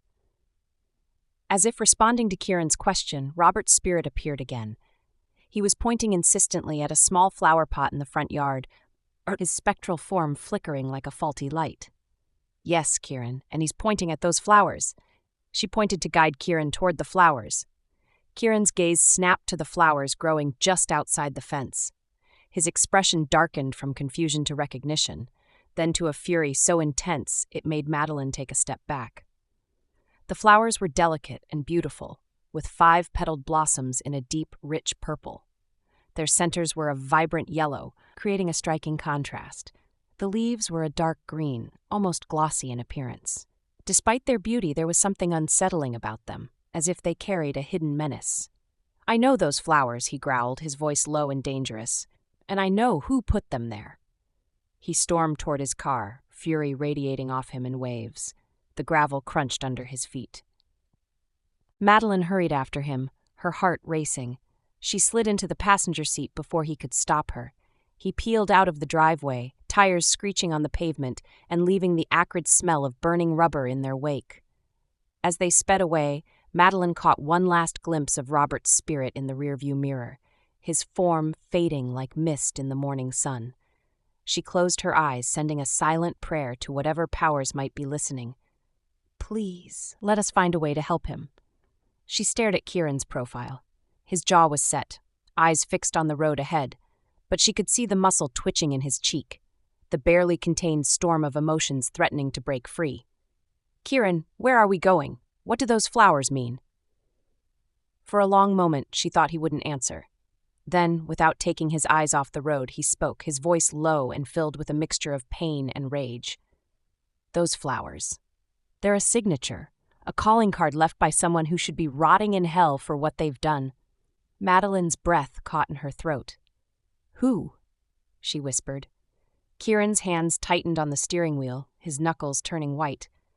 "The person responsible for Juliet's death," he said, the words coming out like venom. "And now, it seems, for Robert's as well." Chapter 13.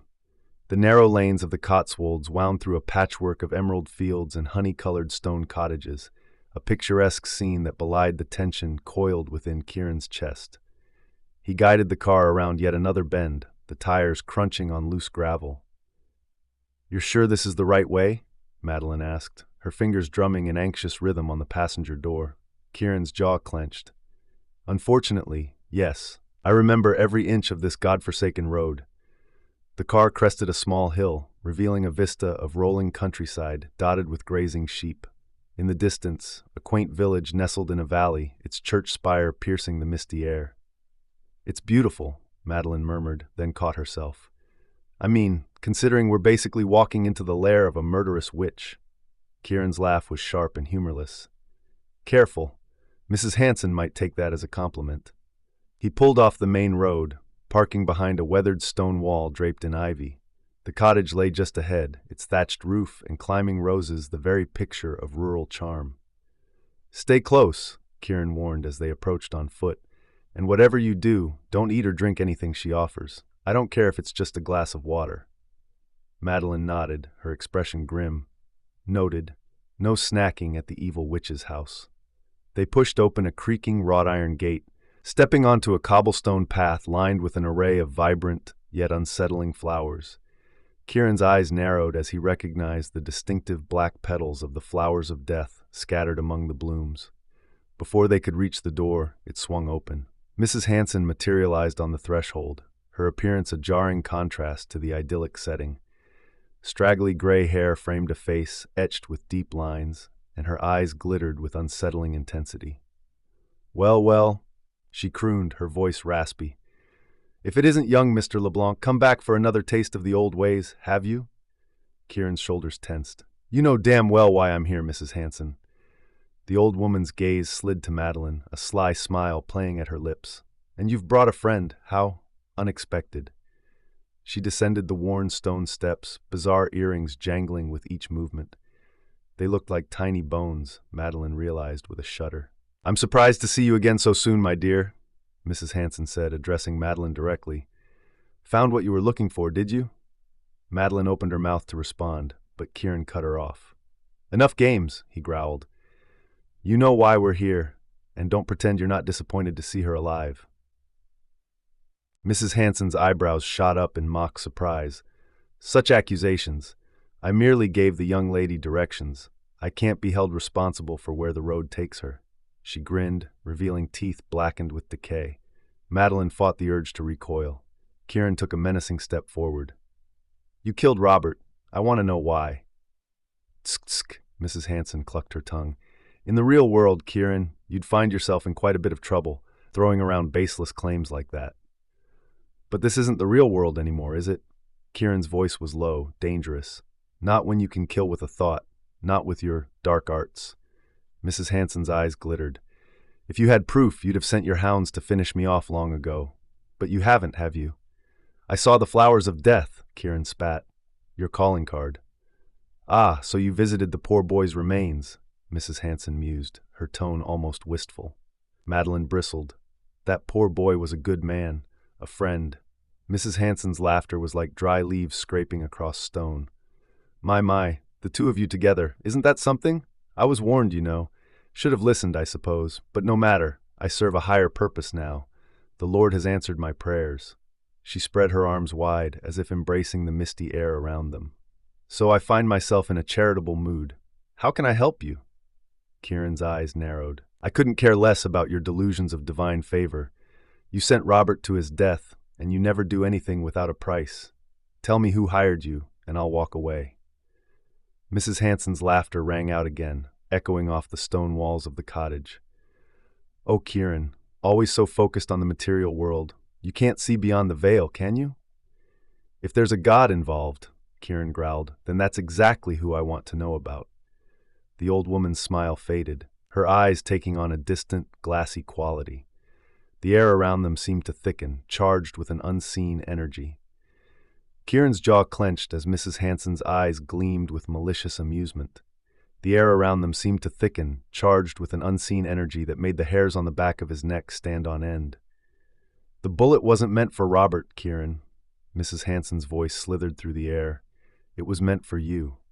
His blood ran cold, a chill racing down his spine. What? Oh yes, she purred, her lips curling into a grotesque smile. I was hired to cast a protective spell on you. The spell redirected it to poor Robert instead.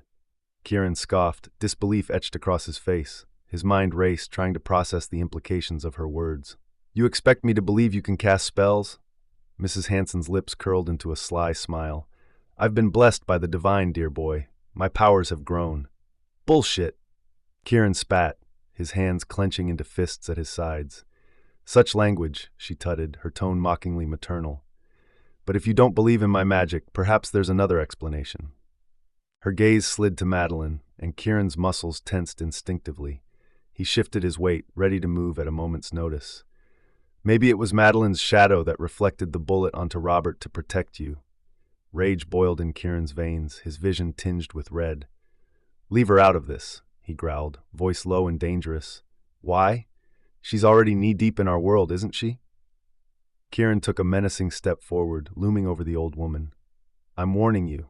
Suddenly, Mrs. Hanson froze, her eyes glazing over. The air crackled with an unseen energy, making Kieran's skin prickle. What the? Before he could finish, Mrs. Hanson's demeanor shifted violently. Her face contorted into a snarl, features twisting into something inhuman. With a speed that defied her frail appearance, she lunged at Kieran. Look out! Madeline's cry pierced the air. Kieran's instincts kicked in. He ducked, feeling Mrs. Hanson's nails graze his scalp. The near miss sent a jolt of adrenaline surging through his body. He spun, grabbing her wrist and twisting, using her momentum against her. Mrs. Hanson howled, a sound more beast than human that sent chills down Kieran's spine. She broke free with impossible strength, her eyes wild and feral. Kieran's heart pounded in his chest as he grappled with Mrs. Hanson's writhing form. Her strength defied logic, muscles coiled like steel beneath papery skin.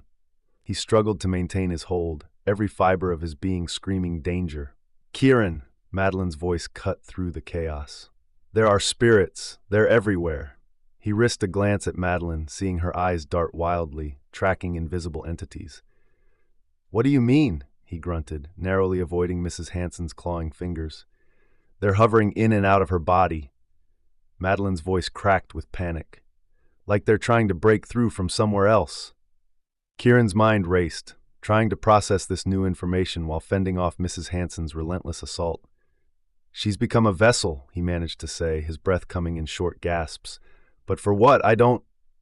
His words were cut short as Mrs. Hanson's elbow caught him in the ribs with brutal force. The impact knocked the wind from his lungs, and he staggered back, gasping for air. We need to restrain her, Madeline shouted, diving forward to help. Together they wrestled Mrs. Hanson to the ground.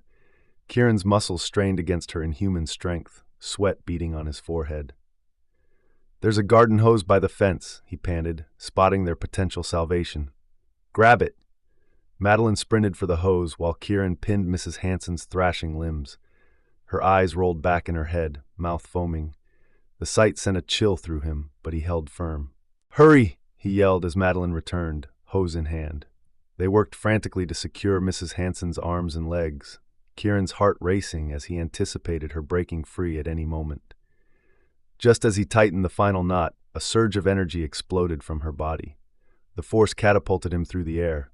Time seemed to slow as he flew backward, helpless against the invisible blast. He slammed into the ground several feet away, vision blurring on impact. Pain lanced through his skull, and he fought to stay conscious. Through the haze, he saw Mrs. Hanson's body contort unnaturally. She rose, snapping the hose like thread, her jaw unhinged, stretching impossibly wide. Kieran's blood ran cold at the sight. "Kieran!" Madeline's voice sounded distant, as if coming from underwater. "She's going to—" He barely registered Madeline's words as Mrs. Hanson loomed over him, chest expanding like a bellows. Heat radiated from her gaping maw, and Kieran's instincts screamed danger. With every ounce of strength he could muster, Kieran rolled to the side. A gout of flame scorched the grass where he'd lain just seconds before. The heat seared his skin, and the acrid smell of burning vegetation filled his nostrils. "What the hell?" he croaked, scrambling to his feet, his mind reeling from this impossible turn of events. Madeline's voice pierced through the roar of flames. "Kieran, duck!" He dropped instinctively as Mrs. Hanson pivoted, her burning eyes tracking his every move. Another blast of fire whooshed overhead, singeing the tips of his hair. "Madeline," Kieran called, rolling to avoid yet another fiery assault. "We need to." His words were cut short as Mrs. Hanson lunged with impossible speed. Kieran braced for impact, but suddenly found himself face down in the grass, Madeline's weight pressing him into the earth. A searing heat passed over them, followed by an inhuman shriek. The air crackled with energy, and then silence. Kieran felt Madeline's body go limp above him. Gently, he eased her off, laying her on the soft grass. His heart raced as he took in her pale face and closed eyes. "Madeline?" he whispered, cupping her cheek. "Come on, open those big brown eyes for me." As if on command, her eyelids fluttered open. Relief flooded through him. "Tell me where it hurts," Kieran said, his voice tight with concern. "What can I do for you?" Madeline's lips quirked into a weak smile. "I'm not hurt, Kieran. Just a bit spent. Magical mirrors take a lot out of a girl, you know." He couldn't help but chuckle, rubbing his thumb over the dimple on her left cheek.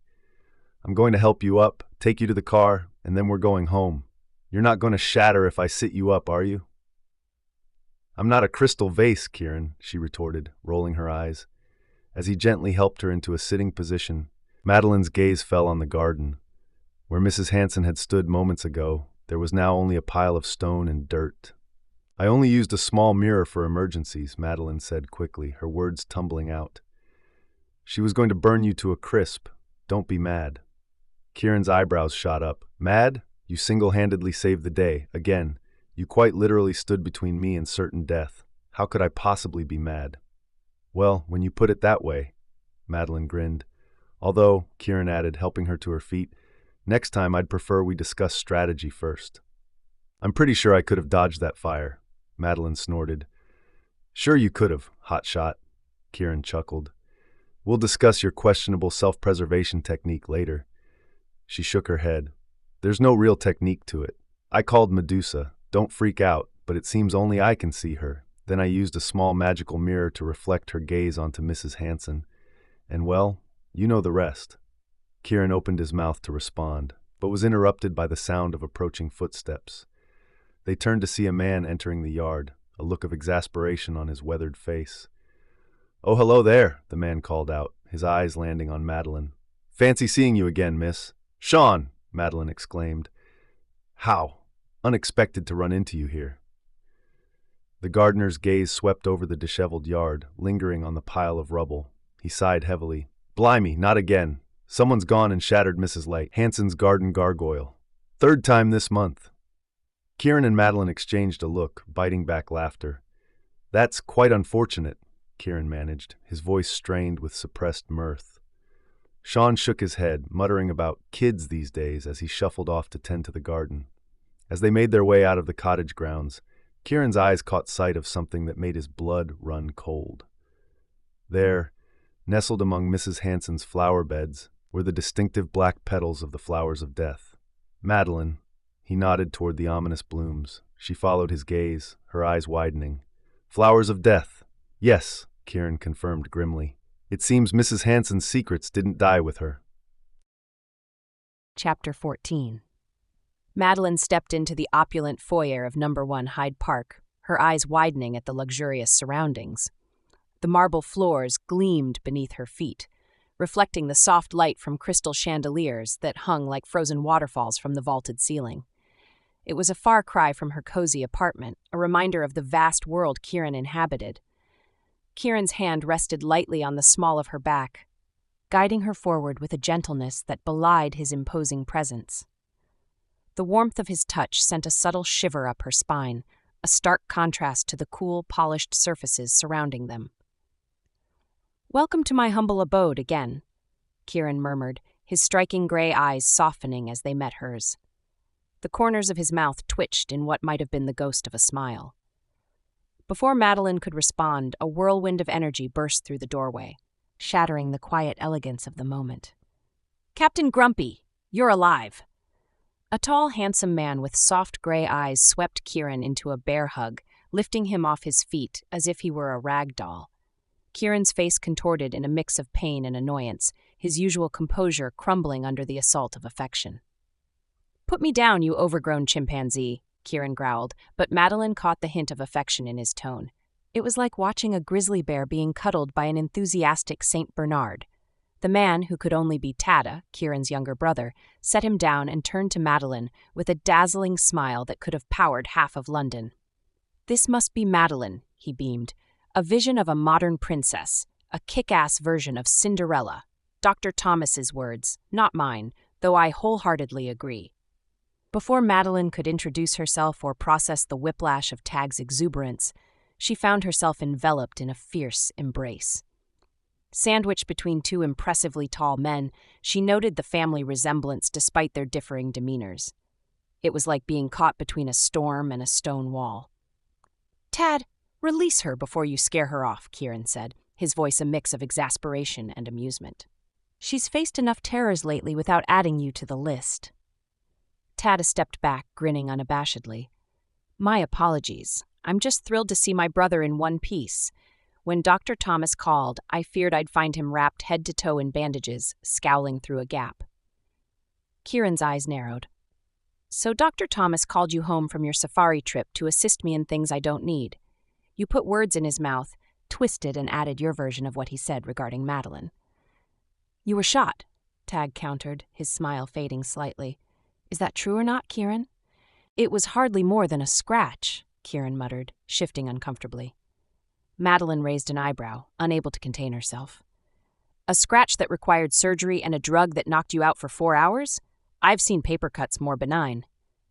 Tag's eyes widened, a delighted grin spreading across his face. "Oh ho, care to elaborate on that, Captain Grumpy? Sounds like you found your match." Kieran shot Madeline a look that was half annoyed, half impressed. "Thank you for that. Now he'll never let it go. You've handed him ammunition for at least a decade." "Someone has to open you up, Captain Grumpy," Tada quipped, slinging an arm around his brother's shoulders. "Mind you, I caught you smiling twice in the last 60 seconds. He shot Madeline a conspiratorial glance. "I think someone has already cracked that impenetrable fortress you call a heart." Kieran shrugged him off, but Madeline noticed the corners of his mouth twitching, fighting a losing battle against a smile. It was like watching ice melt in real time. "We have work to do," Kieran said, his tone serious but lacking its usual edge.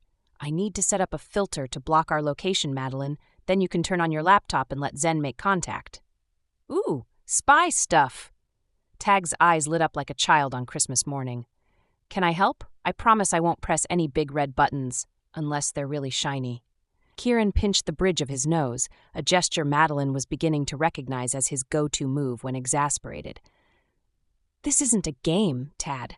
It's serious.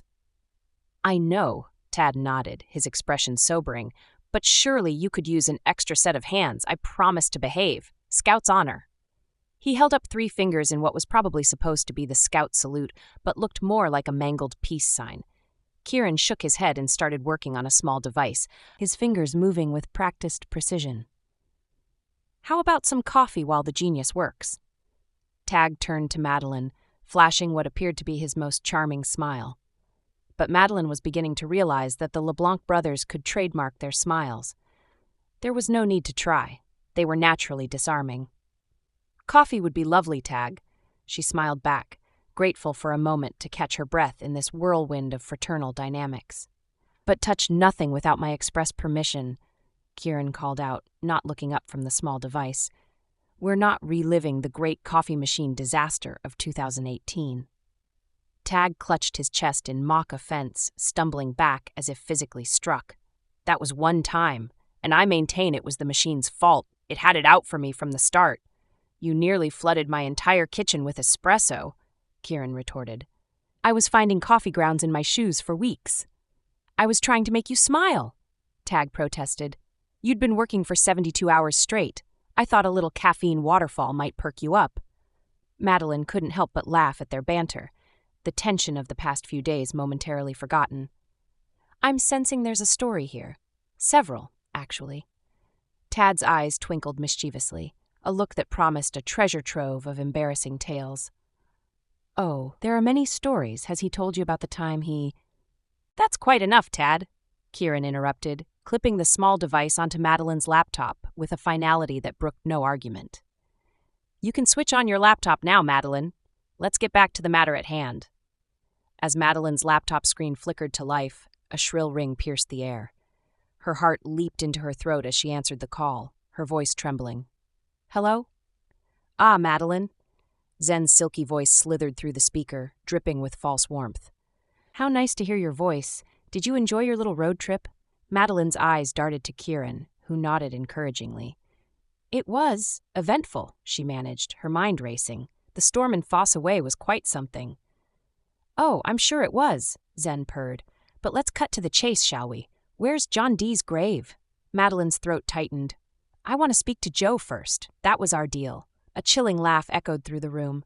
Oh, Madeline, you're in no position to make demands. But since you asked so nicely... There was a rustling sound, then a muffled whimper that made Madeline's blood run cold. Joe? She cried out, her voice cracking. Joe, are you okay? That's enough of that, Zen cut in smoothly. No, wait, Madeline pleaded. Let me talk to her. Please, I need to know she's all right. Your concern is touching, Zen's voice dripped with sarcasm. But I'm afraid Miss Cassidy is, indisposed at the moment. You'll have to take my word that she's alive, for now. Madeline's hands clenched into fists. How do I know you're not bluffing? Let me hear her voice. Tsk, tsk, Zen clucked his tongue. Such distrust. I'm hurt, Madeline, but if you insist on wasting time. Another muffled sound came through the speaker, this time more like a sob. Joe, Madeline called out again, desperation coloring her voice. I said that's enough. Zen's voice hardened. Now about White Knight. Kieran caught Madeline's eye, nodding subtly. She understood. Yes, she said, her voice steadier now. I can set up a meet. Excellent, Zen replied, a hint of triumph in his voice. And John Dee's grave? Kieran quickly scribbled on a piece of paper. Oxfordshire. Oxfordshire, Madeline said, her heart pounding. You'll have to do better than that, my dear, Zen's voice hardened. I need specifics. Madeline's frustration bubbled over. I've told you what I know enough. Now let me speak to Joe properly. My, aren't we demanding today? Zen's voice took on a dangerous edge. Let me make something very clear, Madeline. You are not in control here. I am. And if you want your precious Joe to remain in one piece, you'll start giving me the information I want. I don't even know if you really have her. Madeline shot back, her fear turning to anger. For all I know, those sounds could be recordings. Zen chuckled, the sound sending chills down Madeline's spine. Are you willing to bet Joe's life on that theory?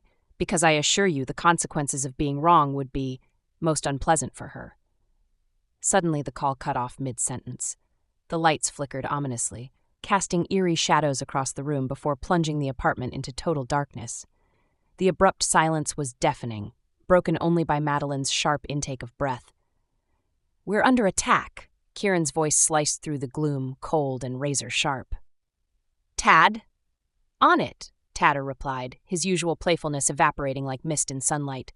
The unmistakable sound of weapons being drawn echoed in the darkness. Metal scraped against leather, safeties clicked off. Madeline's heart hammered in her chest as her eyes struggled to adjust to the inky blackness. Slowly, the silhouettes of the LeBlanc brothers materialized, their stances wide and ready, weapons held with practiced ease. "Stay close, Madeline," Kieran ordered, his voice low and intense. She felt his presence beside her, solid and reassuring amidst the chaos. A flicker of movement outside the window caught Madeline's attention. Her breath hitched in her throat, eyes widening as she saw a winged creature perched on the ledge, its form barely visible against the night sky.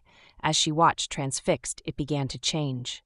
Feathers melted away, wings folded into a human form, until the beautiful woman Madeline had seen before stood there, ethereal and terrifying. The woman's lips didn't move, but her voice resonated clearly in Madeline's mind, each word a dagger of ice. "The prince is mine. He is not yours. You come with a curse. You're not good for anyone." Madeline opened her mouth to respond, but before she could form words, a blinding light flooded the apartment. She threw her arm up to shield her eyes, spots dancing in her vision. When she lowered her arm, blinking rapidly, the woman had vanished without a trace. "Our network's definitely been compromised," Tag said, his voice tight as he lowered his weapon. His eyes darted around the room, searching for hidden threats. "But I don't see any immediate physical danger, yet." She didn't think Kieran and Tada saw the woman. Kieran nodded, his piercing gaze sweeping the room with military precision. "Agreed, but this is just the beginning. Tad, head to LeBlanc HQ immediately. Lock it down, make sure our assets are secure, and isolate this apartment from our network. We can't risk further infiltration." "What about you?" Tad asked, already moving towards the door with fluid predatory grace. "I'm taking Madeline to Monsiel," Kieran replied, his hand finding the small of Madeline's back. The touch was gentle but firm, grounding her in the midst of the chaos. "It's safer there. We need to regroup and plan our next move." Tag nodded, his expression grim. Gone was the jovial brother, replaced by a hardened warrior. "Be careful, both of you. This feels bigger than we anticipated." As Tad disappeared through the door, Kieran turned to Madeline, his gray eyes intense. "We need to move now. Whatever's coming, it's not going to wait." Chapter 15. Kieran's eyes darted to Madeline in the passenger seat, her face a mask of forced calm. Her hand slid into her handbag, fingers trembling as they sought her phone. Without a word, he reached over, gently prying the device from her grasp. "Madeline," he said, his voice low and urgent. "We will sort this out. We will get Joe back." He tapped the screen, bringing up a series of complex connections. "I've linked your net phone to this cell. When Zen calls again, and he will, it'll connect automatically. You won't miss a thing." She nodded, a quick, jerky motion. Then out of nowhere, "Are you a prince by any chance?" Kieran blinked, momentarily thrown. "I beg your pardon?" "Your family," Madeline pressed, her eyes suddenly intense. "Are they royal?" He let out a short, bewildered laugh. "Ah, no, not that I'm aware of." His brow furrowed. "That's quite the non sequitur, Madeline. What's brought this on?" She bit her lower lip, hard enough to whiten the skin. "So, you're absolutely certain? Not a prince?" "I'm quite sure I'd have noticed that particular detail about myself," Kieran replied, bemused. Madeline opened her mouth to respond, but her words were cut short as she suddenly jerked upright, her entire body going rigid. "Stop the car!" she demanded, her voice tight with urgency. What's wrong?" "Just stop!"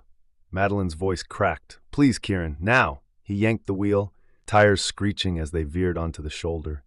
Gravel crunched beneath them, the car barely coming to a halt before Madeline flung open her door and bolted. "Madeline!" Kieran shouted, scrambling after her. His heart pounded as he watched her sprint toward a nearby meadow, her hair streaming behind her like a banner. "What the hell are you doing?"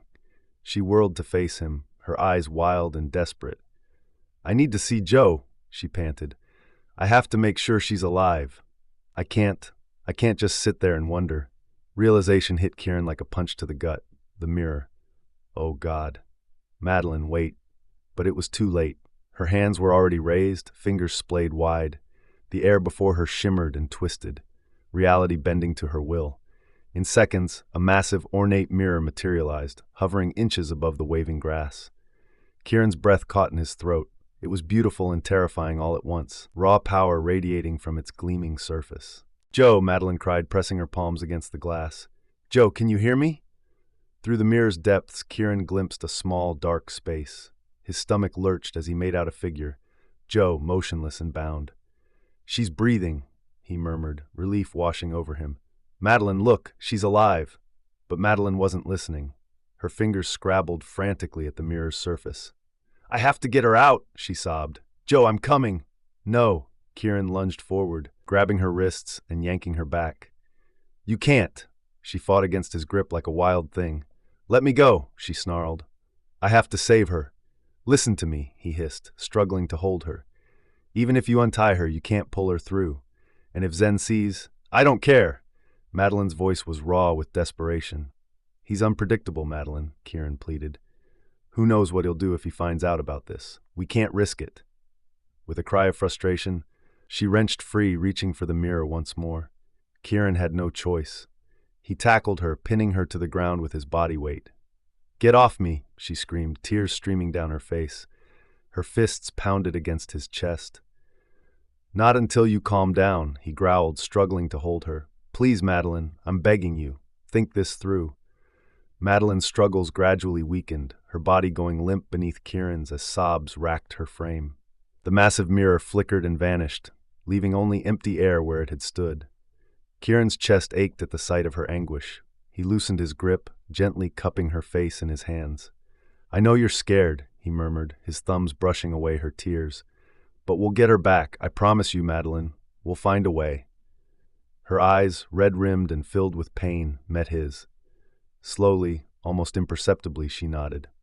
"Come on," Kieran said softly, helping her to her feet. "Let's get back to the car. We'll figure this out together, all right?" Madeline stumbled slightly as she stood, her legs unsteady. "I'm sorry," she whispered, her voice hoarse. This doesn't happen often." Kieran raised an eyebrow, a hint of his usual dry humor creeping back into his voice. "What doesn't happen often, Madeline?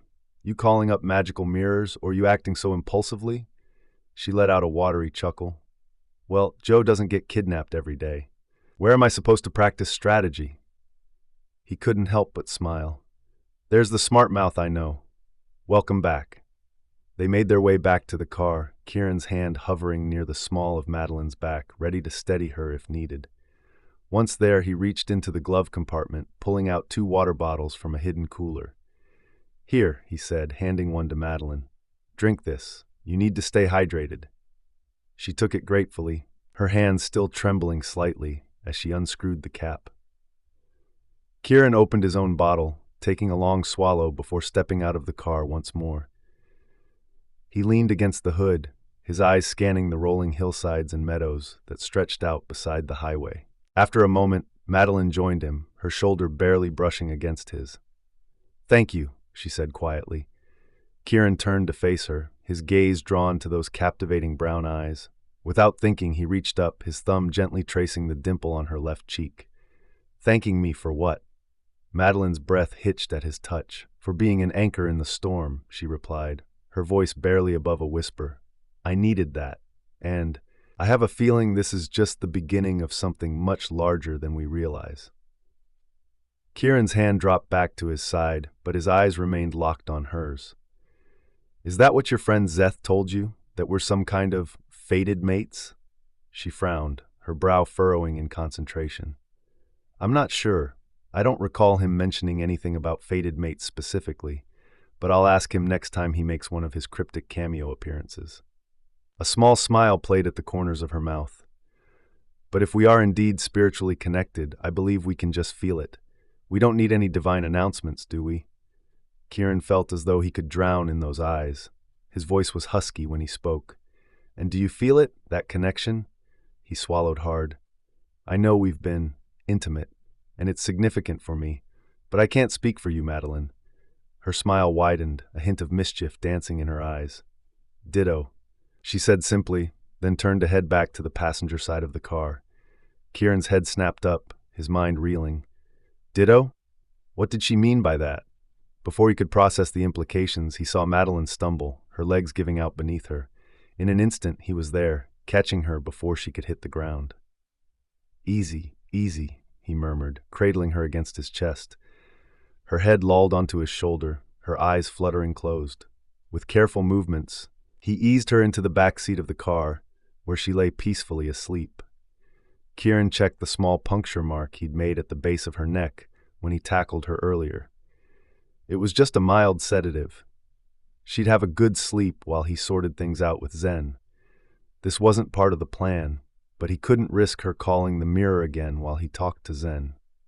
Kieran could track and bring down Zen's network, but not with a magical portal involved. He still didn't fully understand what it could do, and at this stage, it was a risk he couldn't afford to take. The phone he gave Madeline rang. Kieran let it ring a few times, steeling himself. Let the game begin. "Who's this?" Kieran replied. Zen's voice came across, hesitant. Maddie, you there?" "She's indisposed. Who are you?" "I need to talk to Madeline." Zen's tone sharpened. "Why?" Kieran snapped, his patience already wearing thin. "Who the fuck are you?" Zen snarled. Kieran ended the call abruptly and switched on the tracking function on his phone, giving it a second to connect to Madeline's. Zen called back immediately, and the tracking mechanism activated just as Kieran answered. "This is a company phone. One more harassing call to Madeline, and I'll have you arrested." "Harassment? We had a deal. If I don't talk to her, she'll regret it." Kieran's eyes narrowed. "Who are you?" A pause. "Zen." "Ah, the idiot looking for White Knight. Who am I talking to?" "Kieran." "Kieran LeBlanc? Are you fucking with me?" Kieran hung up again, his heart racing with adrenaline. Zen called back. Kieran let it ring, savoring the moment before answering. "Last chance, Zen. What do you want?" "I want to talk to White Knight." "Talking. I want White Knight, the avatar in the game network." Kieran's voice dripped with condescension. "What part of I am talking don't you understand?" "I can't believe. You're wasting my time," Kieran cut in. "You had a deal with Madeline, not me. If you have White Knight, what's in it for me?" Zen's voice turned cold. "I have her little friend. If Madeline's with you, her concern should be yours." "That's a long shot, but go on." "How can I be so sure you're the White Knight?" Kieran shrugged. "Well, you tell me how you want to verify. I don't know how much you know. I don't want to waste my time giving you facts that's far beyond your levels." Kieran's grip tightened on the phone as he waited for Zen's response. "All right, White Knight." Zen's voice crackled through the speaker. "Let's see how you handle this. Remember the Crimson Citadel raid?" Kieran's chuckled.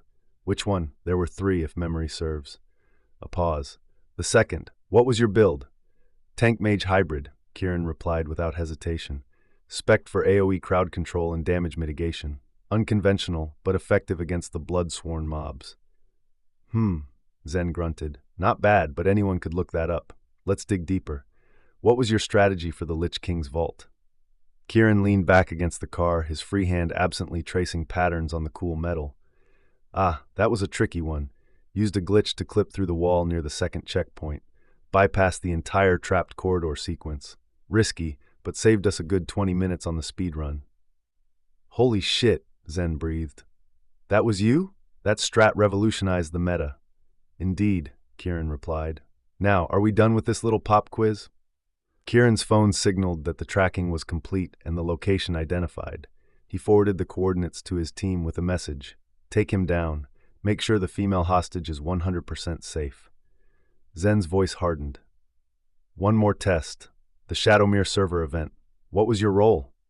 "That's not something I discuss over unsecured lines, Zen." "Cut the crap," Zen snapped. "If you're really White Knight, you know exactly what I'm talking about."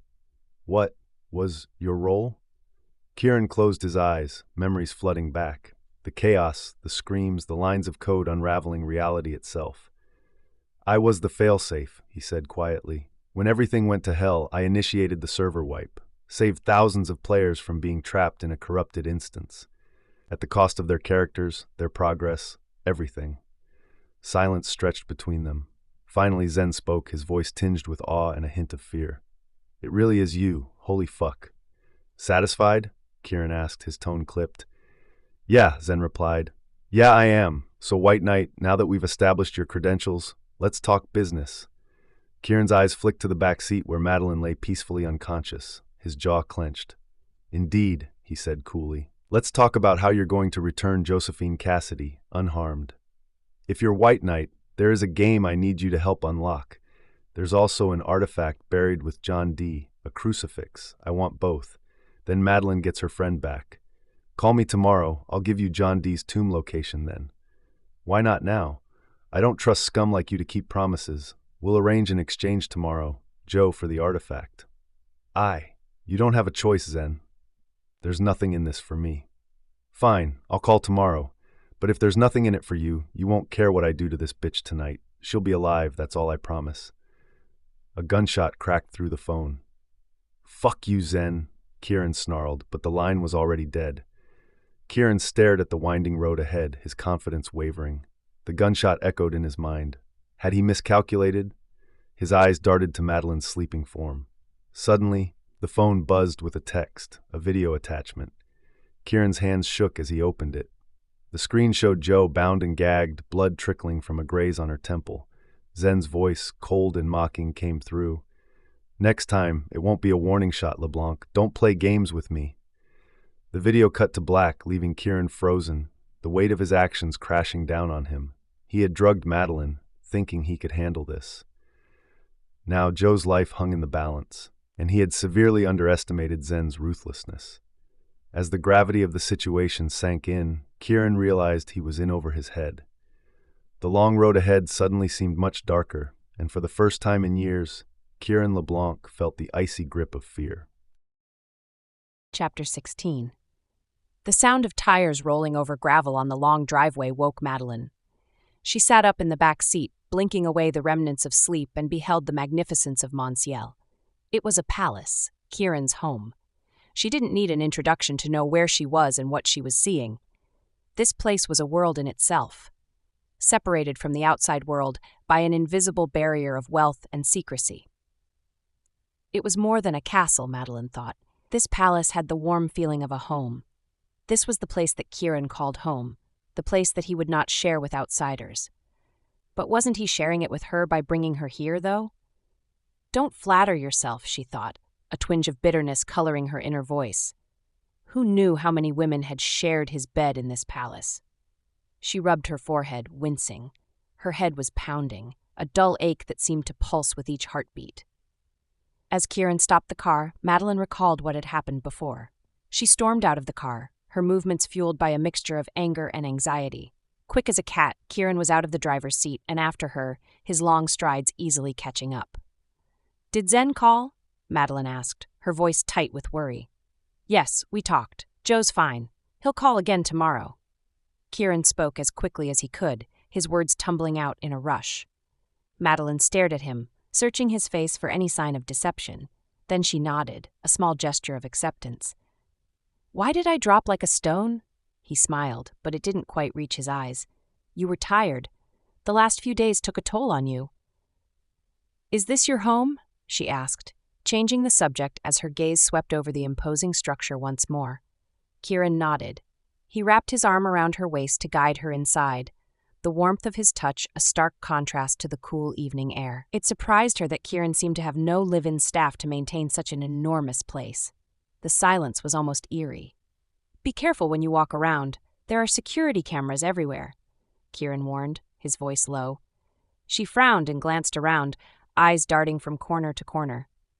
"Where?" Kieran smiled, a hint of amusement in his eyes. "You won't see them, but they see your every movement." She figured that behind the antique interior made up of endless expanses of polished wood, glass, stone, and sculptures, there was ultra-modern technology that controlled everything, from light switches to security doors. It was a jarring juxtaposition of old and new. There was not a trace of violence, death, or sorrow in this place, Madeline noticed. Unlike what she had seen in other castles, towers, and even in churches, the paintings, artwork, sculptures, and tapestries in this palace did not bear a hint of blood, weapons, war, or any historical or religious activities involving blood and sacrifices. This was a home, she realized with a start. A beautiful, fortified home. There are two parts of the house. Kieran explained as they stood at the junction of two marble corridors, his voice echoing slightly in the vast space. The old section used to be a castle, and the new part my father added when we moved in." "You were born here?" Madeline asked, curiosity piqued. He nodded and gestured toward the left wing. "In the new part of the house." Before they headed up the set of stairs, a hollow female voice echoed in the air. "Kieran!" Madeline turned sharply, searching for the source of the sound. "Kieran, welcome home, my prince!" She heard the voice again from the same direction, the words sending a chill down her spine. Noticing Madeline had stopped walking, Kieran turned around. "There are rooms in the old wing, but they're not as nice as those in the new one." "Did you hear that?" she asked, her voice barely above a whisper. "Hear what?" Kieran's brow furrowed in confusion. Madeline looked again and saw nothing and heard nothing else. The silence that followed was almost oppressive. "Sure you're not a prince," she said, attempting to lighten the mood. He chuckled, the sound warm and rich. "I'll certainly do a proper investigation tomorrow, looking into my family history. Happy?" She nodded, forcing a smile. 5 minutes later, Madeline buried her bare feet in the lush carpet of her assigned room. She loved the softness and texture of the carpet on the soles of her feet, a small comfort in the midst of their chaotic situation. She smiled at the sunshine streaming through the window and went over to it. In front of her was the endless lawn of the magnificent Mont Ciel, a sea of green stretching to the horizon. She felt like a princess in a castle. Except she wasn't waiting for a prince to climb up the tower to rescue her. Her prince was going to knock on her door any minute. She checked the cell phone and was surprised to see that it was dead as a stone. She rushed to check her laptop, and her heart sank seeing the same. It was dead. There was a knock on the door. As she yanked open the door, Kieran stood with a smile that made her stomach flutter. "I'm afraid I can't arrange room service," he told her, a hint of apology in his voice. "If you want food, you'll have to come downstairs with me," he said. "My phone and laptop died, Kieran." Madeline's voice was tinged with frustration. He sighed, running a hand through his hair. "I totally forgot that. I'm sorry. Any common electronics and mechanical devices such as weapons will be wiped as soon as they enter Mont Ciel's gate, but I can arrange new equipment for you tomorrow." "What if Zen calls tonight?" Worry crept back into her voice. "Then he can't get through. We agreed that he will call back tomorrow. So, he'll understand if his call can't get through to you." "So what is this place? A fortress?" Madeline asked, her journalist's curiosity piqued, despite the circumstances. "That's one way to call it." Kieran's response was cryptic, his expression unreadable.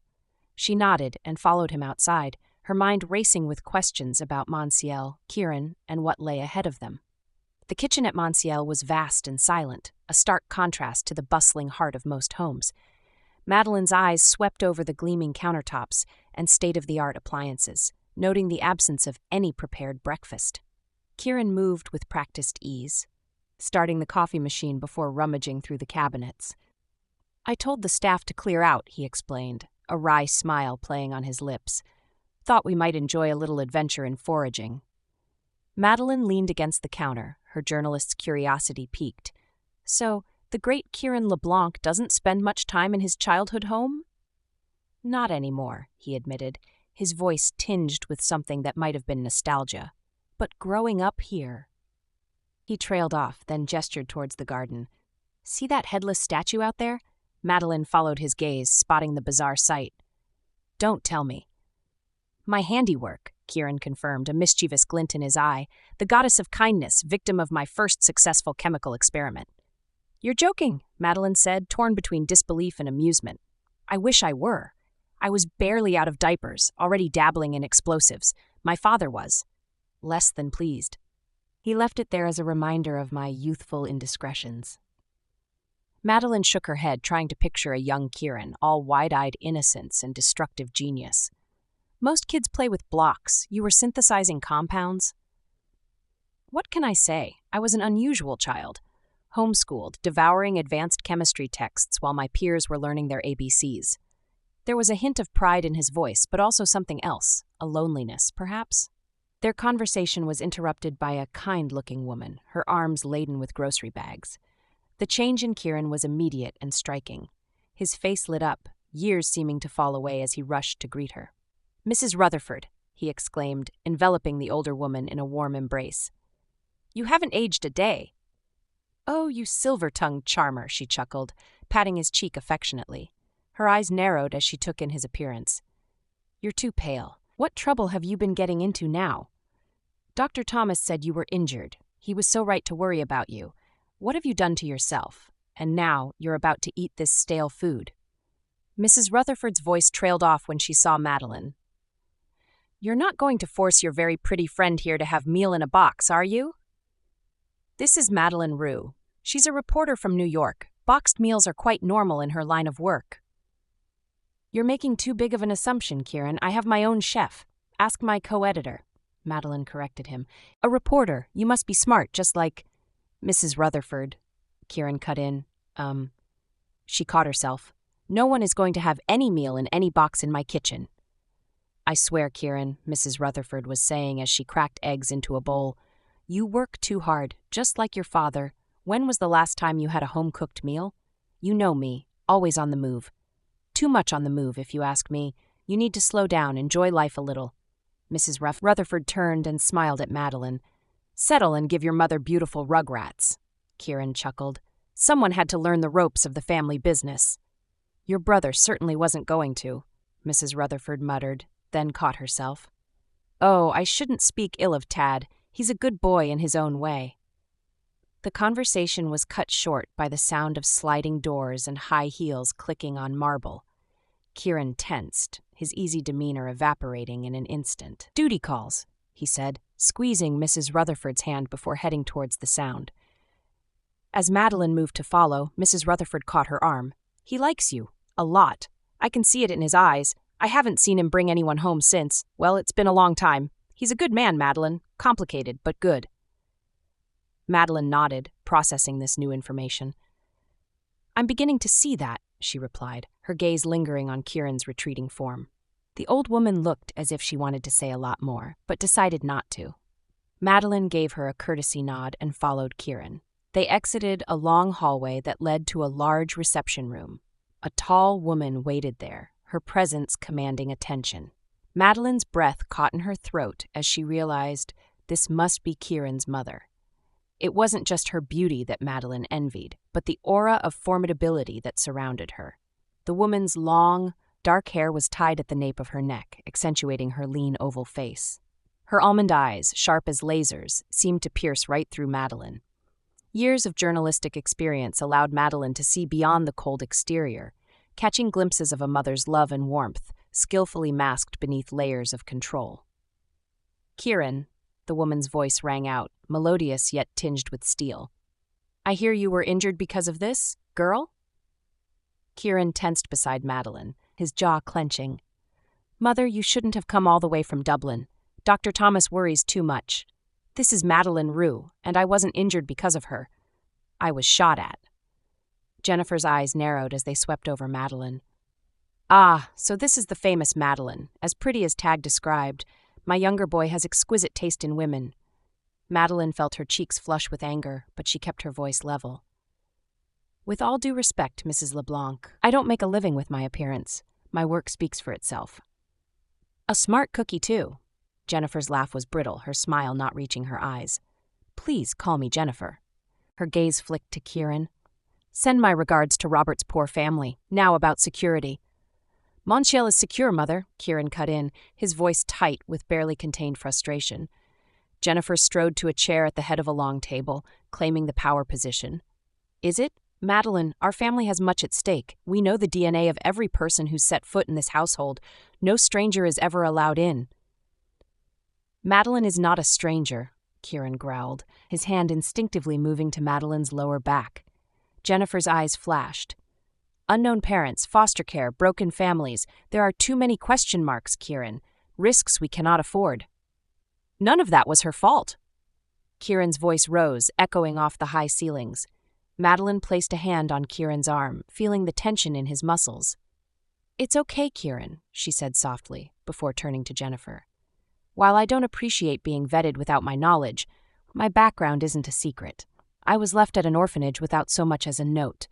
The foster families I was placed with had their own problems. That's why I kept being sent back into the system. Madeline, you don't have to, Kieran started, but she shook her head. They're facts, Kieran. I'm not ashamed of them. She met Jennifer's gaze head-on. I know I can't contribute anything to your family that money can't buy, but I can assure you, I'm not here to bring danger to your doorstep. That said, I think it's best if I leave. Kieran did take a bullet because of me. You're not going anywhere, Madeline. It's safer here. Kieran's words came out sharp and fast, shocking both women. Jennifer slowly turned to her son, eyebrows raised. Well, I haven't seen this reaction in years. Madeline, feeling overwhelmed, gestured vaguely towards what she hoped was the exit. I should go. I'll take you back to your room, Kieran said, his arm sliding around her waist. Before Madeline could protest, he was guiding her out of the room, his long strides forcing her to almost jog to keep up. They reached her room in a blur of corridors. Kieran gently but firmly ushered her inside. I'm sorry you had to go through that. Please wait here. I'll be back soon, and we'll talk about everything. Before Madeline could respond, he was gone. The heavy wooden door closed with a resounding thud, followed by an ominous click. Heart racing, she rushed to the door, yanking at the handle. It didn't budge. Kieran, she shouted, pounding on the door. Kieran, open this door. Silence answered her. Panic rising in her chest, Madeline paced the room.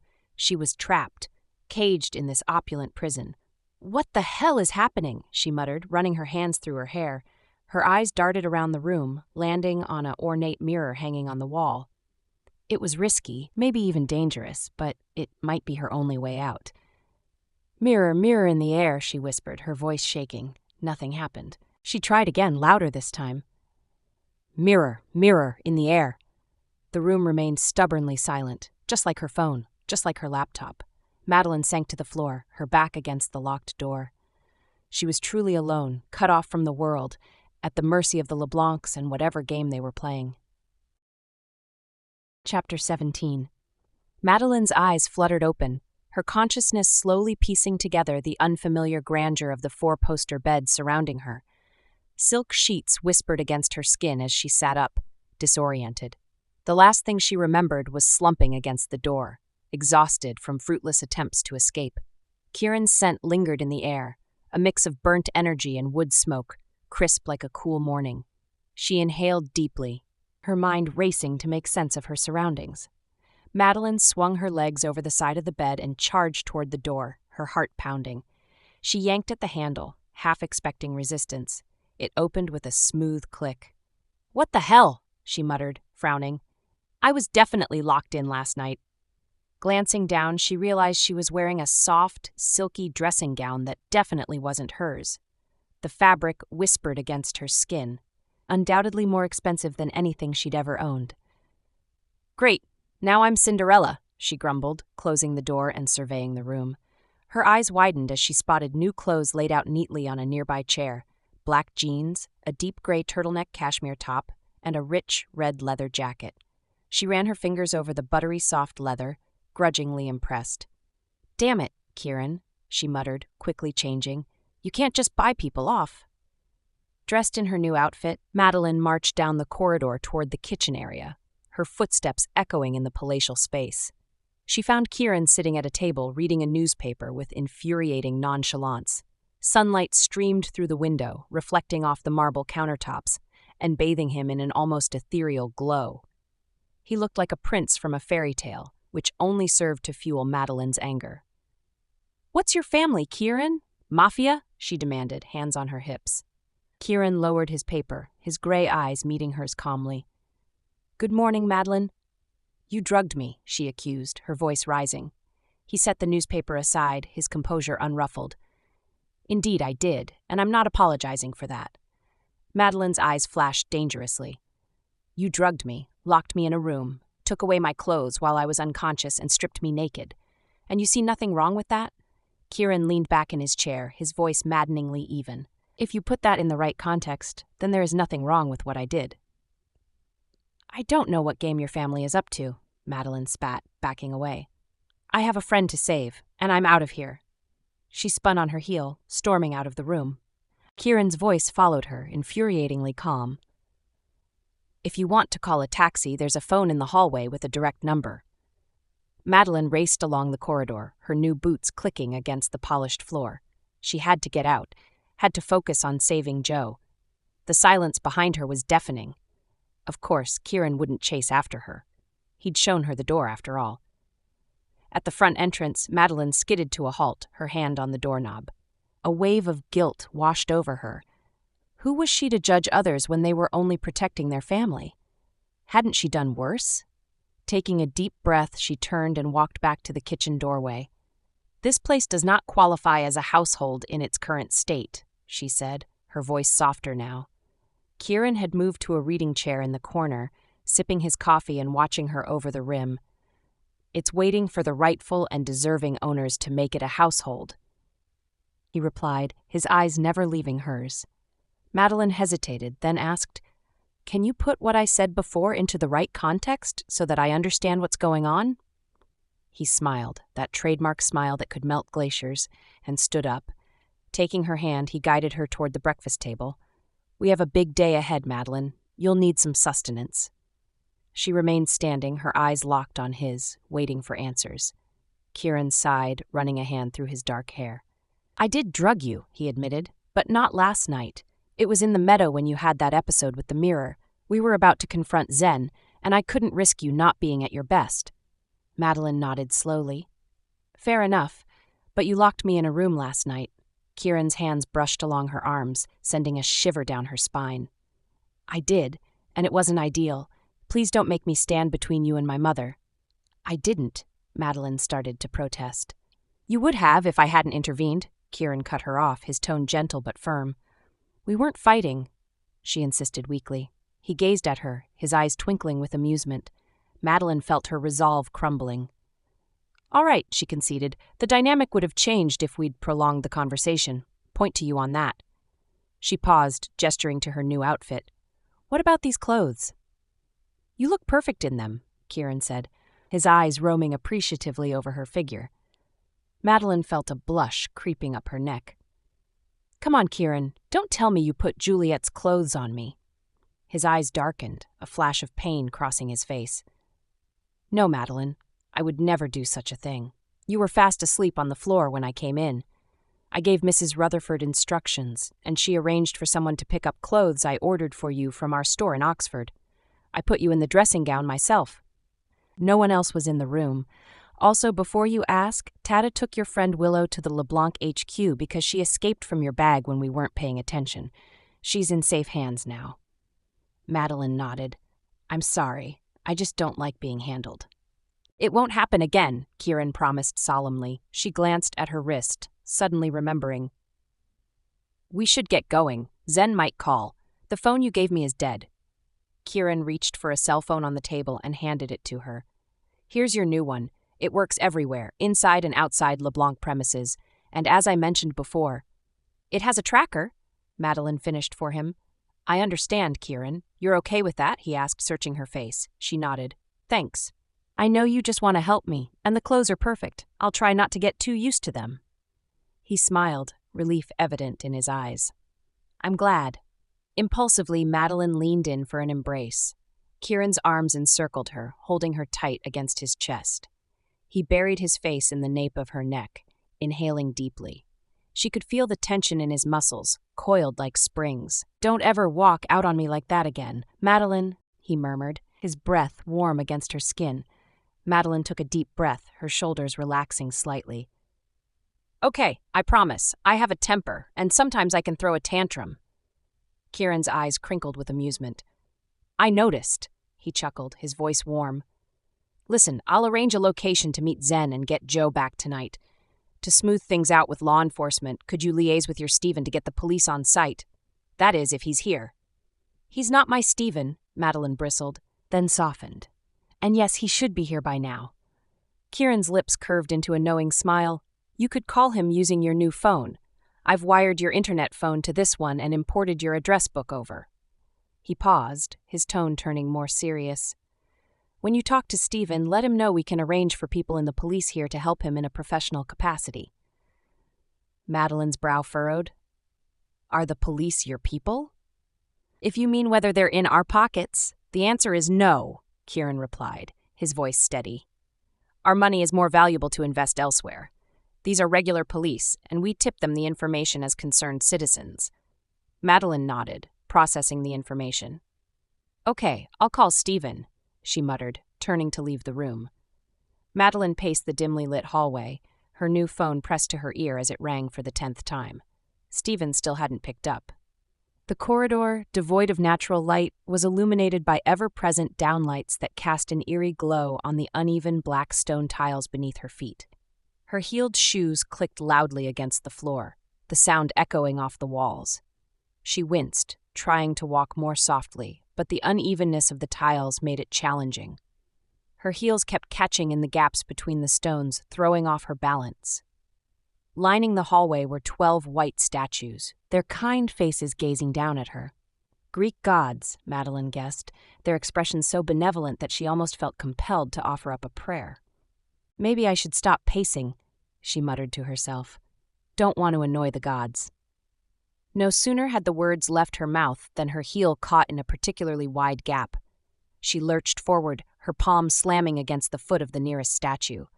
For a heart-stopping moment, she thought she'd broken her hand or dislocated her shoulder, but as she took stock of her body, she realized she was unharmed.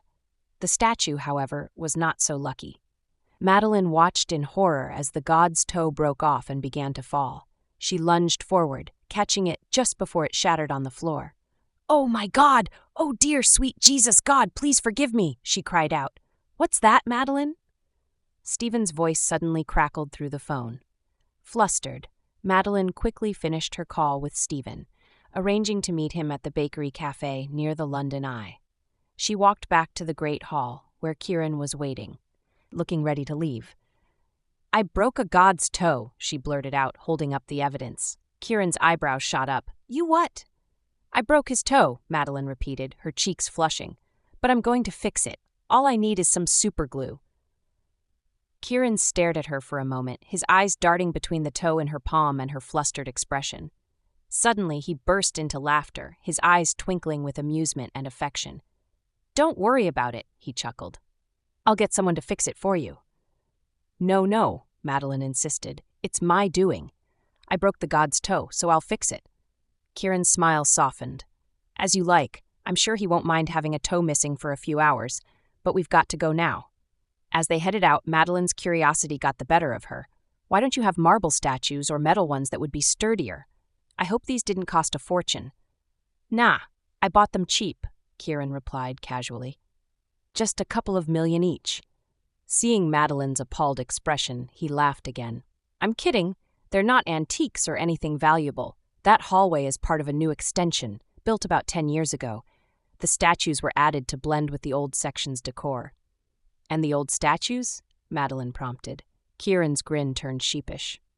"Well, those were antiques. I may have accidentally blown the head off one of them." Madeline couldn't help but laugh. "I'm sure you're the favorite child in the family." "That's a safe bet," Kieran replied with a wink, leading her out into the morning sun. Chapter 18. The sleek, black limousine glided through London's bustling streets, a stark contrast to the car they'd been using earlier. Kieran leaned back against the plush leather seat, his eyes fixed on the passing cityscape. Madeline sat beside him, her fingers drumming nervously on her thigh. They parked near the London Bridge. Moments later, the car door opened and Stephen slid in, looking slightly bewildered by the luxurious surroundings. "Welcome aboard," Kieran said, his voice smooth as he reached for a crystal decanter. "Scotch?" Stephen hesitated, then nodded. "Sure, why not?" As Kieran poured, Madeline shot Stephen a look of disbelief. He caught her gaze and grinned sheepishly. "What? I'm not on duty." "Please excuse this moving office," Kieran said, handing Stephen a glass. "I trust you understand the need for discretion." Stephen took a sip, savoring the expensive liquor. "Of course, though I admit, I was surprised when you agreed to meet at a cafe initially." He turned to Madeline, his expression softening. "I'm sorry for messing up your plan, Madeline." Madeline waved off his apology. "Don't be. Your visit to Zen's place actually worked in our favor. He thinks I can play hardball now." "Can you?" Stephen asked, curiosity piqued. A small smile played on Madeline's lips. "With Kieran's help, absolutely." Stephen's eyes darted between Madeline and Kieran, a flicker of suspicion crossing his face. Kieran, noticing this, leaned forward, his piercing gray eyes locked on Stephen. "Let's cut to the chase, shall we?" Kieran's voice was calm but carried an undercurrent of steel. "What's really in this for you, Stephen? I find it hard to believe that mere friendship would prompt a transatlantic flight at a moment's notice. Unless, of course, there's more to it. A crush on Madeline, perhaps?" Stephen choked on his scotch, coughing and spluttering. That's not. I don't have an ulterior motive." Madeline shot Kieran a warning glance, which he pointedly ignored. "All right then," Kieran pressed on. "What's your grand plan to help Madeline?" Stephen straightened, trying to regain his composure. "I'll talk to Zen, negotiate Joe's release." "And what bargaining chip do you plan to use?" "My badge. He knows I'm a cop. I could make things difficult for him." Kieran let out a short, humorless laugh. "And you believe that's enough to scare a man like Zen?" Stephen looked to Madeline, silently pleading for help. She intervened, her voice gentle but firm. "Stephen, I appreciate your willingness to help, but London isn't your jurisdiction. Do you have any local contacts? Anyone who could provide official backup if needed?" "Well, it depends on the situation. I'm on vacation. Didn't even bring my weapon." Kieran's eyebrow arched higher. "So you flew across an ocean on a whim, without a plan or the means to execute one? That's either incredibly brave or incredibly foolish." "Kieran," Madeline warned, her tone sharp. Ignoring her, Kieran leaned in closer to Stephen, his voice low and intense. "Let me be clear, Stephen. You might think I have no right to question your motives or actions. And in some ways, you'd be correct. After all, we're both here for Madeline, aren't we?" "Excuse me," Madeline interjected, her eyes wide with disbelief. "Do I need to leave you two alone?" Kieran held up a hand, silencing her. "But when it comes to this situation, I have far more at stake. I've lost a friend, Madeline's in danger, and my family and business interests are on the line. So you'll forgive me if I'm a bit skeptical of your sudden appearance." Stephen swallowed hard, his earlier bravado evaporating under Kieran's intense scrutiny. I understand. What do you want from me?" A smile played at the corners of Kieran's mouth, but it didn't reach his eyes. "It's not about what I want from you, Stephen. It's about what I'm offering you. How would you like to be the hero who brings down Zen?" Stephen's eyes widened.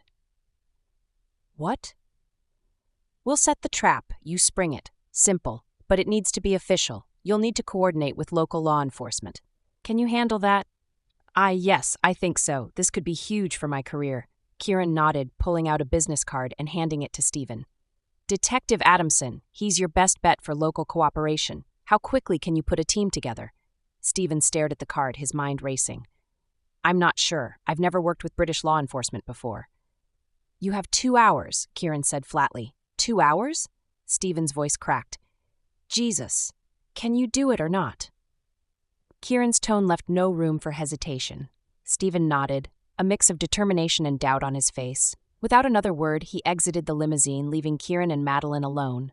Kieran turned to Madeline, a self-satisfied smile on his face. She shook her head, exasperated. 2 hours, Kieran? Really? He shrugged. He didn't ask for more time, did he? Madeline sighed. You promised not to grill him.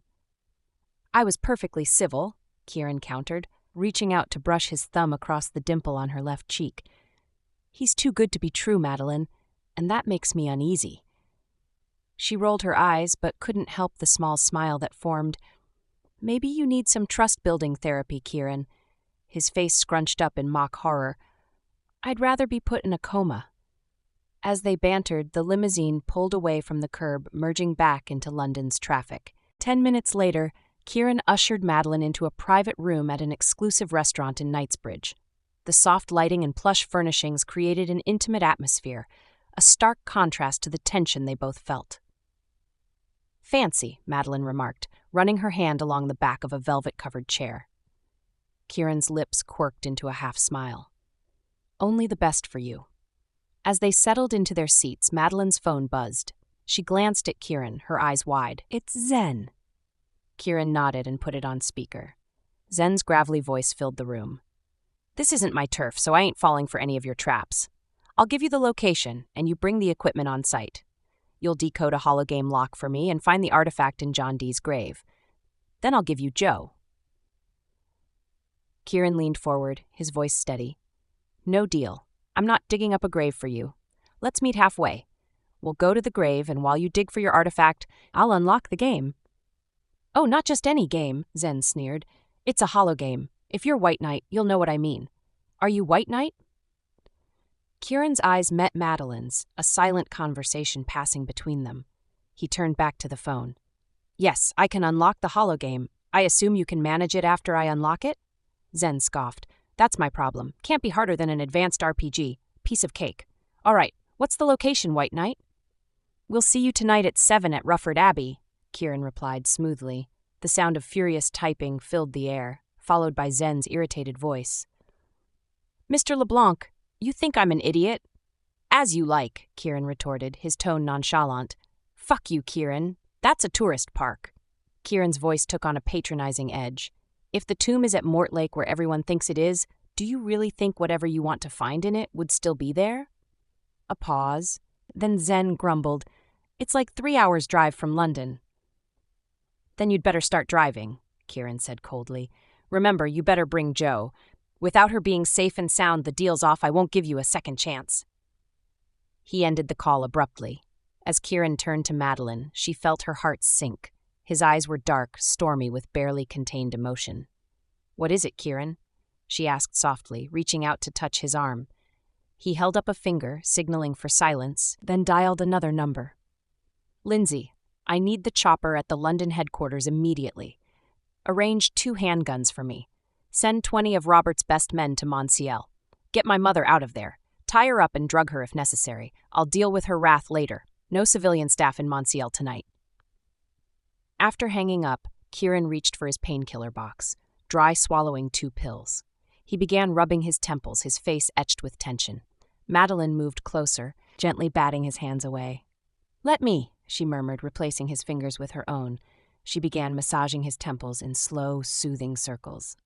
Kieran's eyes fluttered closed, a soft groan escaping his lips. Without warning, he reached out, pulling Madeline onto his lap. He nuzzled into the crook of her neck, inhaling deeply. Kieran, she whispered, wrapping her arms around his shoulders. She could feel the knots of tension beneath her fingers and began working them out, her touch both firm and gentle. I thought you had Zen under control, she said quietly, her fingers still moving across his shoulders. Kieran lifted his head, meeting her gaze. His arms remained around her waist, keeping her close. I did, and that's the problem. Zen is too stupid to handle this by himself. Hologames are not the same as advanced RPG. What he's asking for isn't for him. Whoever he's working for, that's my concern.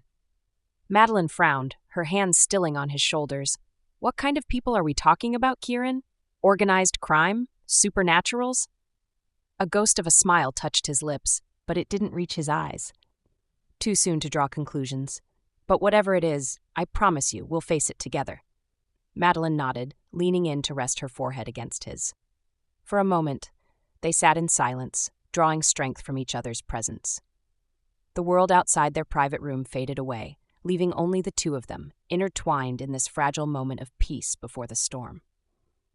Half an hour later, Madeline and Kieran completed the final security check and strode towards the dispatch platform at the rear of LeBlanc's private airport.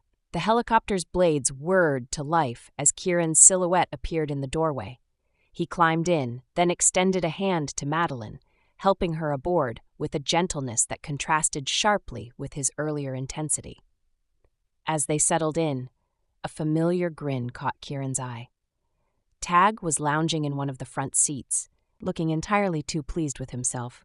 Kieran's brow furrowed. Tada, what the hell are you doing here? Come on, big brother, Tag drawled, his eyes twinkling with mischief. You didn't think I'd let you have all the fun, did you? Besides, Lindsay's got Monsiel covered. He's expecting you, Madeline interjected, glancing at Kieran. He arranged for 2 guns. Kieran shot her a look of betrayal. Madeline, don't encourage him. She shrugged, a small smile playing on her lips. More hands make light work, Kieran. It can't hurt to have backup. Tada's grin widened. Smart woman you've got there, brother. He reached into his jacket and produced a compact pistol, offering it to Madeline. Here. You might need this. It'll fit nicely in your purse. Ta? Kieran's voice carried a warning edge. Ignoring his brother, Tad continued, "Tuck it in your jacket pocket, Madeline. Our Kieran here is used to two-handed shooting, but he'll manage with one tonight." Madeline accepted the weapon hesitantly. "Are you both trained for this kind of thing?" Tad's eyes danced with amusement. "Trained? Nah, we're just really good at bluffing." Kieran pinched the bridge of his nose, exasperation clear in his voice. "If you knew about tonight, you should be at Monsiel, Tad. That's where you're needed." The younger LeBlanc's grin faded, his expression suddenly mirroring the intensity often seen in Kieran's eyes. "No," he said firmly. "Monsiel is just a house, Kieran. You're my brother. Family comes first." Kieran's jaw clenched. "Then don't be a liability. I can't afford to babysit you tonight." "You don't have a choice," Tad retorted, his tone softening slightly. "That's what big brothers do, remember?" Before Kieran could respond, Tad sank deeper into his seat, closing his eyes as if preparing for a nap. Kieran swallowed a growl and signaled the pilot to take off. As the helicopter lifted into the darkening sky, Madeline found herself marveling at the bond between the brothers. Despite their bickering, there was an undercurrent of deep affection and loyalty. The sun was already setting when they approached Rufford Abbey, bathing the ancient structure in an ethereal golden light.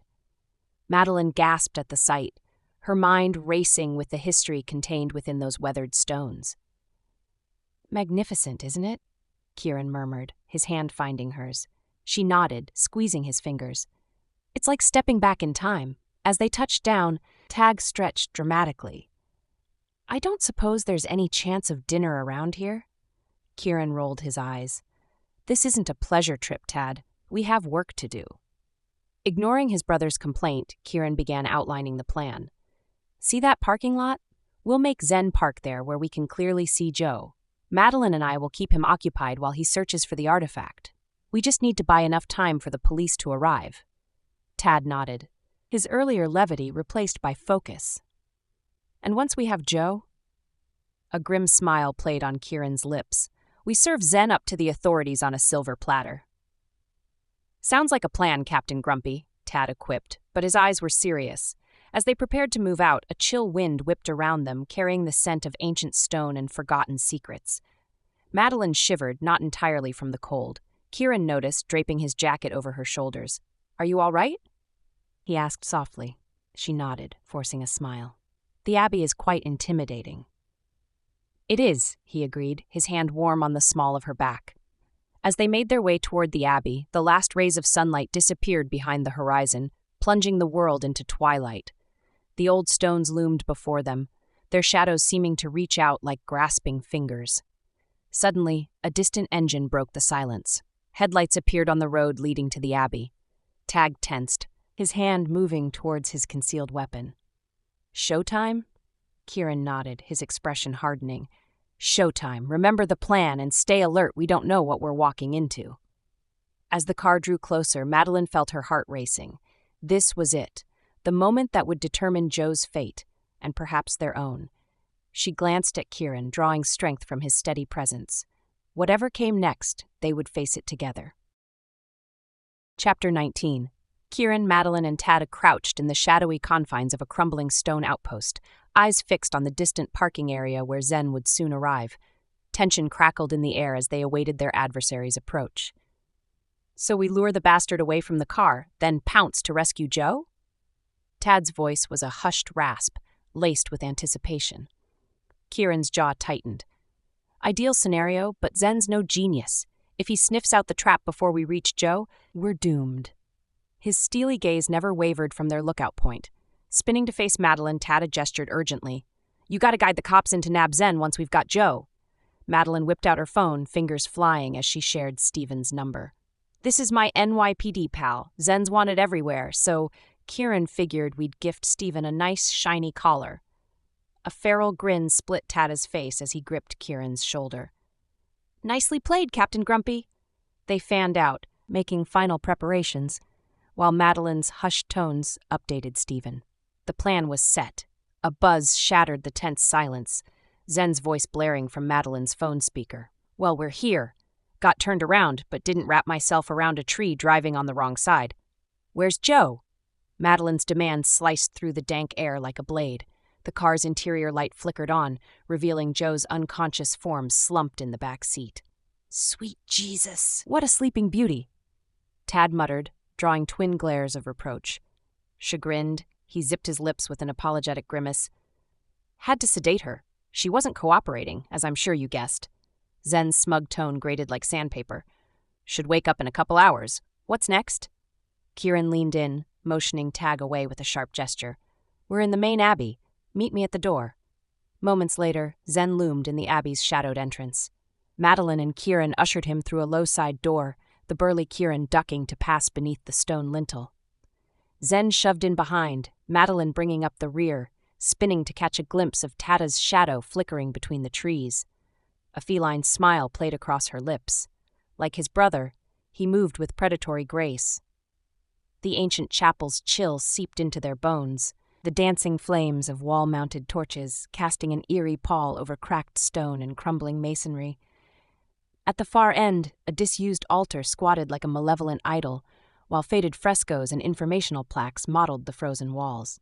Muffled cries of birds and wild creatures drifted in from the nearby lake, mingling with the wavering shadows to raise gooseflesh along Madeline's nape. If anyone claimed this place haunted by spectral monks, she'd believe them. She shot Kieran an admiring glance. He'd chosen their battleground well, but couldn't shake a nagging dread at standing amid Henry VIII's ruined abbeys. Surely some whispered tales of their darkness rang true. What the hell is this? Zen's bellow shattered the sepulchral hush. Where the artifact you seek may lie buried. Kieran's tone was clipped, controlled, Zen's brow furrowed. How could a tomb be in here? You confuse me. Kieran's voice took on a dangerous edge.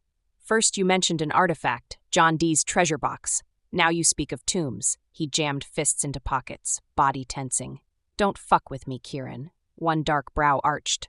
While I hold no religious convictions, I'd expect a place of worship demands respect. Swearing seems minor compared to desecrating graves. A mirthless smile played across his lips. But I'll spare my commentary, since you plan to dig regardless. Now, clarify. Do you want to unearth a grave, or locate Dee's fabled box? Zen ground his teeth, face mottling red. You trying to mess with my head? I want the damn treasure. Why would I dig up a grave? I certainly wouldn't, Kieran muttered under his breath. Madeline held her breath, willing her phone to buzz with Tada's signal. Silence reigned. 2 possible locations for the box. Here, or the unrestored ruins around the corner, with no lighting at all. I thought you'd prefer to start your digging in relative comfort. Digging? Zen's voice rose in pitch. I thought you said no grave digging. I said no graves, Kieran corrected smoothly. I mentioned nothing about refraining from digging, Zen. Madeline's head pounded in frustration. Tad, what are you doing? Where's Steven? How long can Kieran stall? What the fuck are you playing at? Zen was rapidly purpling with rage. You want to jerk me around? I want out of here more than you. Kieran's tone brooked no argument. If you want your prize, you'll earn it. You want Dee's box? Then dig, damn you. I won't dig. Zen's tantrum burst forth in a spray of spittle. You'll do the digging. A cold smile was Kieran's only reply. It's bad luck to disturb spirits in places like these. So no, I'll not be digging. A buzz shattered the tension. Madeline's pocket vibrating in sync with a distant car alarm's wail. I knew it! I fucking knew you'd try something! Zen wheeled toward the exit, only to be dropped by a vicious kick from Kieran. He hit the floor hard, rolling back inside as Kieran's gun materialized, its muzzle unwavering. Scrambling for purchase, Zen snatched up a wooden monk's staff, flinging a blinding cloud of dust into Kieran's face. A kick sent the gun skittering away, and Zen's makeshift weapon slashed in a brutal arc. Kieran crumpled, and Madeline's petite pistol cleared her jacket as Zen brought his own weapon to bear. They faced each other at point blank, Madeline's finger tightening on the trigger as Zen's gun leveled at her heart. A deafening roar split the air as both fired in the same endless instant. Kieran tackled Madeline aside as bullets gouged the ancient stonework where she'd stood. Seizing his chance, Zen sprinted for the exit, slamming and barricading the heavy oaken door behind him. God damn it! Kieran launched himself at the impassive portal, raining kicks and blows to no avail. Madeline stabbed desperately at her phone, but its signal couldn't penetrate the massive walls. Spying a display table demonstrating the Abbey's construction techniques, Kieran snatched up a stout mason's hammer, raining bludgeoning blows on the door's ironwork until the barricade collapsed outward in a clatter of shattered wood. They burst into the chill night, buffeted by gusting winds. "This way!" Kieran gestured toward a looming tree line, and they plunged into the inky shadows.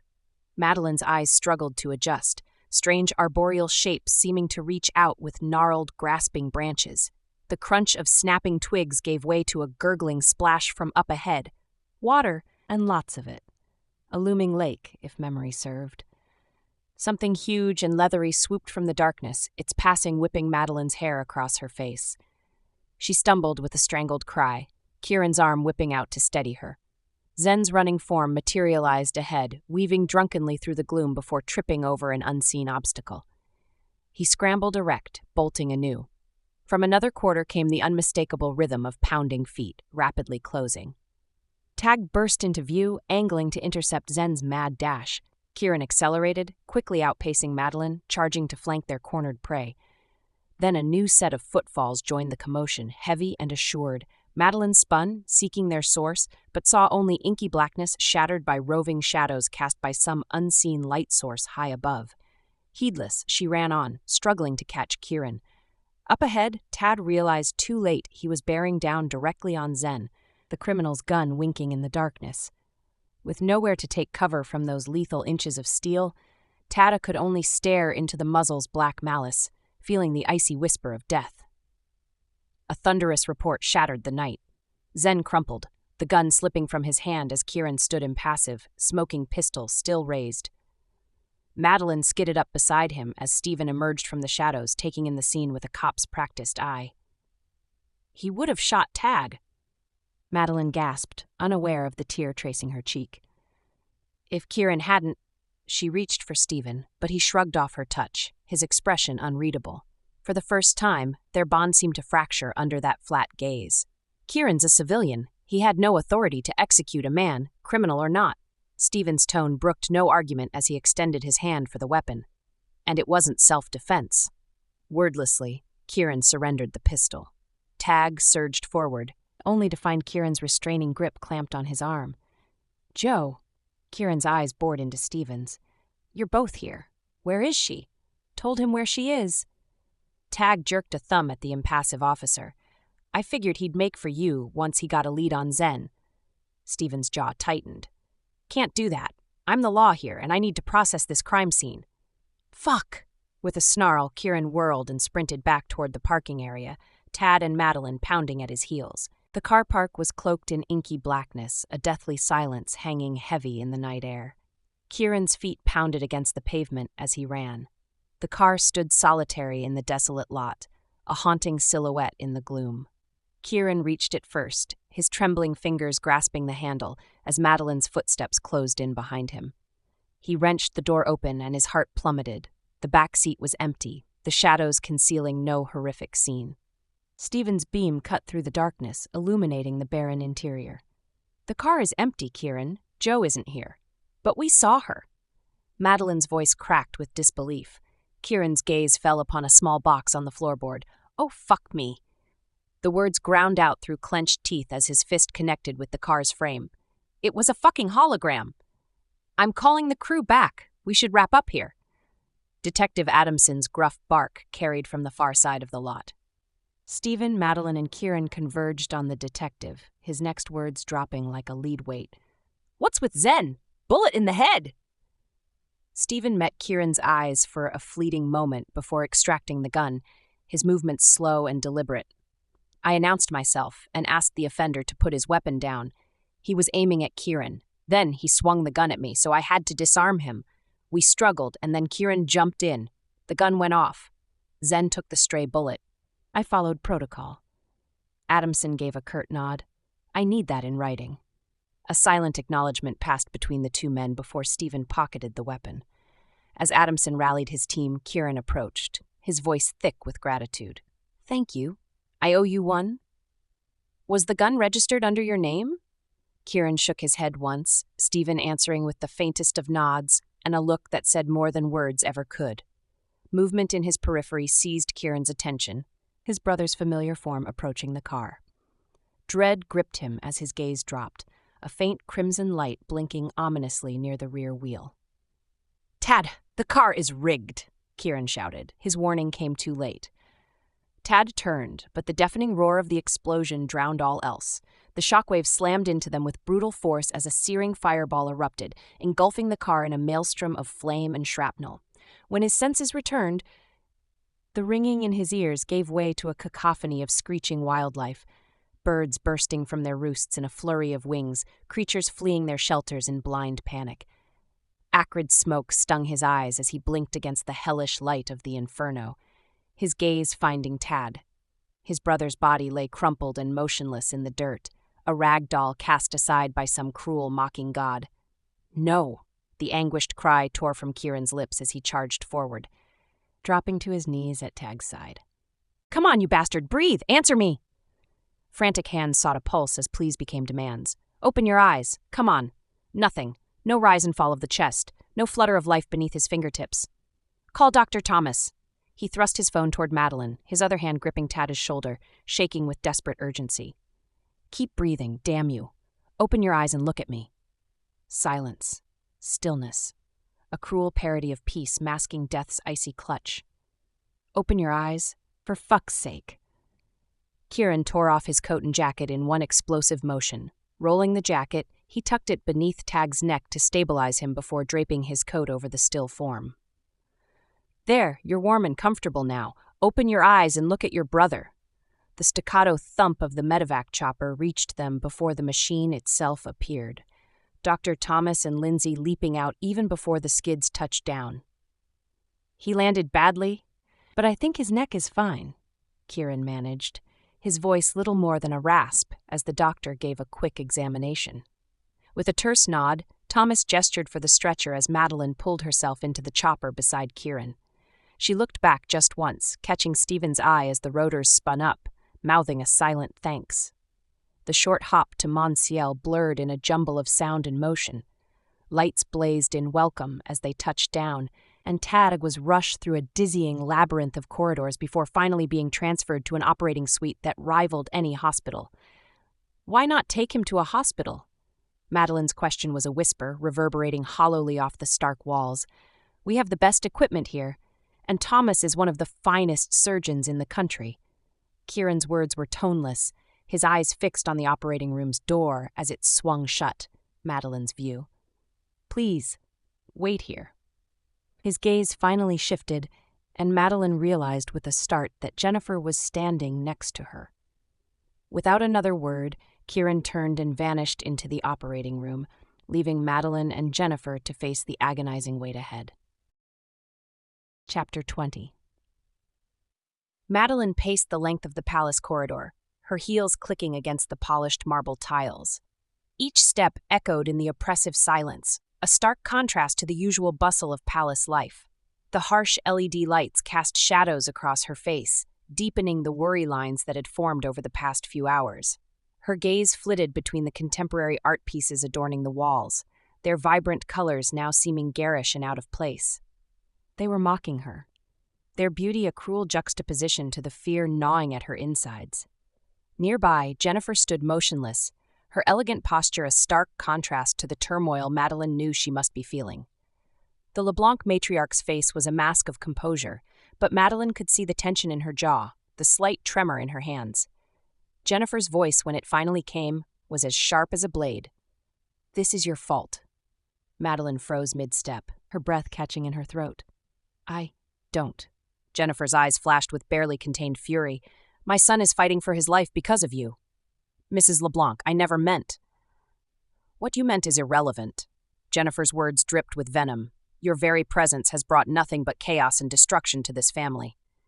Madeline's chest tightened. "I'm trying to help. Kieran and I." "Kieran?" Jennifer spat the name. "You dare speak of him as if you know him? As if you have any right to be here." "Please, I understand you're upset." "Upset?" Jennifer's laugh was hollow, devoid of warmth. "You understand nothing. My sons are everything to me. Everything." Her composure cracked, revealing the raw anguish beneath. "And now Tad is." She couldn't finish the sentence. Madeline took a tentative step forward. I'm so sorry. If there's anything I can do. You can leave. Jennifer's voice was ice. Pack your things and get out of our lives. Haven't you done enough damage? Mrs. LeBlanc, please. No. Jennifer's eyes bored into Madeline. You waltz in here playing at being a hero, and look what it's cost us. My family was safe before you came along. Madeline felt tears pricking at her eyes. I never wanted anyone to get hurt.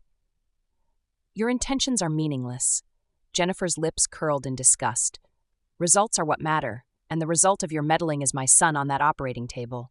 She advanced on Madeline, her voice rising. Do you have any idea what it's like? To watch your child suffer and be powerless to stop it? Madeline backed away, her voice barely above a whisper. I'm sorry. Sorry doesn't fix this. Jennifer's hands clenched at her sides. Sorry doesn't save Tad. Sorry doesn't undo the damage you've caused. She took a shuddering breath, her mask of cold disdain slipping to reveal the terrified mother beneath. If he doesn't make it. The unfinished threat hung in the air between them. Madeline's voice cracked as she spoke. I care about your sons, too. I want to help. Then leave. Jennifer's tone left no room for argument. If you truly care, if you have any shred of decency left, you'll walk away and never darken our doorstep again. Madeline felt the weight of Jennifer's words crushing her. She opened her mouth to protest, to explain, but the words died on her lips. What could she possibly say in the face of such raw pain and anger? With a heavy heart, she turned and walked away, Jennifer's accusing stare burning into her back. Each step felt like a betrayal. But Jennifer was right. Maybe she was cursed, and her presence really was poison to the LeBlancs. As she reached the end of the hallway, Madeline cast one last glance over her shoulder. Jennifer stood alone, a pillar of icy resolve, the cracks in her facade visible only to those who knew where to look. Before she knew it, Madeline was outside the high stone walls of Monseal. The steel door slammed shut behind her with a resounding clang, the sound echoing in the oppressive darkness that stretched out before her. Shit, Madeline muttered, her breath visible in the frigid air. She hugged herself, shivering violently. Great plan, Madeline. Run out into the middle of nowhere in the dead of night. She fumbled for her phone with trembling fingers, scrolling through her pathetically short contact list. Stephen's name glowed on the screen, a lifeline in the darkness. Come on, she whispered as the phone rang. Madeline? Stephen's voice crackled through the speaker. What's wrong? I need help, she said, her voice breaking. I'm outside Monseal, and I have no idea where I am or how to get back to civilization. Jesus, Madeline, Stephen swore. What happened? Long story, she replied, starting to walk along what she hoped was a road. Can you come get me? Of course. Just stay where you are, okay? I'll track your phone. Madeline looked around at the pitch-black surroundings. Yeah, not a chance. I'm walking. It's freezing out here. She could almost hear Stephen's frown. Fine, but be careful. This area can be treacherous at night. As she walked, Madeline realized the extent of her predicament. The road was little more than a glorified path, lined with looming trees that seemed to close in around her. Taxi's definitely out, she muttered, pulling up a map on her phone. The blue dot of her location blinked mockingly in a sea of green. Great. Middle of fucking nowhere. A gust of wind cut through her thin blouse, and Madeline cursed again. Damn it, my jacket, of all the things to forget. Suddenly, a familiar jingling sound reached her ears. Madeline froze, her heart racing. No, she whispered, it can't be. The jingling grew louder, accompanied by the distant sound of marching feet. Madeline's mind flashed back to the Roman soldiers on Fossway, their armor adorned with small bells. Roman soldiers, my ass, she spat, picking up her pace. This isn't happening. This isn't real. But the sounds persisted, growing closer with each passing second. Madeline broke into a run, her feet pounding against the uneven ground. Stephen, she yelled into the phone. Where are you? I'm close. He replied, his voice tense. What's going on? I don't know, Madeline panted, but something's chasing me. As if on cue, a gunshot rang out, the bullet whizzing past her head and splintering the bark of a nearby tree. Fuck, Madeline screamed, dropping to the ground and scrambling for cover. Madeline, Stephen's voice crackled through the speaker. What was that? Are you okay? They're shooting at me, she hissed, crawling through the underbrush. Stephen, hurry! Another shot rang out, and Madeline felt a searing pain in her arm. She bit back a scream, pressing her hand against the wound. "I've been hit," she gasped into the phone. "Shit," Stephen swore. "I'm coming as fast as I can. Can you see my headlights?" Madeline peered through the darkness, her heart leaping as she spotted a faint glow in the distance. Yes, I see them." "Good, I'm going to blink them. Tell me if you can see it." The headlights flashed on and off 3 times. "I see it," Madeline cried. "Keep coming." She pushed herself to her feet, ignoring the pain in her arm as she sprinted towards the light. Behind her, she could hear the sound of pursuit growing closer. "They're gaining on me," she panted into the phone. "Almost there," Stephen replied. "Just keep running." Madeline yelped as another bullet whistled past her ear. She zigzagged through the trees, her lungs burning with exertion. "I think they're aiming for the phone light." She gasped. "I have to turn it off." "No," Stephen shouted. "I won't be able to find you." "Bluetooth is on," Madeline replied, shoving the phone into her pocket. "Just keep coming." Without the light to guide them, the shots became more sporadic, but Madeline could hear her pursuers closing in. She pushed herself harder, her legs screaming in protest. Suddenly, a dark figure lunged at her from the side, tackling her to the ground. Madeline screamed as she hit the earth. Rolling down a steep embankment, "Get off me!" she yelled, struggling against her attacker. In the dim light, she could make out a bizarre, ape-like face snarling down at her. Madeline's hand closed around a rock, and she swung with all her might, connecting with the creature's eye. It howled in pain, loosening its grip just enough for her to wriggle free. As she scrambled to her feet, Stephen's car screeched to a halt in front of her, the headlights illuminating the nightmarish scene. "Madeline!" Stephen yelled, jumping out of the car. "Come on!" She sprinted towards him, diving into the passenger seat as more gunshots rang out behind them. Stephen floored the accelerator, the tires spinning in the mud before finding purchase. "What the hell was that thing?" Stephen asked, his knuckles white on the steering wheel. "I don't know." Madeline gasped, clutching her bleeding arm. "And I don't want to find out." Their relief was short-lived. A blinding light suddenly flooded the car, and Madeline's eyes widened in horror as she saw a massive truck bearing down on them. "Stephen, look out!" she screamed. The truck slammed into them, the impact sending their car spinning. Metal screeched against metal as the truck hit them again, crushing the hood like a tin can. "We have to get out of here!" Madeline yelled over the din. Stephen threw the car into reverse, tires squealing as he tried to put distance between them and the truck. But the narrow road offered little room for maneuver. "Hold on!" Stephen shouted as the car careened off the road, plunging down a steep embankment. For a moment, they were airborne. Then they hit the water with a tremendous splash, the creek's current immediately starting to pull them downstream. "Get out!" Stephen yelled, already reaching for Madeline's seatbelt. Madeline's world tilted sideways as the car plunged into the icy creek. Water rushed in through the shattered windows, soaking her clothes and stealing her breath. The current tugged at the vehicle, threatening to pull it under. Stephen's hands fumbled with her seatbelt, his fingers slipping on the wet metal. Panic clawed at Madeline's throat as the water rose past her chest. "It's stuck," she gasped, yanking at the stubborn buckle. Stephen swore, reaching for something in the glove compartment. The glint of a knife caught Madeline's eye. In one swift motion, he sliced through the belt, freeing her. "Go!" Stephen shouted, already kicking out his own window. Madeline took a deep breath and plunged into the frigid water. The current immediately swept her away from the sinking car. She fought against the pull, her arms and legs burning with exertion as she struggled towards the shore. A hand grabbed her collar, hauling her up onto the muddy bank. Madeline coughed and sputtered, expelling water from her lungs. Stephen collapsed beside her, his chest heaving. "You okay?" he gasped. Madeline nodded, unable to speak. Her entire body shook with cold and adrenaline. The gunshot wound in her arm throbbed, a constant reminder of the danger they'd narrowly escaped. Madeline's teeth chattered as she clung to the muddy bank, her fingers sinking into the cold earth. The icy water lapped at her legs, threatening to pull her back into its deadly embrace.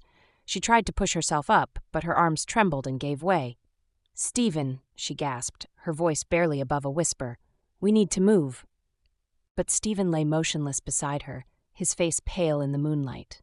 Panic surged through Madeline's veins. She reached out, shaking his shoulder. "Stephen, wake up!" A distant rumble made her freeze. Headlights cut through the darkness, illuminating the trees above them. The truck. Madeline's heart raced. They couldn't stay here. She grabbed Stephen's arm, trying to drag him further up the bank. Her muscles screamed in protest, the gunshot wound in her arm sending waves of agony through her body. "Come on," she grunted, pulling with all her might. But it wasn't enough. The mud beneath them gave way, and they slid back into the frigid water. The current caught them immediately, sweeping them downstream. Madeline flailed, trying to keep her head above water while holding on to Stephen. The creek twisted and turned, slamming them against rocks and fallen trees.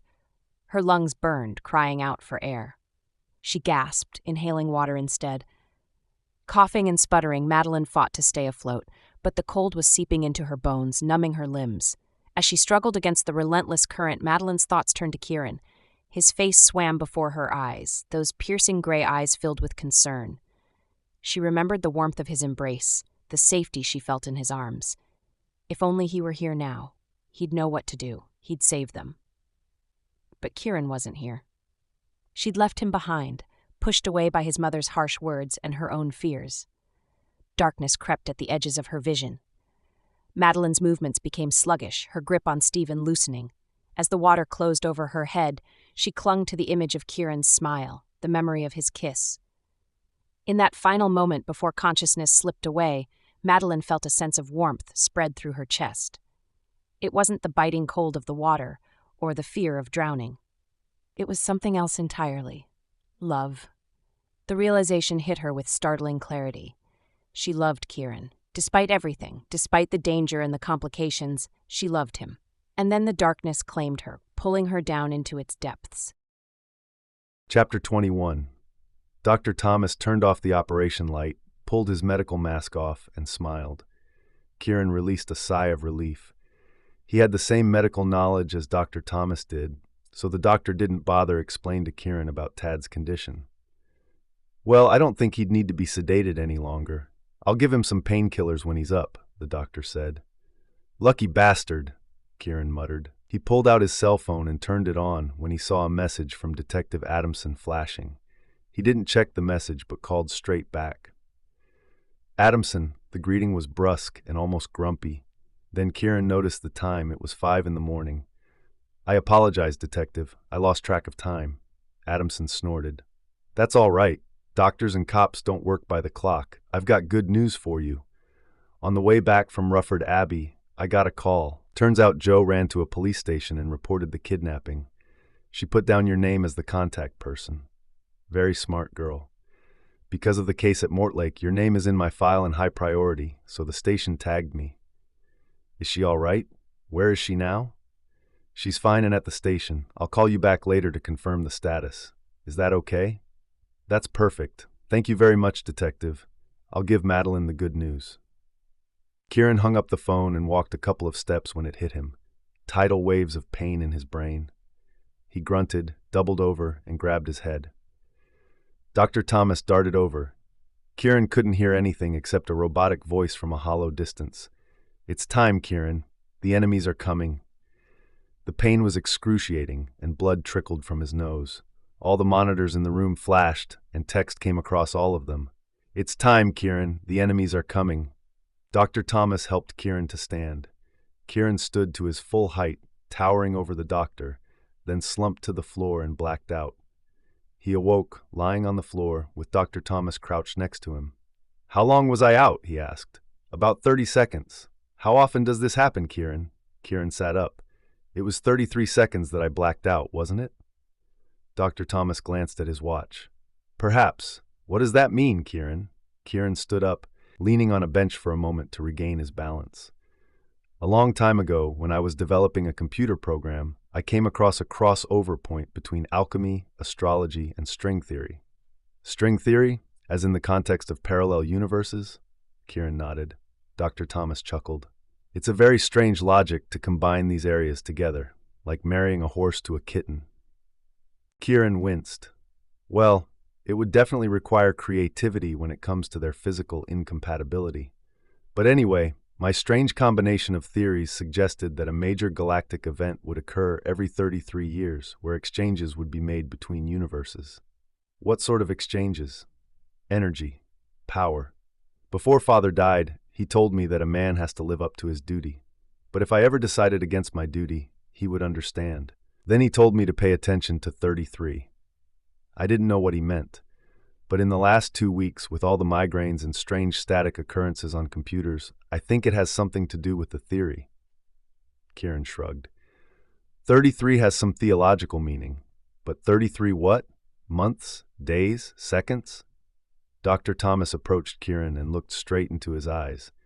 It's 33 years, Kieran. It has been exactly that many years since you blew up the head of the goddess of kindness. It was only a statue. Yes, but it was the first time your trait of violence surfaced, Kieran. Your father consulted me on that. I told him it was a violent trait, but he believed otherwise. He called it demon. Kieran shook his head. It's diamond, not demon, Dr. Thomas. The first is philosophical, and the second is theological. Philosophy of what? A virtuous life. Kieran headed toward the door. Please don't tell my mother anything until I figure this out. A blast of cold air greeted Kieran when he walked out of the operation room. Jennifer rushed over from a corner. Tag is fine, Mother. He has some internal bleeding, but he's fine now. He'll be up and running around in no time, he said, and saw some relief on his mother's face. He knew he had worried her, and he regretted that. He wanted to embrace her, but then he thought better of it and let the thought pass. Tag would have dived right in, hugging and kissing his mother without any hesitance, not giving a flying thought to who might be watching him. His brother had a warm personality that Kieran liked, but he would never admit it. That was his problem. He'd never admitted his emotions. Kieran could count exactly the handful of occasions in his life when he'd embraced his mother. Then he glanced around. It wasn't the cold breeze that had blasted him, it was the emptiness of the space. "Where's Madeline?" he asked. Jennifer stopped on the way into the operation room. She left. She turned to proceed into the operating room, but Kieran darted forward, blocking her way. "What did you say to her?" His voice was so low that it was hardly audible, but he knew his mother had heard him well enough. "Nothing. She just left." "You don't know how many times I pushed her away, but she didn't leave. She even stayed with me during my rage, Mother. What did you say to make her leave me?" "I reminded her that she brought you a bullet and Tata a bomb. I just asked her what she would bring us next." Kieran withdrew a step because he wasn't sure of the consequences if he didn't. "Don't look at me like that, Kieran." He turned around and strode down the hall. He heard his mother asking from behind, which part of what I said to her wasn't true. Kieran galloped up the stairs to his office and stormed into the control room. He activated the control panel with one hand, and with the other hand he flipped the telecom on and called his security. On the control panel, a large round circle appeared. He coded in and activated the chip in Madeline's cell phone. His hands shook a bit as he finished. He stared at the screen. Within seconds, a small green blinking dot appeared. The round circle on the screen spun like a compass, and the location of the green dot appeared on the screen. Kieran transferred the data to a portable device and hurried down the stairs to the front, where his men had the helicopter ready for him.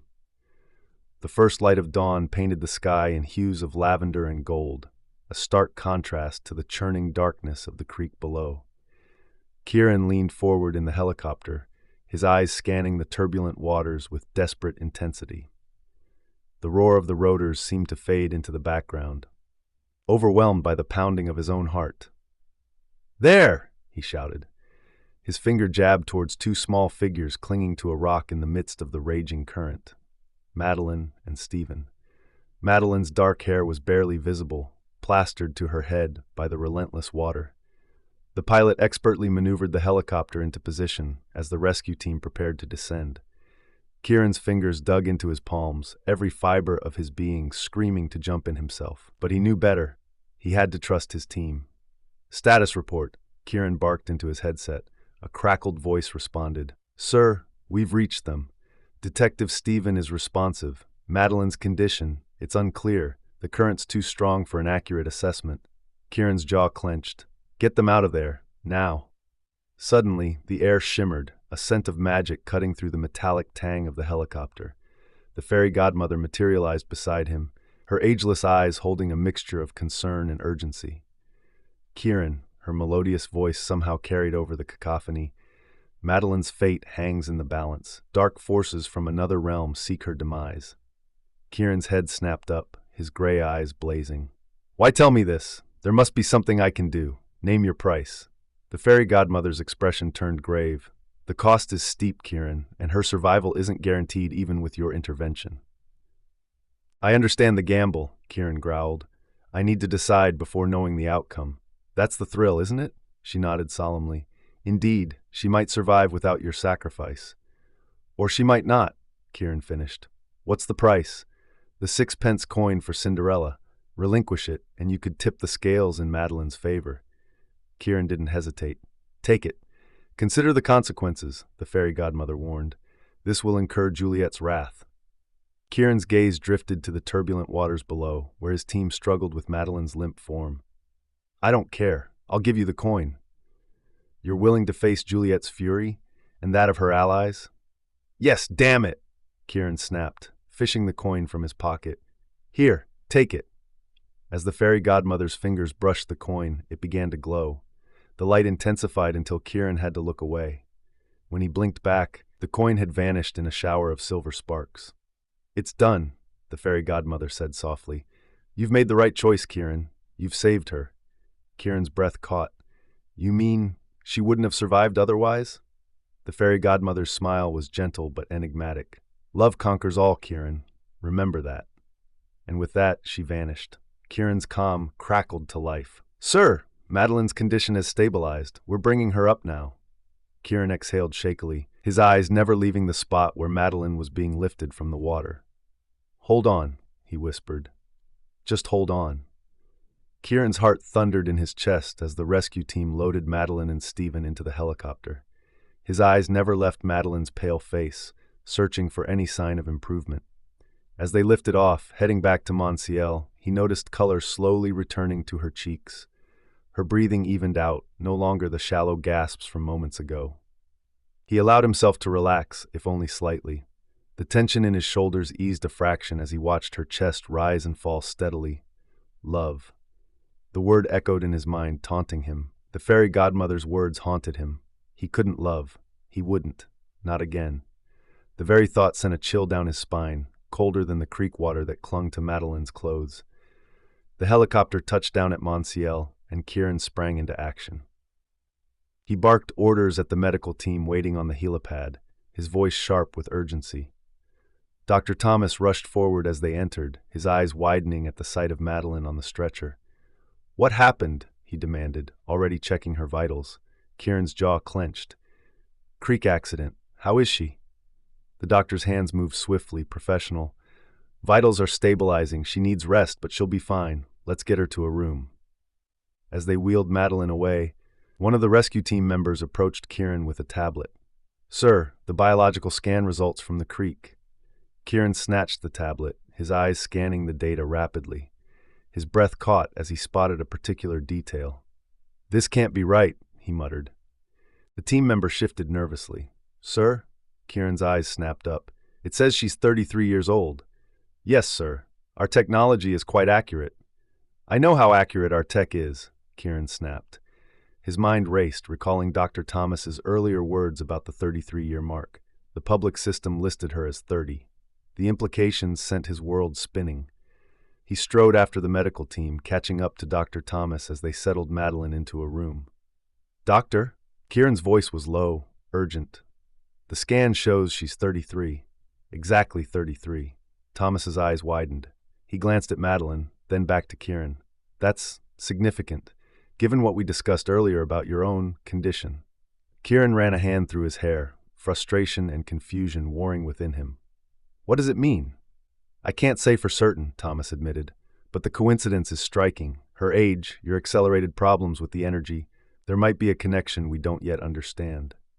Kieran's gaze fell on Madeline's sleeping form. She looked peaceful now, a stark contrast to the turmoil in his own mind. Run more tests, he ordered. I want to know everything. every detail, no matter how small. Thomas nodded. Of course, but Kieran... Yes, doctor. The doctor's expression was grave. Your mother might have some answers. Kieran's jaw tightened. I'm aware. As Thomas left to arrange the tests, Kieran sank into a chair beside Madeline's bed. He stared at her, his mind a whirlwind of questions and possibilities. Love, connection, fate. Words he'd long since banished from his vocabulary now clamored for attention. He reached out, hesitating for a moment before gently taking Madeline's hand in his own. The warmth of her skin against his palm sent a jolt through him, a reminder of how close he'd come to losing her. "What are you?" he whispered. "And what are you doing to me?" Chapter 23. The great reception room was used for family gatherings. Jennifer remembered vividly Conan sitting in the chair in front of the fireplace. Her husband had loved to watch her teach baby Tada to walk. He fell so many times trying to run. Conan had gotten a thrill out of a young Kieran presenting him with new chemical formulas that he had mixed from his mother's cooking recipes. Kieran had been only 4, turning 5, but he'd been able to heal many injured wild animals he found in their yard by using things he found in the kitchen and the garden.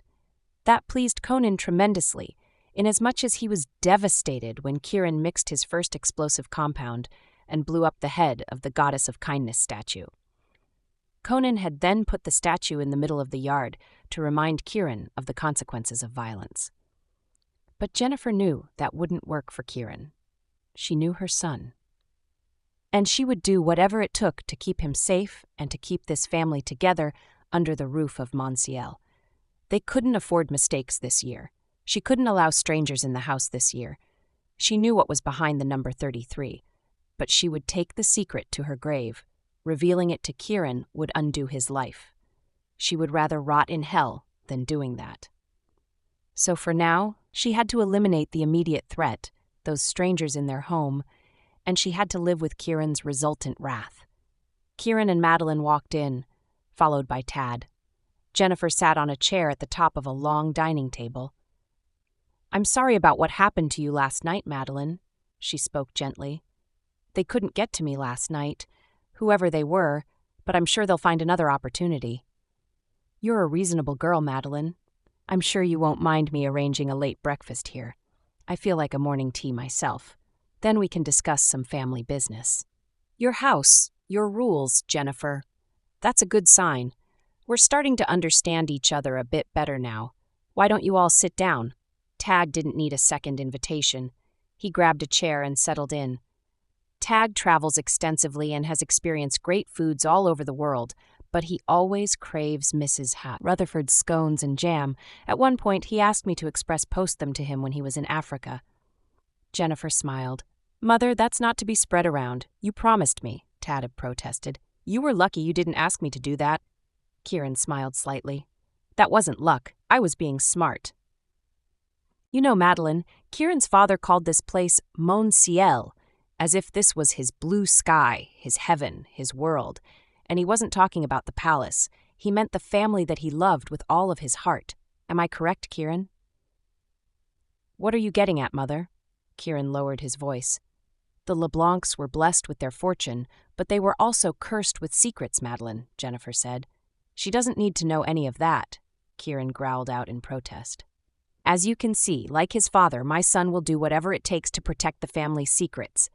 "Mother!" Kieran stood up, and as you can see, he was about to bully his mother out of her place. "I would never." "Then you will give me a fair chance to speak to Madeline. I think she cares for you, so she should hear what I have to say. Don't you agree, Madeline?" Madeline nodded. "I'll listen, but I'll reserve judgment. There's nothing you can do or say to influence me." "Naturally. And Kieran, I will only speak the truth, and if you think otherwise, you can have your say. Of course, that will only happen if you stay. Would you rather stay or leave the room, Kieran?" Kieran sat down slowly, giving Jennifer a warning look. Jennifer smiled. "Yes, I'd rather you stay. Madeline, Kieran loved his father. No, more precisely, he worshipped his father. Before you object, Kieran, let's say you loved your father very much. Is that better?" No response from Kieran. "Yes or no, Kieran?" "Yes, I loved father," Kieran snarled. "So much so that your world seemed to stop when he died. So much so that you would not accept his death. although he died from natural causes, so much so that you immersed yourself in natural medicines, exotic pharmaceutical compounds, and any and all computer gimmicks that helped you to fantasize about bringing your father back. No, Mother, that's not true. We're finished here, Madeline. Kieran stood again, grabbing Madeline's hand so that she would come with him. Did you or did you not create the game character called White Knight? Jennifer spat out the question. What? Tag was astonished. Madeline stared blankly at Jennifer, and then she turned around to observe Kieran. Jennifer continued, You think your old mother knows nothing about what you do? You think you are in charge of the family, and I am living in oblivion in Dublin? Create? So you are the White Knight? Madeline asked, shocked. White Knight is a very critical and advanced program that could change the landscape of science, Madeline, Kieran said. Madeline stared at him. I don't question your motives for creating such a program. I am sure it will benefit humankind and more. But I am questioning your motives toward me. Did you have anything to do with Joe's kidnapping? No? Why didn't you tell me you were the White Knight when Zen asked for it? I didn't say I wasn't. You drugged me at the meadow to take over the negotiation with Zen. Tears welled in Madeline's eyes. Madeline, Kieran approached. It's not what it looks like. So what does it look like, Kieran? We can't start a relationship based on lies. We aren't meant to be together, are we? Tears were streaming down Madeline's face now. I would never tell a woman I worked with those programs. They're violent games. If she didn't know me, she'd think I was a serial killer. Tad chimed in and received a scolding glare from Jennifer. Madeline stood up and headed toward the door. Kieran grabbed her arms. You said you'd give us a chance, Madeline. We need time. His voice was gentle but firm. Will you tell me everything? There can't be any secrets between us, Madeline said. Everyone has secrets they can't share, no matter what, Jennifer cut in. Mother, Kieran growled, turning toward Jennifer. Let me help you elaborate on that, Kieran. Can you honestly say that your wife did not die because of one of your secrets, Kieran? Juliet didn't die because of my secrets. Kieran's voice quieted, but Jennifer could see the anger oozing from his pores. His eyes were red, and a vein on his forehead throbbed. She remained seated, staring at Kieran while Tag stood. Perhaps not, because she died for them. She robbed you of your heart, your life, and your secrets. She died for her greed, Jennifer continued. Why would you say that, Mother? Why do you hate me? Kieran flew in Jennifer's direction. Tag darted after him, but he was too slow. Kieran punched the leg of a statue, standing on a head-height column behind Jennifer.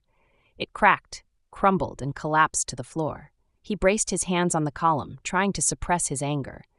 Jennifer didn't even blink. She didn't need to look behind her to see Kieran's expression because she could read that on Madeline's face. Madeline stepped back, tears rolling down her face. She turned around and headed toward the door. Stephen entered the room just then and saw Madeline. He glanced at the scene before him and gently touched Madeline's shoulders. Madeline, what's the matter? I need to leave. Could you take me out of here, please? You were attacked last night just outside this house. We have to be careful. We haven't found Joe. We could use some help. We found her. She got away yesterday and is with Detective Adamson. Please take me out of here. We can pick her up on the way. On the way to where? The car was trashed last night. Could you calm down? Stay here for a bit and we can sort things out? Stephen spoke gently. I can arrange transportation for you right now if that's of any help. Jennifer's voice was as cold as steel. Lady LeBlanc, if you or your boys do anything to hurt Madeline, I will not let it slide, Stephen growled. Kieran turned his gaze from the ruined statue and directed it toward Stephen. Tad inched forward. Jennifer knew the sight of her sons would intimidate the hell out of Stephen, so she remained silent. They didn't hurt me or anything, Stephen. So why the hell do you look like this? I just need to leave right now. Not until you tell me what happened. What did they do to make you cry? Stephen threw a lethal stare at Kieran. Nothing happened. It's my problem. Let's go get Joe and head back to New York. I don't belong here. Stephen shook his head and stiffened his stance. Madeline huffed out a breath. Stephen, if you want to stay and pick a fight, feel free to do so. It seems there's enough testosterone in the room to do that, but I will leave here by myself. The cheery sound of Mrs. Rutherford humming a country song as she pushed her tea cart echoed into the room. Madeline, please stay a bit longer. The people who attacked you last night might still be out there waiting. If anything happens, I don't think I'm in any shape to help you. Mrs. Rutherford entered the room. The aroma of her famous scones with jam and freshly brewed jasmine tea filled the room. She stood at the door and noticed the tension in the room right away, saw Madeline's tears. Morning tea, everyone. Her voice trembled a bit and sank into an awkward silence. Madeline, Kieran approached. Stay the fuck right there, Kieran, Stephen yelled and stopped Kieran in his tracks. Madeline continued to head toward the door and had to step around the tea cart. You too. I said stay, Madeline, Stephen growled. Madeline took one more step and Stephen ran to her. He grabbed her shoulders violently and threw her back into the room. Madeline fell, rolling on the floor. Kieran rushed to her and Jennifer stood up from her chair. Stephen grabbed Mrs. Rutherford, pulled out his gun, and pointed it at her head. Stay still, he commanded the room. Everyone froze. Lady LeBlanc, may I ask for your permission to stay 30 minutes longer at your palace? Stephen asked, a sarcastic smirk on his face. Kieran inched closer to Madeline. I said, stay still, Kieran, or I'll put a bullet in her head. Stephen pressed the gun against Mrs. Rutherford's head. Stephen, what's going on? Madeline asked. I wouldn't have had to do this if you'd behaved and done what I said, but you preferred to go about it the hard way. Let her go, Stephen. If I did anything to offend you, then take it out on me, Madeline pleaded. I would never hurt you, Madeline. I know you wouldn't, so let Mrs. Rutherford go. I'll do whatever you say. If you want me to stay here, I will. You will? Yes. Liar, Stephen screamed. She's a stranger. She's nothing to you. I'm your friend, Madeline. Have you ever thought of me? Would you do anything for me? Stephen's eyes sparked with insanity. You never asked for anything. If you'd asked, I'd have done anything for you. She tried to approach him. Stay right there. Stephen raised his gun, aiming at Madeline now. Tag and Kieran rushed Stephen at the same time. 2 gunshots discharged from the silencer on the gun muzzle, and both Kieran and Tag slumped to the floor. Chapter 24. The sound of the 2 bullets tore at her heart. Madeline turned around slowly. She knew Kieran couldn't be dead, but she had to see with her own eyes. Kieran and Tada pulled themselves up from the floor. A bullet had hit Kieran's left shoulder and Tag's right leg. Madeline looked again at Stephen. He shrugged. I warned them to stay still. Stephen smirked. I didn't mean to scare you, Madeline. Whatever it is that you want, we can talk about it. Let the women go, Kieran said. An insane peal of laughter came from Stephen. Let the women go? What a gentleman you are! So why didn't you give Juliet that chance? Who the fuck are you? Tad asked. Stephen released Mrs. Rutherford but still held on to her hair. You don't even know your brother-in-law, Stefan? What kind of husband are you? Juliet never mentioned your name. She must have been embarrassed by your very existence, Kieran said with scorn. She told me enough. How do you think I knew about your screening technology in this place and was able to get my weapon past it? Kieran smiled. It's obvious she didn't tell you enough. There is nothing here. You wasted your time and effort to get in.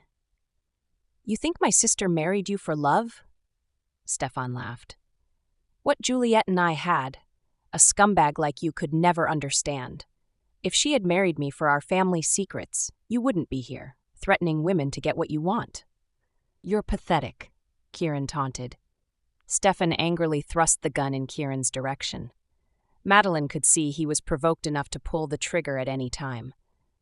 Despite the look of insanity on his face now, his eyes were still the same. They were still the eyes of the Stephen who fumbled his words whenever she smiled at him. What about me? What about us? Did you ever have any real feelings for me? I have nothing. I don't have any secrets you could profit from. Madeline stepped toward Stefan. Stefan's eyes softened a bit.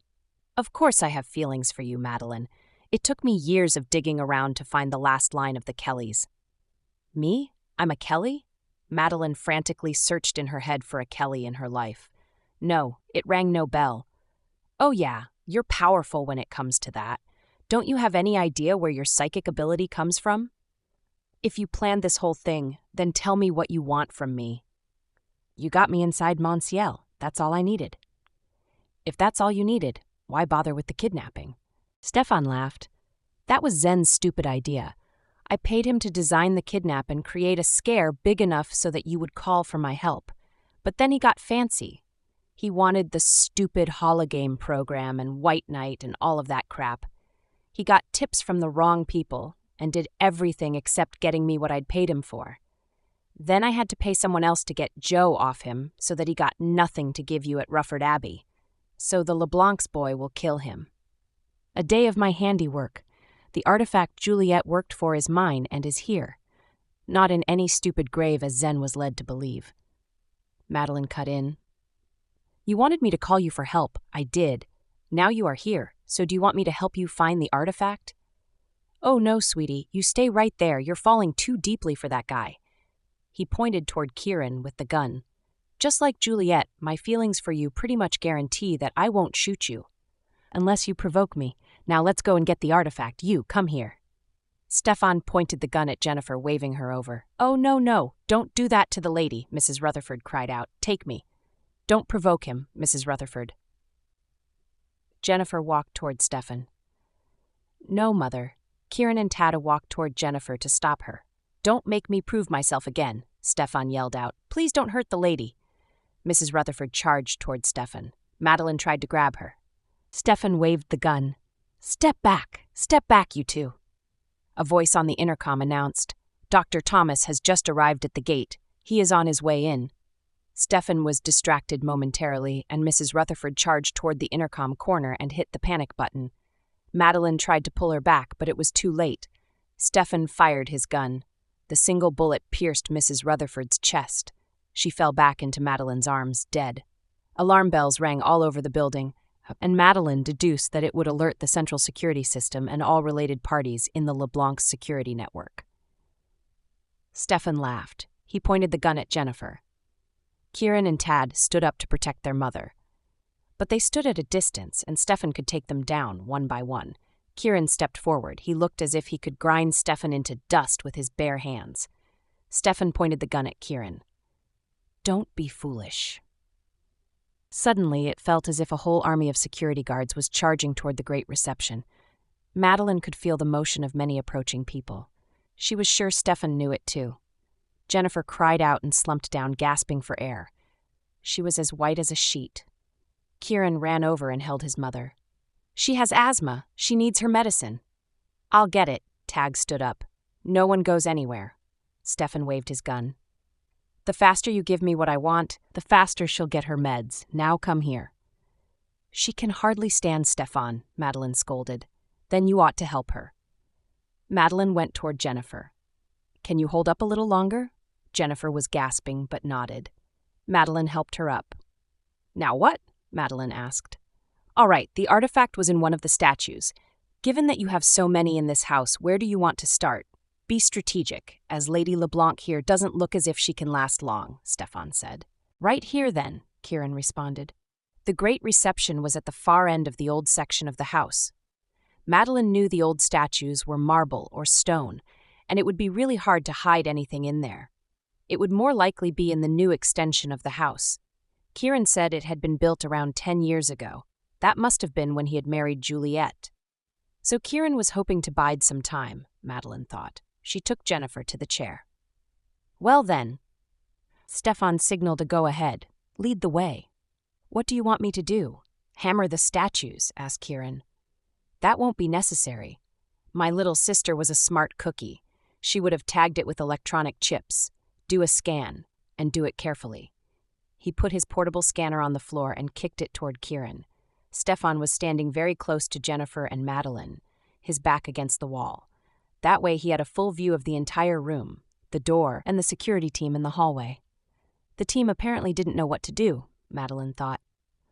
She doubted Kieran had had any time to replace Robert, and now with both Kieran and Tata in this room, security clearly didn't have any leadership. The warm and friendly voice of Dr. Thomas came across the room from the door. Stephen, this is Dr. Thomas. I examined you this morning.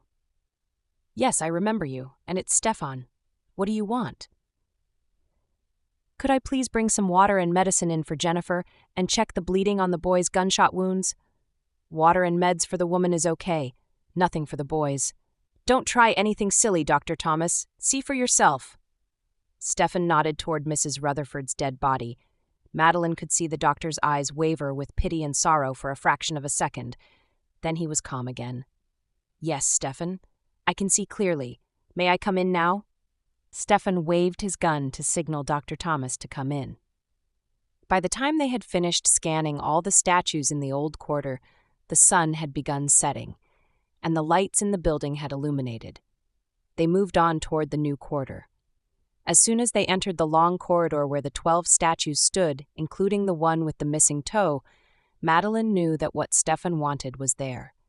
She shifted and felt the broken toe still in her jacket pocket. She swore to herself that if there was truly the spirit of a god in that statue, and if he helped her solve this disaster, not only she would put his toe back, but she would also name her first son after him. The first statue Kieran scanned resulted in a positive beeping signal. Stefan's face brightened. Kieran slid his fingers along the edge of the marble base where the signal was the strongest. It was one solid piece of marble. No handle, button, or compartment of any kind. Then he stopped at a small copper plaque. That had to be it. Stefan grabbed Jennifer and pulled her with him. Using a hunting knife, he gave the edge of the plaque a nudge. Nothing. He stabbed hard into the niche around the plaque until the copper piece gave way and dropped to the floor. Inside was a computer disk, neatly tucked away in plastic. Stefan grabbed the disk and mumbled to himself. What the fuck? Do you want to read the disk? Kieran asked. You think I'm stupid? You want me to use your computer so you can copy it? Kieran shrugged. I'm curious, of course. Stefan swung a hard kick at Kieran's abdomen. Kieran slumped to the floor, heaving in pain. His shoulder bled. Jennifer cried out, What else do you want? The artifact apparently isn't here. I know, Stefan screamed, giving Jennifer a hard push so that she fell into Madeline's arm. Stefan pulled Kieran up from the floor. As Kieran was much taller than Stefan, he made a nice human shield. I need to go now, and your master will escort me to safety. Stefan addressed the hopeless security team. One wrong move from you, and he will eat my bullets. Now get out of my way. The security backed off. Madeline could see that they have absolutely no idea how to handle the situation. Stefan pulled Kieran with him, backing out the door. Madeline followed. Stefan, you're a smart man, and you know better than anyone that your sister would have coded the disk and that Kieran might be the only person who can decode it for you. Stefan laughed. You've definitely fallen head over heels for this guy. You just don't want me to kill him, do you? They were married, Stefan. You might not want to hear this, but their marriage was far more important to her than your brother-sister relationship. Otherwise, she would have given you the information. If she coded something in that disk, who do you think she would let read it? You can barely turn a computer on. You'd better stop talking and stay right there. That's enough. You want to go? Let's go, Kieran cut in. I hate to repeat myself, but don't move. You won't like the consequences. Stefan threw out his last threat, addressing everyone, and pulled Kieran away into a waiting car. At the entrance of the house, Madeline watched as the car zoomed into the darkness. She heard a rumbling, chaotic movement behind her. Then there was a click and a humming sound, and a blue wave of light flashed outside and blanketed the entire Monsiel estate. Then the light disappeared, and Monsiel returned to its normal magnificence. Jennifer cried out and slumped to the floor. Tad held his mother. Madeline could see his body shaking with emotion, but he tried to remain calm, perhaps to hang on to a thread of hope. There was nothing in Jennifer's eyes but devastation. Madeline approached and crouched next to Jennifer. In front of her was a desperate mother. What was that blue light? She asked, knowing that whatever the answer was, it wouldn't be good news. Kieran put Monsiel in lockdown mode. Tears streamed down Jennifer's face. Madeline frowned and looked at Tad. That means all weapons and machinery will be neutralized at the contact point outside the protective shield. No one can attack us from the outside, Tad explained. Can we take weapons out from the inside? Madeline asked. Tad shook his head. You can't even drive a car out. Can you unlock it? Tad shook his head again. Kieran coded the lock. No one has access. Does that mean none of us can go out and help him if we need to? Madeline asked. The shield doesn't stop human passing, Tad said. They saw a flash flare up in the distant darkness and the sound of an explosion, which was muffled by the thick, foggy air. Jennifer was pale and numb with pain. "I'm going after Kieran," Madeline said and stood up. "I'll go with you," Tad said. "Not with that leg," Madeline snarled and strode to the kitchen. She grabbed a couple of knives and tucked them into her belt. When she returned to the hall, Tag had already patched up his wound. He had a combat knife tucked at his waist. Seeing Madeline enter, Tada said, "If you can go out there in the dark on foot with those kitchen knives, I can do it with one good leg. Dr. Thomas patched up this stupid wound, and Kieran's kick-ass painkillers will come in handy." Madeline nodded. When she walked past, Jennifer grabbed her arm. "I'm in debt to you for this," she said. The tears had dried on her face, but the worry and exhaustion haunted her eyes. "Kieran went out to Fosse Way for me. This is the least I can do for him." She turned on her heel. Tad finished giving instructions to the troops staying behind. And then he followed Madeline out the door. Chapter 25. Kieran's knuckles turned white as he clung to the steering wheel, his eyes fixed on the dark, winding road ahead. The car's headlights cut through the inky blackness, illuminating the asphalt in ghostly pale light. He could drive this road with his eyes closed, but at the moment, the more Stefan thought he was struggling, the better it was for him. "Having trouble staying on the road, LeBlanc?" Stefan sneered from the passenger seat. His gun trained on Kieran's temple. Kieran's jaw clenched. "Just enjoying the scenic route," he replied dryly, fighting to keep his voice steady. As they rounded a bend, Kieran's fingers discreetly brushed against a hidden panel on the dashboard. A soft beep, inaudible to Stefan, confirmed that he had activated Monsiel's protective shield. Those he loved would be safe inside the impenetrable barrier.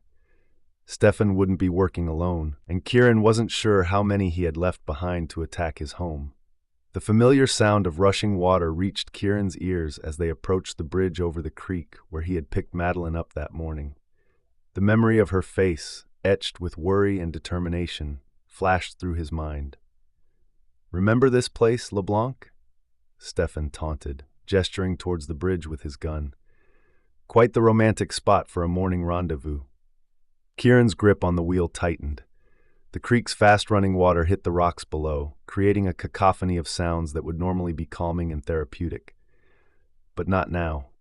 The bullet wound in his left shoulder throbbed, a constant reminder of the danger he was in. "What's the matter?" Stefan pressed. "Cat got your tongue?" In that moment, Kieran made a split-second decision. With a grunt of effort, he swung the steering wheel hard, aiming to lift the car over the rail. The tires screeched in protest as the vehicle lurched violently. "What the fuck are you doing?" Stefan yelled, his composure finally cracking. Instead of going over, the car smashed into the cement rail with a deafening crunch of metal. The airbag exploded from the steering wheel, assaulting Kieran's face with a force that nearly knocked him unconscious. The acrid smell of gunpowder and burnt rubber filled the air as the car ground to a halt. For a moment, silence reigned. Then, Kieran heard the click of Stefan's seatbelt being released. Fighting through the pain and disorientation, he fumbled with his own buckle, knowing he had mere seconds to act. As Kieran stumbled out of the wreckage, the night air cool against his sweat-slicked skin, a pair of blinding headlights suddenly illuminated the scene. He raised a hand to shield his eyes, heart pounding as he made out the silhouettes of armed men emerging from a truck. "Freeze!" a gruff voice commanded as multiple guns were trained on him. From the passenger side of the car, Stefan emerged, rubbing his head. His eyes narrowed as he spotted the newcomers. "Where the fuck have you been?" he snarled. "I messaged you from the house." A man from the group stepped forward, his face half hidden in shadow. "We didn't have a signal," he explained, his tone apologetic. Stefan pulled out a portable device, its screen casting an eerie blue glow on his face. "The gun works, but this piece of shit sure doesn't," he muttered, tapping the device in frustration. The man's gaze shifted to Kieran, who was swaying on his feet, blood seeping from his wounded shoulder. "Did you get what you need?" he asked Stefan. "Not quite," Stefan replied, his voice laced with irritation. "So you still need him?" The man pointed his gun toward Kieran, who fought to remain upright despite the pain and blood loss. Stefan shrugged, a cruel smile playing on his lips. Yes, take him. Let's go.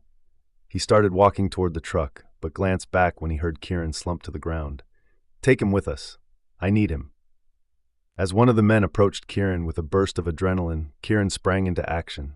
In one fluid motion, he leapt to his feet, disarmed the surprised man, and used him as a human shield. Stefan turned back, cocking an eyebrow. Only I use tricks like that, Kieran, he said, his voice dangerously calm. You think that will work on me? Before Kieran could respond, Stefan fired. The gunshot echoed through the night, followed by a sickening splatter as the man's blood and brain matter sprayed across Kieran's face. Kieran's heart pounded as he felt a presence looming behind him. In front of him, the men by the truck raised their weapons, the metallic clicks of safeties being switched off echoing in the night air. Down! A gruff voice shouted from behind. Without hesitation, Kieran dropped to the ground. The bridge erupted into chaos as gunfire exploded from both sides.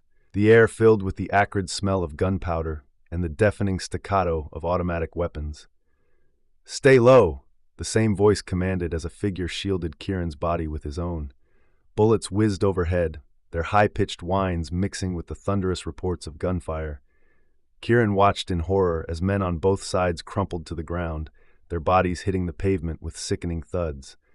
Suddenly, the man protecting Kieran jerked violently. Kieran felt warm liquid splatter across his face as bullets tore through his protector's body. The man collapsed, his full weight crushing Kieran against the cold, hard ground. What the hell? Kieran gasped, struggling to breathe under the dead weight. As quickly as it had begun, the gunfire ceased. The abrupt silence was broken only by the squeal of tires as vehicles peeled away from the scene. With a grunt, Kieran pushed the lifeless body off him. Steam rose from the bullet holes, curling into the night air. As Kieran examined the corpse, his blood ran cold.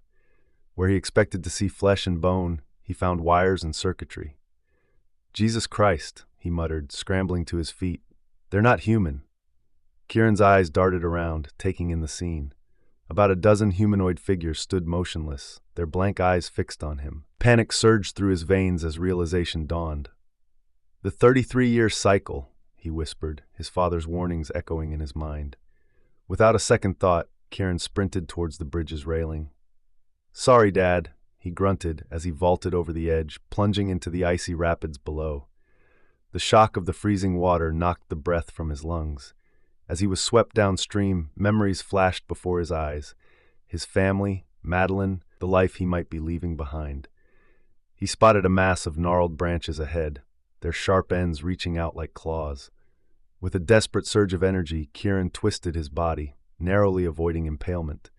The impact sent shock waves through his skull, momentarily stunning him. Shaking off the daze, he clawed his way along the branches towards the shore. As he dragged himself onto the bank, shivering and gasping for air, he heard footsteps approaching. Kieran looked up to find himself surrounded by the same robotic beings from the bridge. One stepped forward, its voice unnervingly human-like. We're here to help you and mark your entry.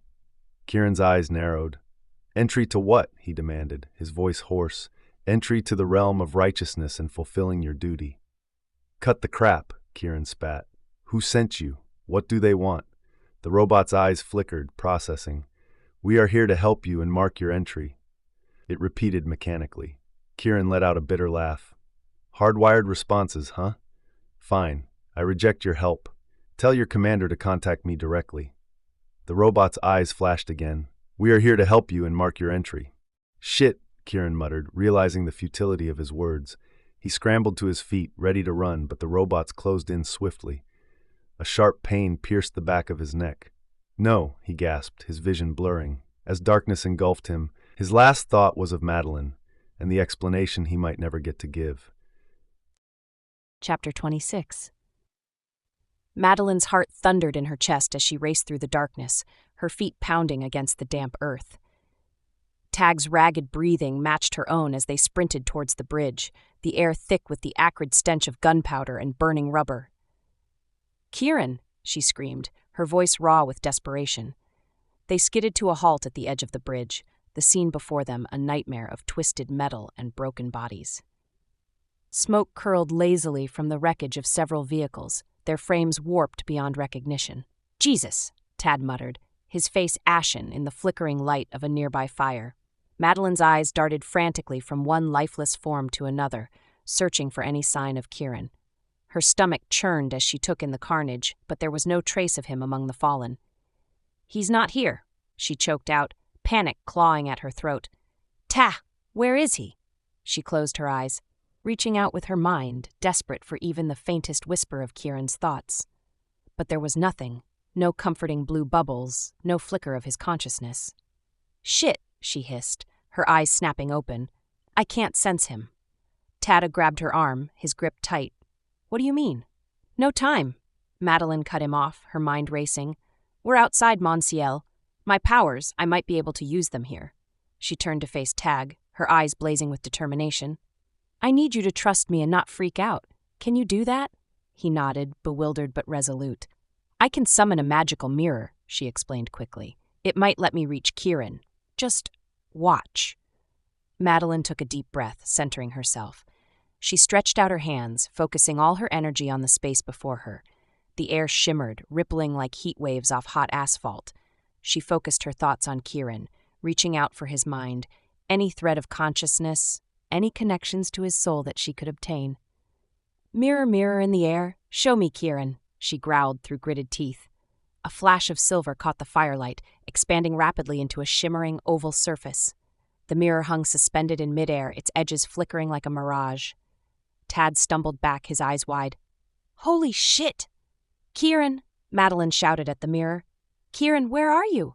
The surface rippled, images flashing across it too quickly to comprehend. Suddenly, it settled on a scene of churning water, dark and violent.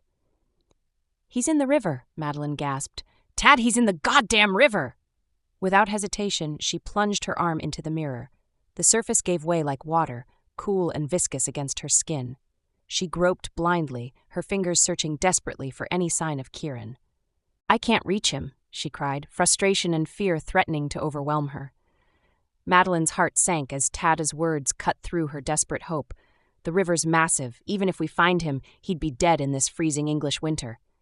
She shook her head, refusing to accept defeat. "No. We need a precise location. Mirror, show me Kieran again."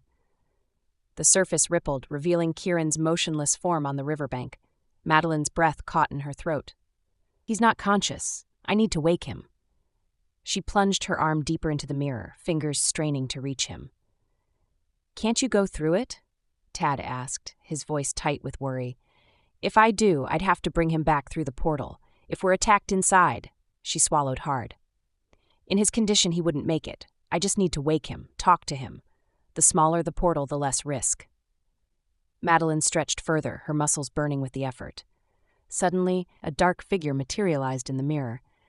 Before she could react, strong hands clamped around her wrist, yanking her forward.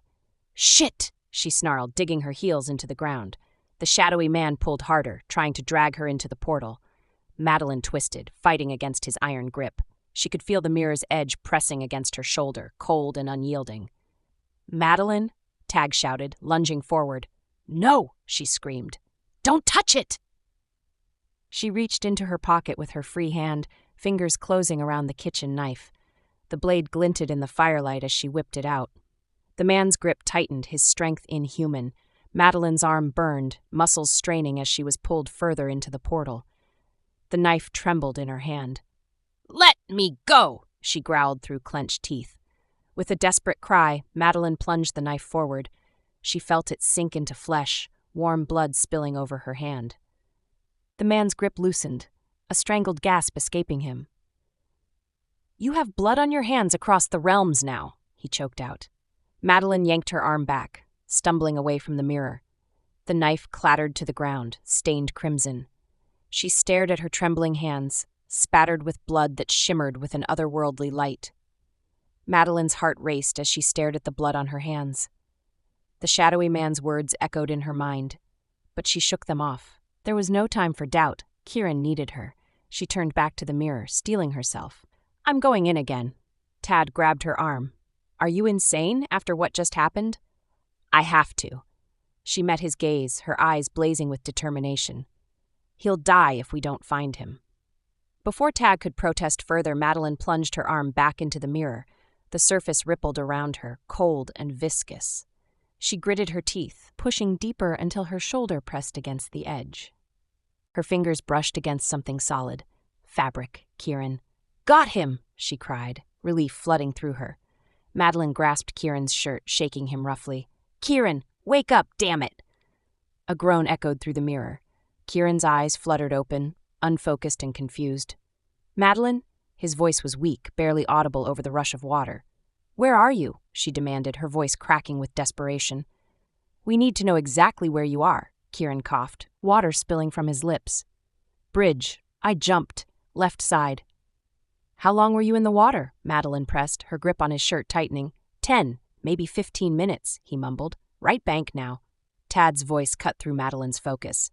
"I can do the math. We can find him." Madeline nodded, turning back to Kieran. "Stay awake, you hear me? We're coming for you." "Madeline," Kieran whispered, his hand reaching for hers. The mirror's surface rippled violently, cutting off his words. Madeline felt herself being pulled forward, the portal's edge digging into her shoulder. "No," she snarled, wrenching her arm back. With a final surge of effort, she tore free of the mirror. The portal collapsed, leaving nothing but empty air where it had hung. Madeline stumbled backward, gasping for breath. "We have to go. Now." Tag was already moving, his long strides eating up the ground. "This way. If my calculations are right, he should be about a mile downstream." They ran through the darkness, branches whipping at their faces. Madeline's lungs burned, but she pushed on, fear and adrenaline driving her forward. "What if we're too late?" she panted, voicing the fear that clawed at her heart. Tad glanced back, his face set in grim determination. "We won't be. Kieran's too stubborn to die like this." They burst through a line of trees, the river stretching before them, dark and menacing. Madeline's eyes scanned the bank frantically, searching for any sign of Kieran. "There!" Tag shouted, pointing to a shadowy form lying motionless on the muddy shore. Madeline's heart leapt into her throat as they sprinted towards the figure. As they drew closer, she could make out Kieran's features, pale and still in the moonlight.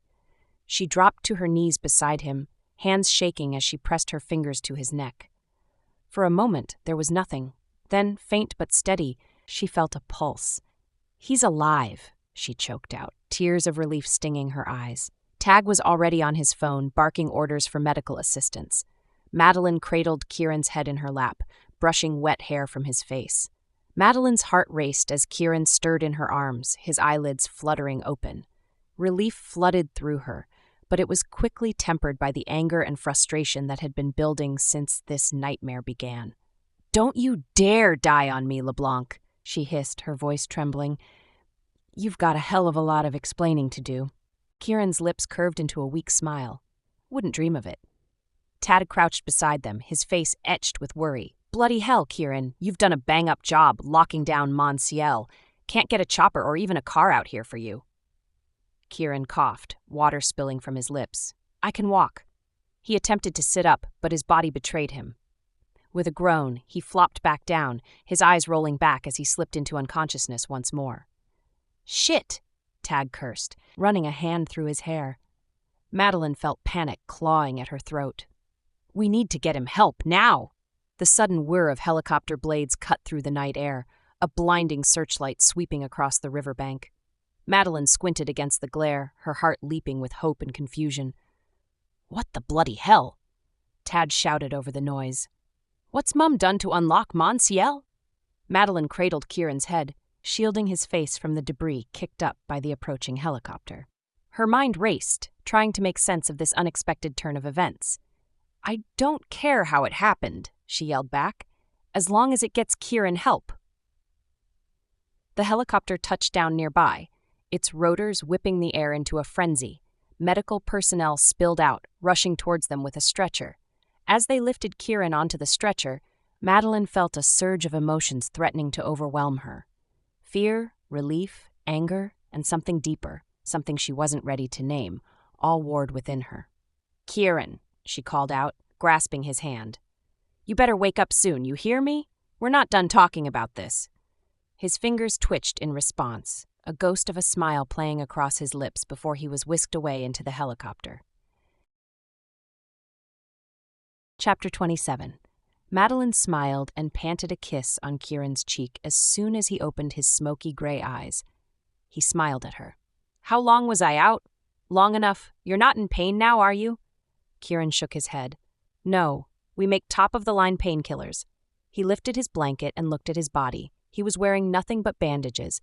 Then he chuckled when he saw the smug look on Madeline's face.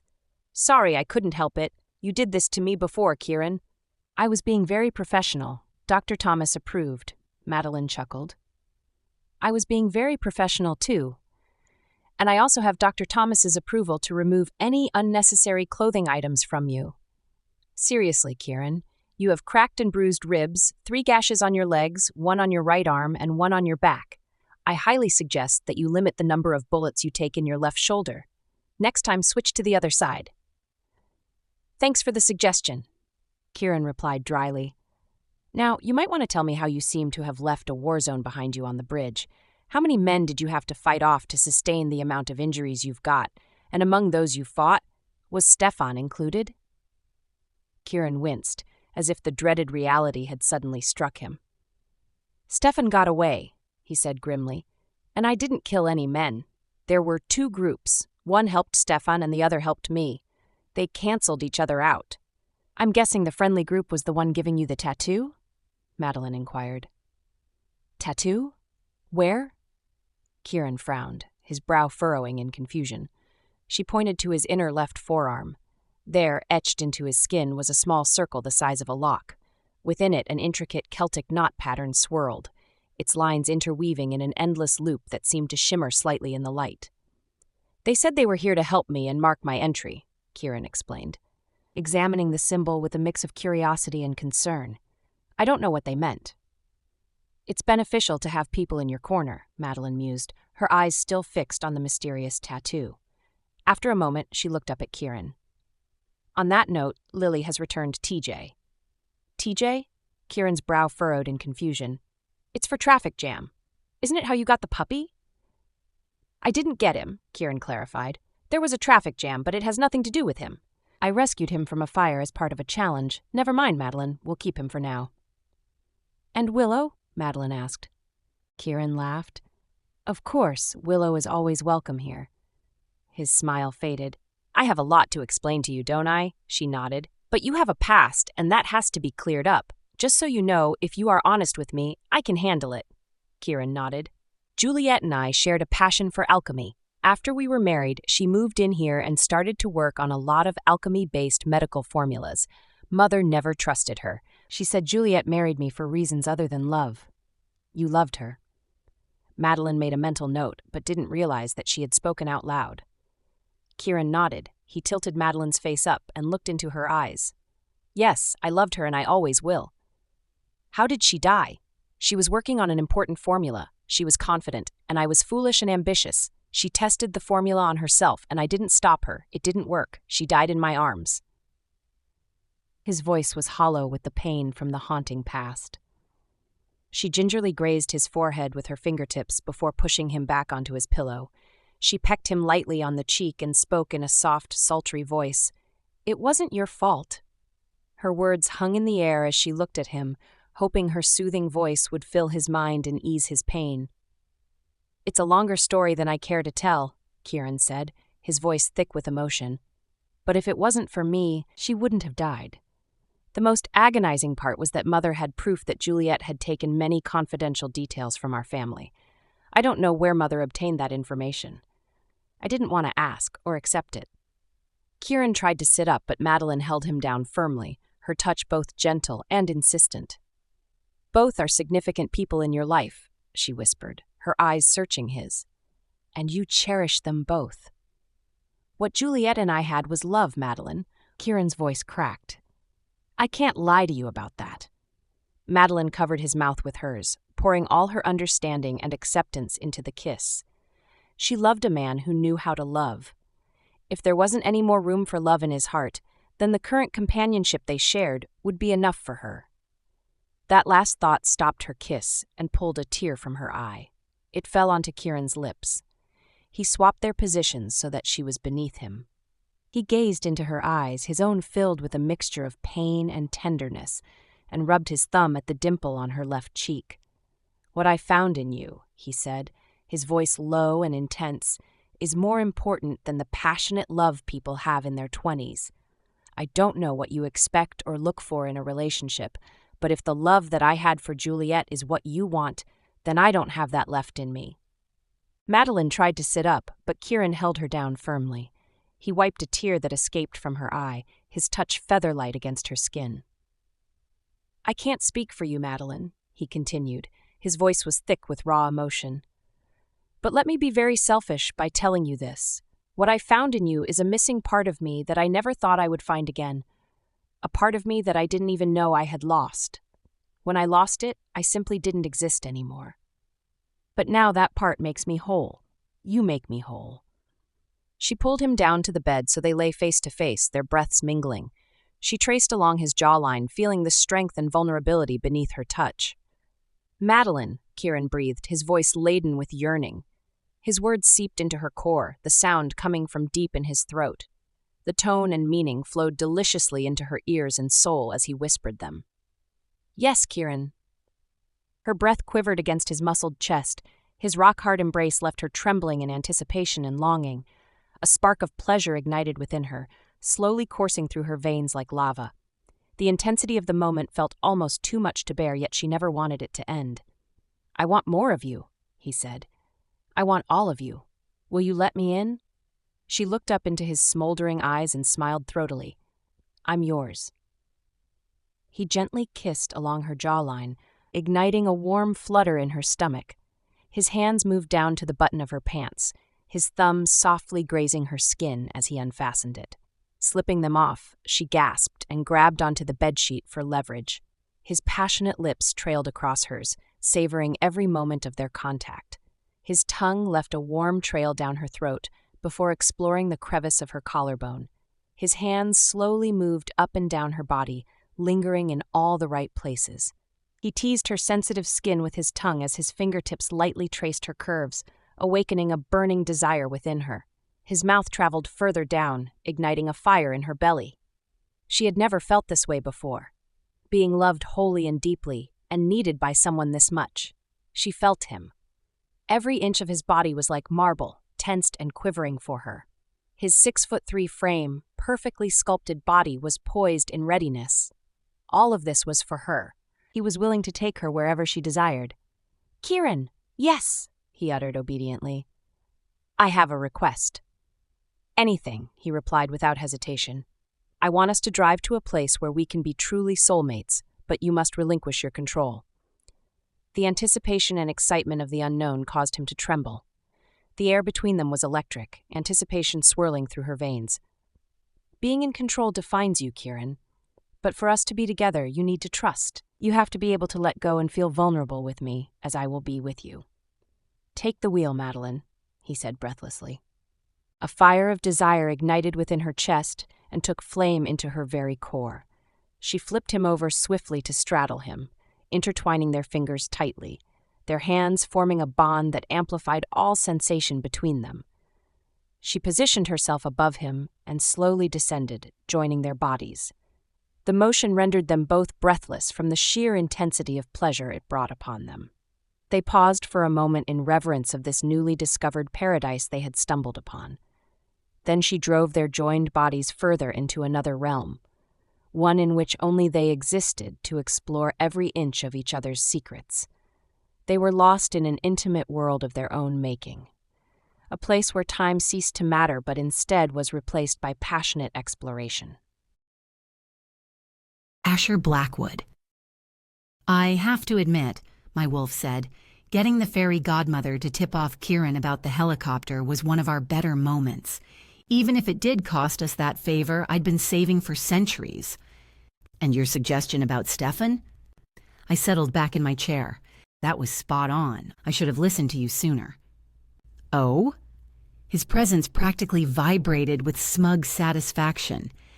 Is the mighty alpha in training admitting he was wrong? Hold on, let me savor this moment. Don't push it. No, please continue. I'm thoroughly enjoying this rare display of humility. I sighed. Fine. You were right. I was wrong. Happy? ecstatic. He paused dramatically. But don't be too hard on yourself. You're only mortal, after all. Can't expect you to read minds, especially ones as twisted as Stefan's.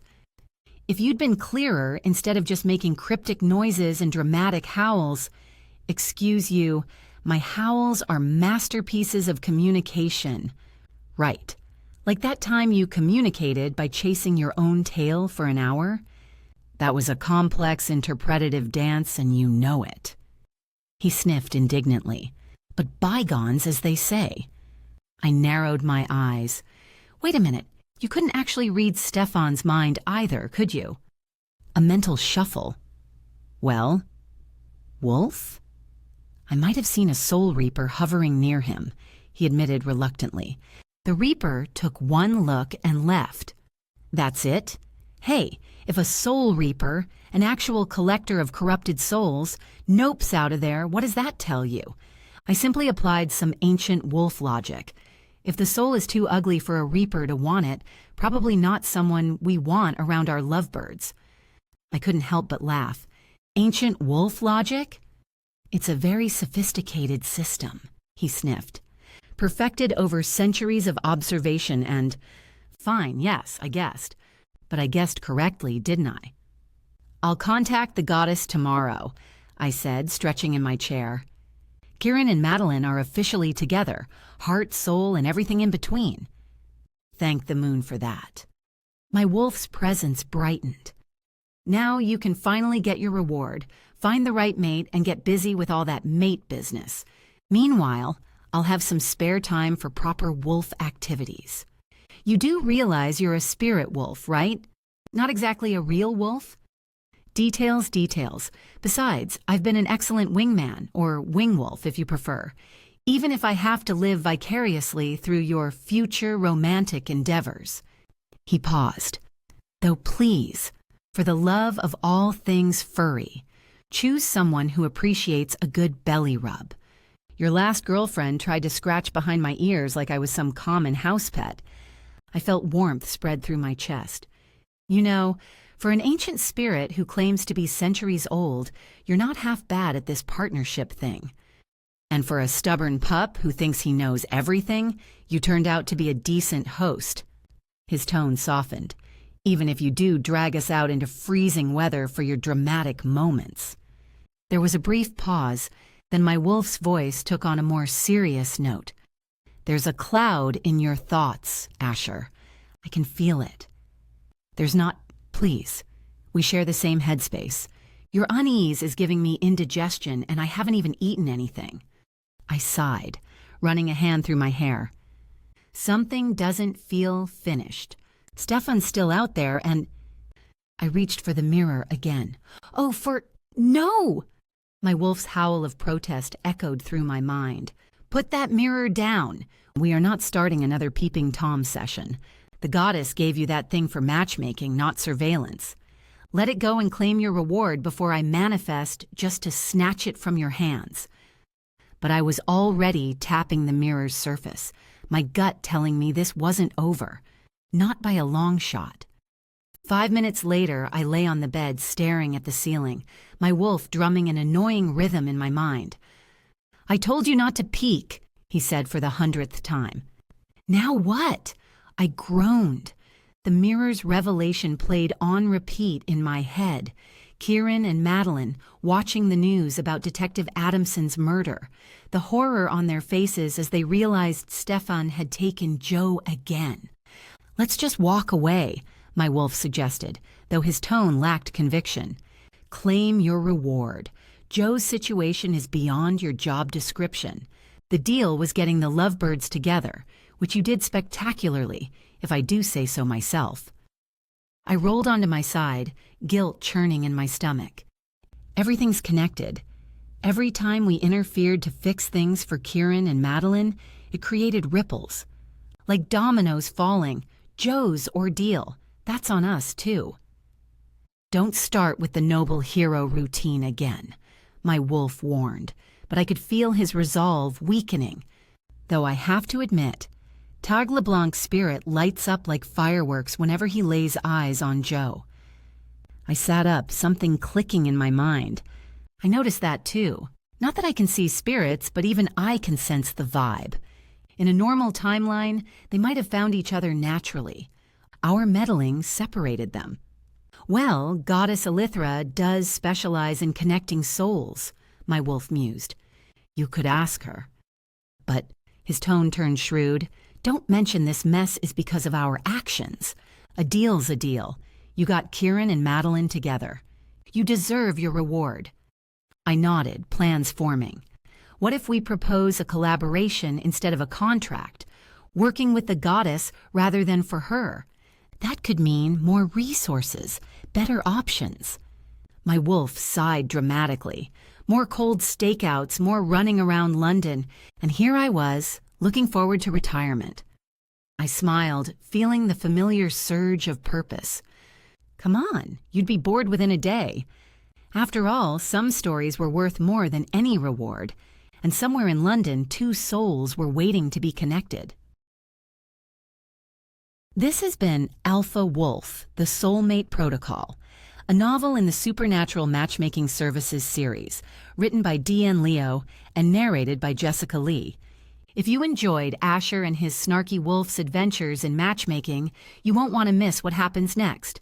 Check out our playlist for the upcoming book where they tackle their biggest challenge yet, bringing together Joe and Tog while dealing with the aftermath of Stefan's schemes. Your likes and comments help our channel grow and let us know what you love about these stories. Don't forget to subscribe to stay updated on new releases and special content. For those curious about how Kieran and Madeline's story unfolds without Asher's supernatural meddling, dive into Mirror and Realms, a 10-book series that will take you beyond the boundaries of ordinary romance into a world where magic meets modern life and love transcends realms. The choice is yours. Follow Asher and his wolf on their matchmaking missions, or explore the deeper mysteries of the Mirror and Realms series. Either way, there's more magic waiting for you. Thank you for listening, and remember, sometimes the best love stories need a little supernatural intervention. Until next time, thank you for listening.